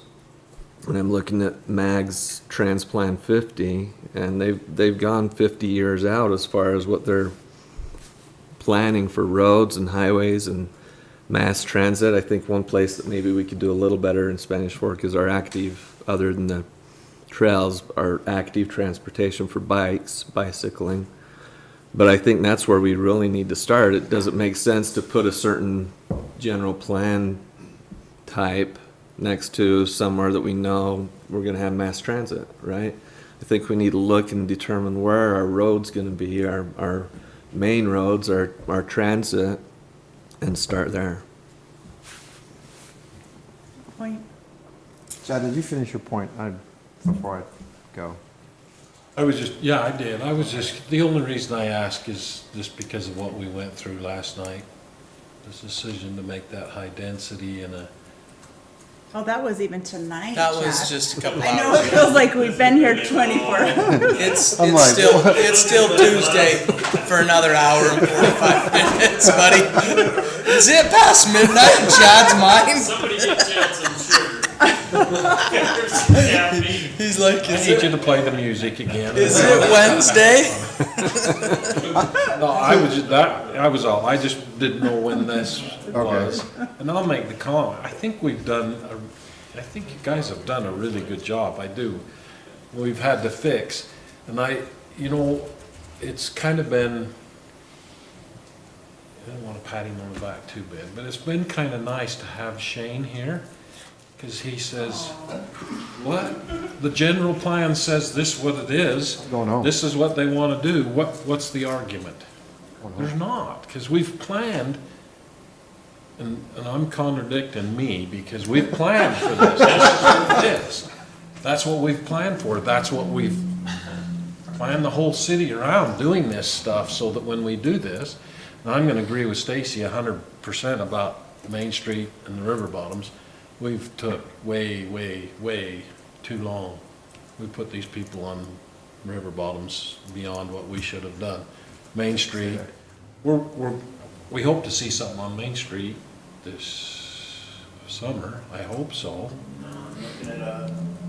Go back one. Next summer, I Go think. up, Dave. From MAG and Yeah. UDOT, but it doesn't come available Okay. until. I'll come back to Main Street. I'm listening, So, but I'm. Go back to the current plan real quick. But that, I like you said, because you can click to this map and I did the other night when I was looking at this Modera, because I thought, all I could remember is the high density around where our train station is going to probably be in the future. And the thing, when I look at this stuff, the only thing I keep thinking is mass transit. Okay. Spanish Fork City, we're paying, I figured I don't know, Seth told me probably between $4 and $6 million, and we still have the same route going through our town. When you're building that complex right there, and our whole thing is to get people out of town and get them to where they need to be, or walk, or whatever, and we can't even get them to a bus. And that's frustrating to me, and that general plan doesn't change that, no matter what we do. It's kind of if they build it, they'll come. But we've gone from 6 to 45,000, and UTA's not changed. Not one bit. And we're trying to build high-density housing and everything around it and try to meet the needs of our state growing. And I know that's a little bit of soapbox opera, that gets back to this, but I really do think we've done a good job with this, because you can just say, when somebody's arguing about it, and I've heard you say it many times, this is what's been in the plan for 15, 20 years. There's what it is, there's what it'll be, so. And I love the public you know what, anytime we can involve the public, I love that. But sometimes it's difficult to get 30 people in a room and get consensus on a couple of items. Almost impossible, right, to get, It's, yeah. I mean, there's only 6 of us, it's impossible, right? Can you go back to the other one? So I have a couple of points to make. I think one, that one, nope, that one. Yeah, one, I like to have the conversation about the bigger picture outside of the conversation we had today. Like, when we have conversation about the general plan, it is focused like right there, like in that spot, with emotions, with property owners that are getting completely impacted. I'd rather have a broader conversation without the emotion and make broader, long-term decisions. So I think, one, that's one for me. I want to move forward with that so that we can have that conversation. 2, look at this map. So here in the area that we're solidly built, look how defined this is. When you get out here a little bit, it's very, very loosely defined. And I think that's intentional. 10 years ago, we were a long way from having the conversation we had tonight. We were a long way from that. So it was okay to be generally planned out there with these broad strokes. We're there now, right? Tonight, we had a conversation about a piece of property that spanned 4 general plan designations. We could probably do better than that. My point is that it's 10 years ago, we didn't need to worry about it. It's 10 years in the future now, and we need to worry about it. We need to be more specific here. We can't give the property owner that came in and wanted to do this development today direction that we're not comfortable with in our general plan. They look at the general plan, they bought that piece of property, and they said, well, I know what they want. They want this. Let me give it to them. We said, at least I said, oh, that makes me uncomfortable. I don't think that's fair. I think we can do better than that. There are, I don't know how many people, 15, 20,000 more people today in Spanish Fork than when we updated this last time. Mm-hmm. That's 20,000 voices that we probably haven't heard from. Mm-hmm. I think it's fair to get it out there. I don't think, and Mike and I had this conversation earlier, I think we've done a fantastic job of planning this. There's a reason why people want to live in Spanish Fork. And this plan has been the fundamental reason I think that we're doing that would have been successful. So I don't think it should be thrown out. I think it should just be refined. And should we define this a little bit better than we have today? Do we know more now that we can define this better today? I mean, what is high density in this long range plan? Does anyone know what that term means in this long range plan or this general plan? It means 9 to 12. We just talked about high density today, 18. So even our general plan doesn't reflect the terminology that we have today, and it needs to. High density 15 years ago was 9 to 10. Now that's, what, medium at the best, right? So there are some terminology things we need to update. There's some, we can do better than this. We can do better than this blob that's out there. And we can do better with our engagement with the public. So for all those reasons, I think we should move forward. I don't think we should start over, but I think we should leverage this and move forward and have good conversations with the public that's out there, that's here today. How do you do that with the entire city? Do you pick a section and just focus a little piece at a time, or how do you do that? I think that's part of what we go out to engage another firm and ask them, how do we engage effectively? Well, I don't know the answer to that. I know how to build a road. I don't know how to engage the public while I do it. But to answer your question, Kevin, there's inventory, right? So you can say to yourself, one of the first conversations I had with your dad was how many times perhaps this landowner came in and said, I know you're telling me it's commercial, but I can put houses here today and it's still vacant, right? Being held for a commercial use, hopefully a grocery store, right? We don't always get to decide, right? And that may be the case here.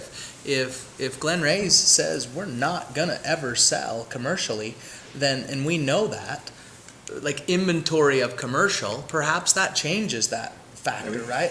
Then maybe we need different commercial and different, right? Same with this landowner here I work with, and they'd like to see a different plan for, mixed use, little less commercial and more high density, right? Because it obviously maximizes, but there's so much value in what your dad's wisdom was, right? If we lose out on that opportunity, we can't make it back, right? We can never come back. I struggle with answering that question, Kevin, because in one breath, I say, I want to do this holistically, and engaging the public holistically is super hard. Yeah, it is. And so then what we resort to is going, let's look at this specific area, and then we're back to minutia, right? So it's hard, but I think that's part of Dave's presentation was, I don't know that we know how to do the engagement anymore. Let's bring someone else that can help us do that. Yeah, because you ask somebody over here, you ask them, let's say the question, where do you think a good place in Spanish Fork is for high density? They're gonna say right here. You ask these people in Leland. Unless they live there. Yeah. Unless they live, and so to engage the public is difficult. Yep.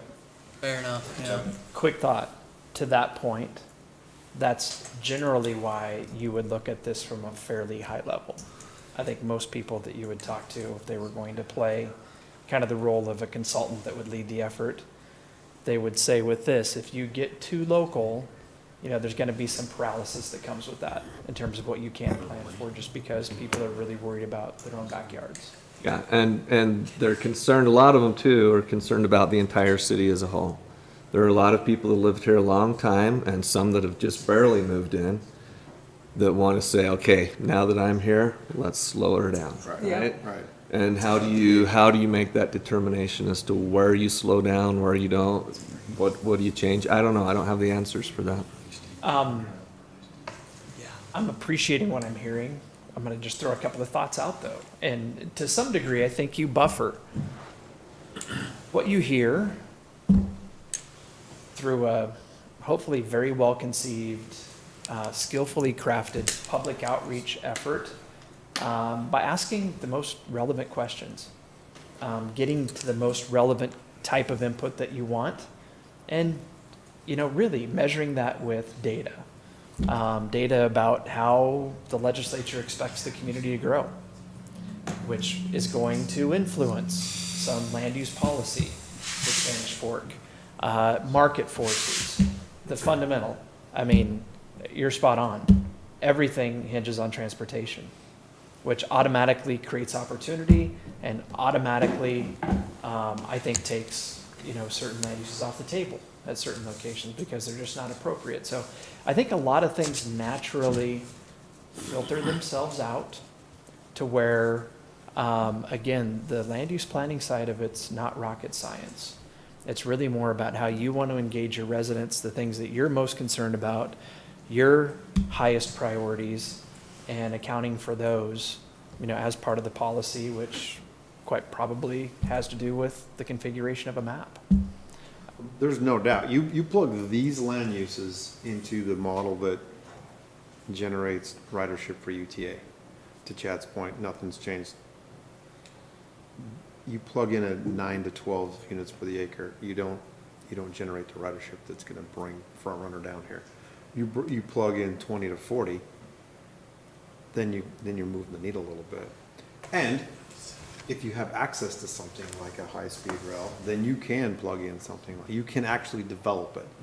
But maybe we need to have the conversation, because 10 years ago, 9 to 12 was like, you go above that, you can never even talk about it. Now, it's a different story. Can I elaborate on that for a quick second? And I'm going to touch on some things that Stacy mentioned, and I'm not, hopefully this doesn't come across the wrong way.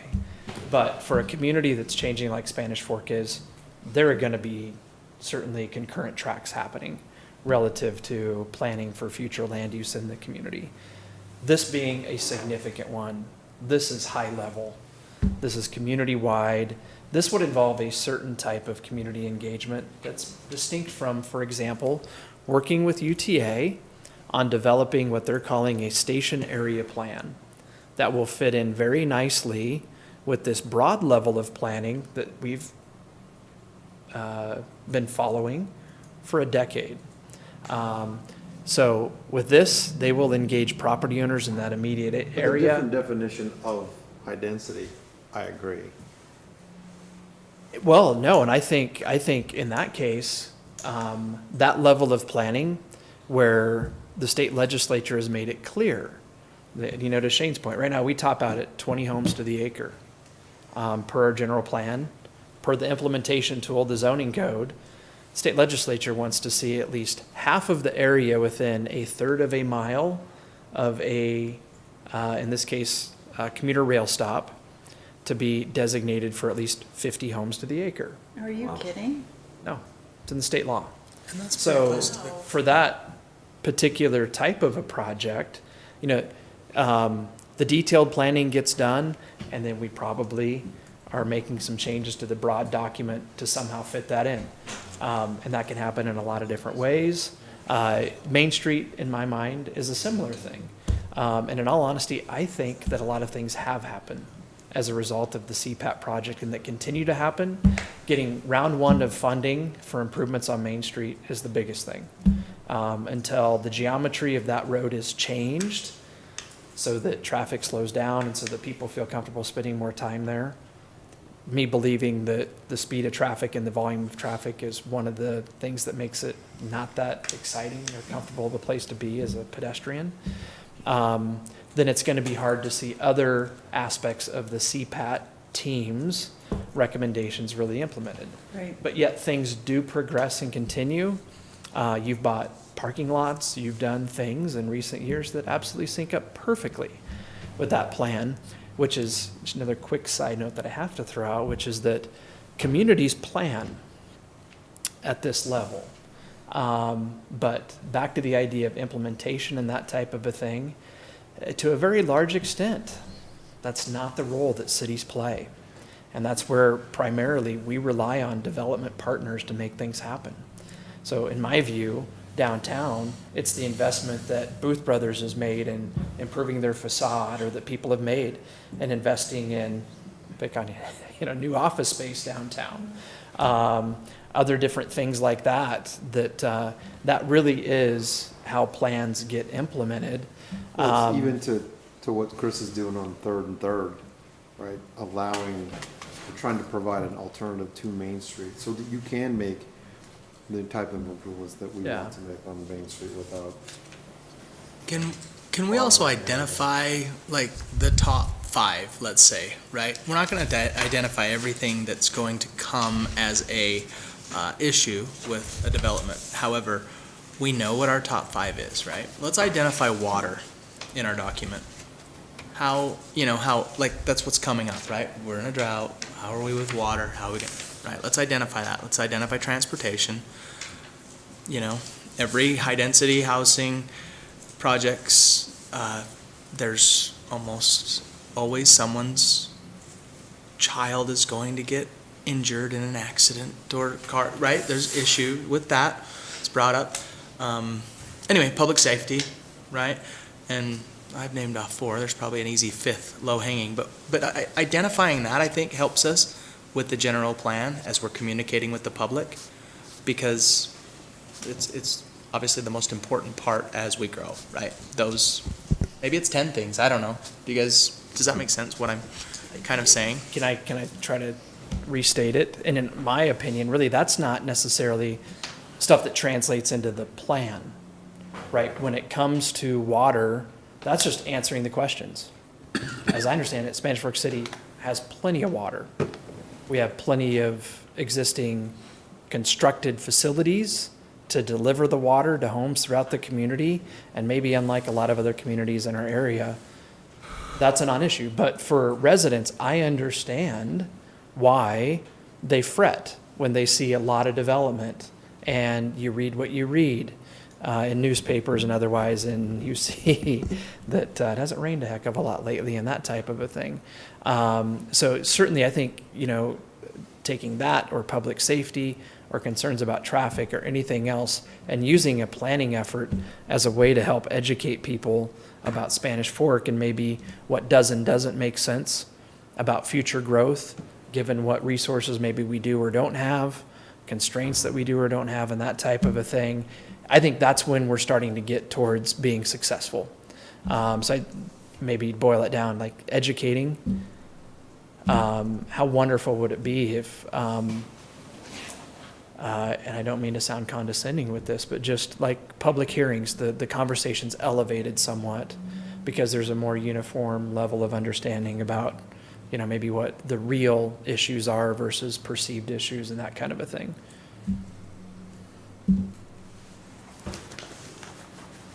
Yeah, I'd be interested to know what that 4th option that you mentioned, what a fiscal impact is of that, to see how it fits in budgets. Phil, there's definitely a role that us as elected officials play. I mean, just in the nature of what Kevin talked about in the last 20 years and stating the estimated dates that maybe the general plan's been updated and maybe it's just little minor tweaks rather than big changes. But that's every 5 years, Well, this body can change every 5 years, the whole body, right? And so you somewhat have elected officials that change in, the voice of the public too, of, hey, we're super frustrated.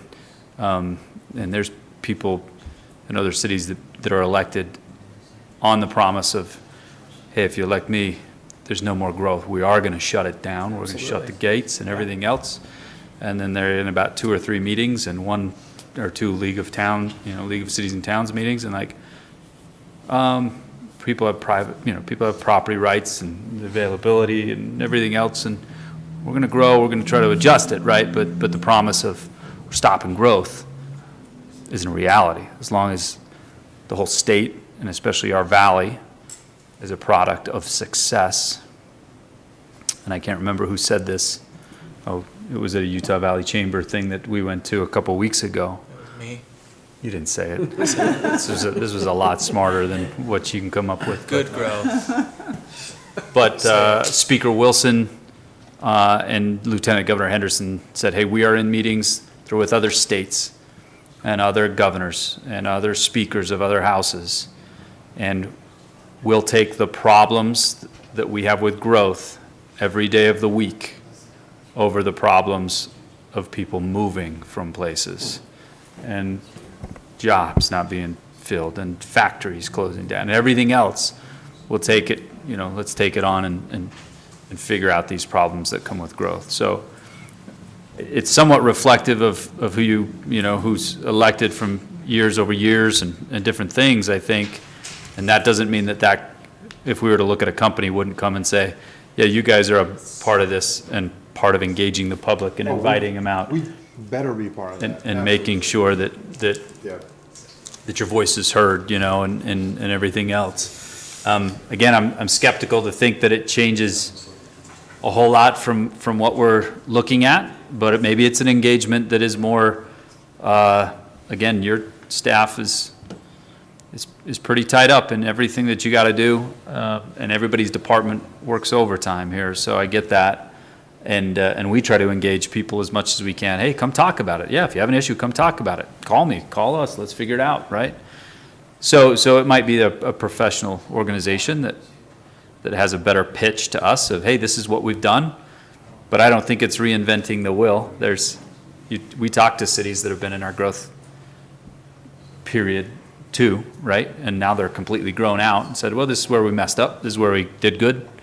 So learning from them, we're just headed to a conference tomorrow that we'll get to engage and talk again to other cities about what they've done, what they haven't done. Is there a conference tomorrow? Stop it. Oh, it's still Tuesday. It's still Tuesday. But the only way to stop growth is to make Spanish Fork less hospitable, and none of us up here want to do that, right? Make it less desirable to live here, and we're just not willing to do that, right? We just got to make sure we grow smart. And sensitive to these are colors over people's private property. And so when somebody says, hey, you think you're going to do that with my ground? It's my ground. It's like, no, you're the driver of your ground. You're the complete driver of your ground. But if we don't have a plan of what goes there, you know, how it works traffic-wise, water-wise, utility-wise, public safety-wise, then we're not doing the due diligence of the city too. And so some of this is all, you're right, Shane, we are getting out there, and other places, boy, all of a sudden we're there, you know. So I like what you just said, though. I think that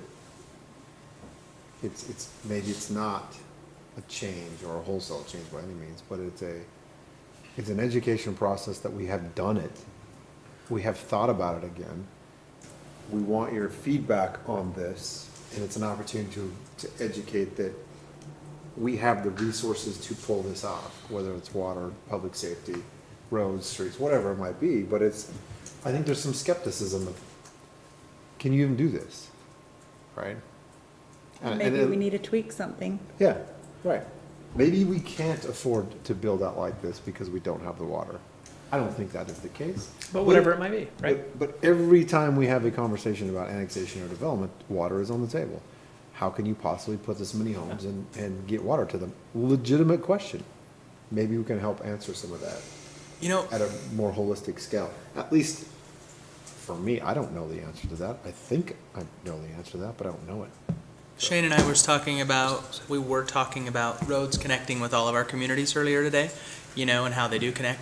Wouldn't it be, tonight during our conversation, I was looking for Salem's, you know, general plan map, right? Because it's very helpful, and I think we need to make sure we're sharing that document with our neighbors to the south. Absolutely. If the residents of Palmyra want to create a township, it's probably good for them to understand that this is our growth boundary that we've declared to the state.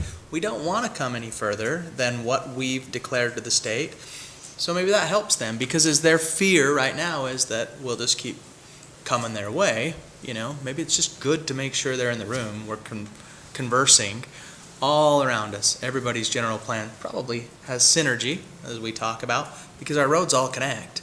And if we're not connecting roads and infrastructure, I mean, that's a problem. It's not lost on me how this sounds like a homer, but again, to the public, the timing of having what maybe engages me most in this possibility and looking at doing something is the current council we have, the current planning commission. That doesn't disparage Mayor Lafeson's probably watching. He's fantastic. He's texting. Is he? Okay. Yeah. But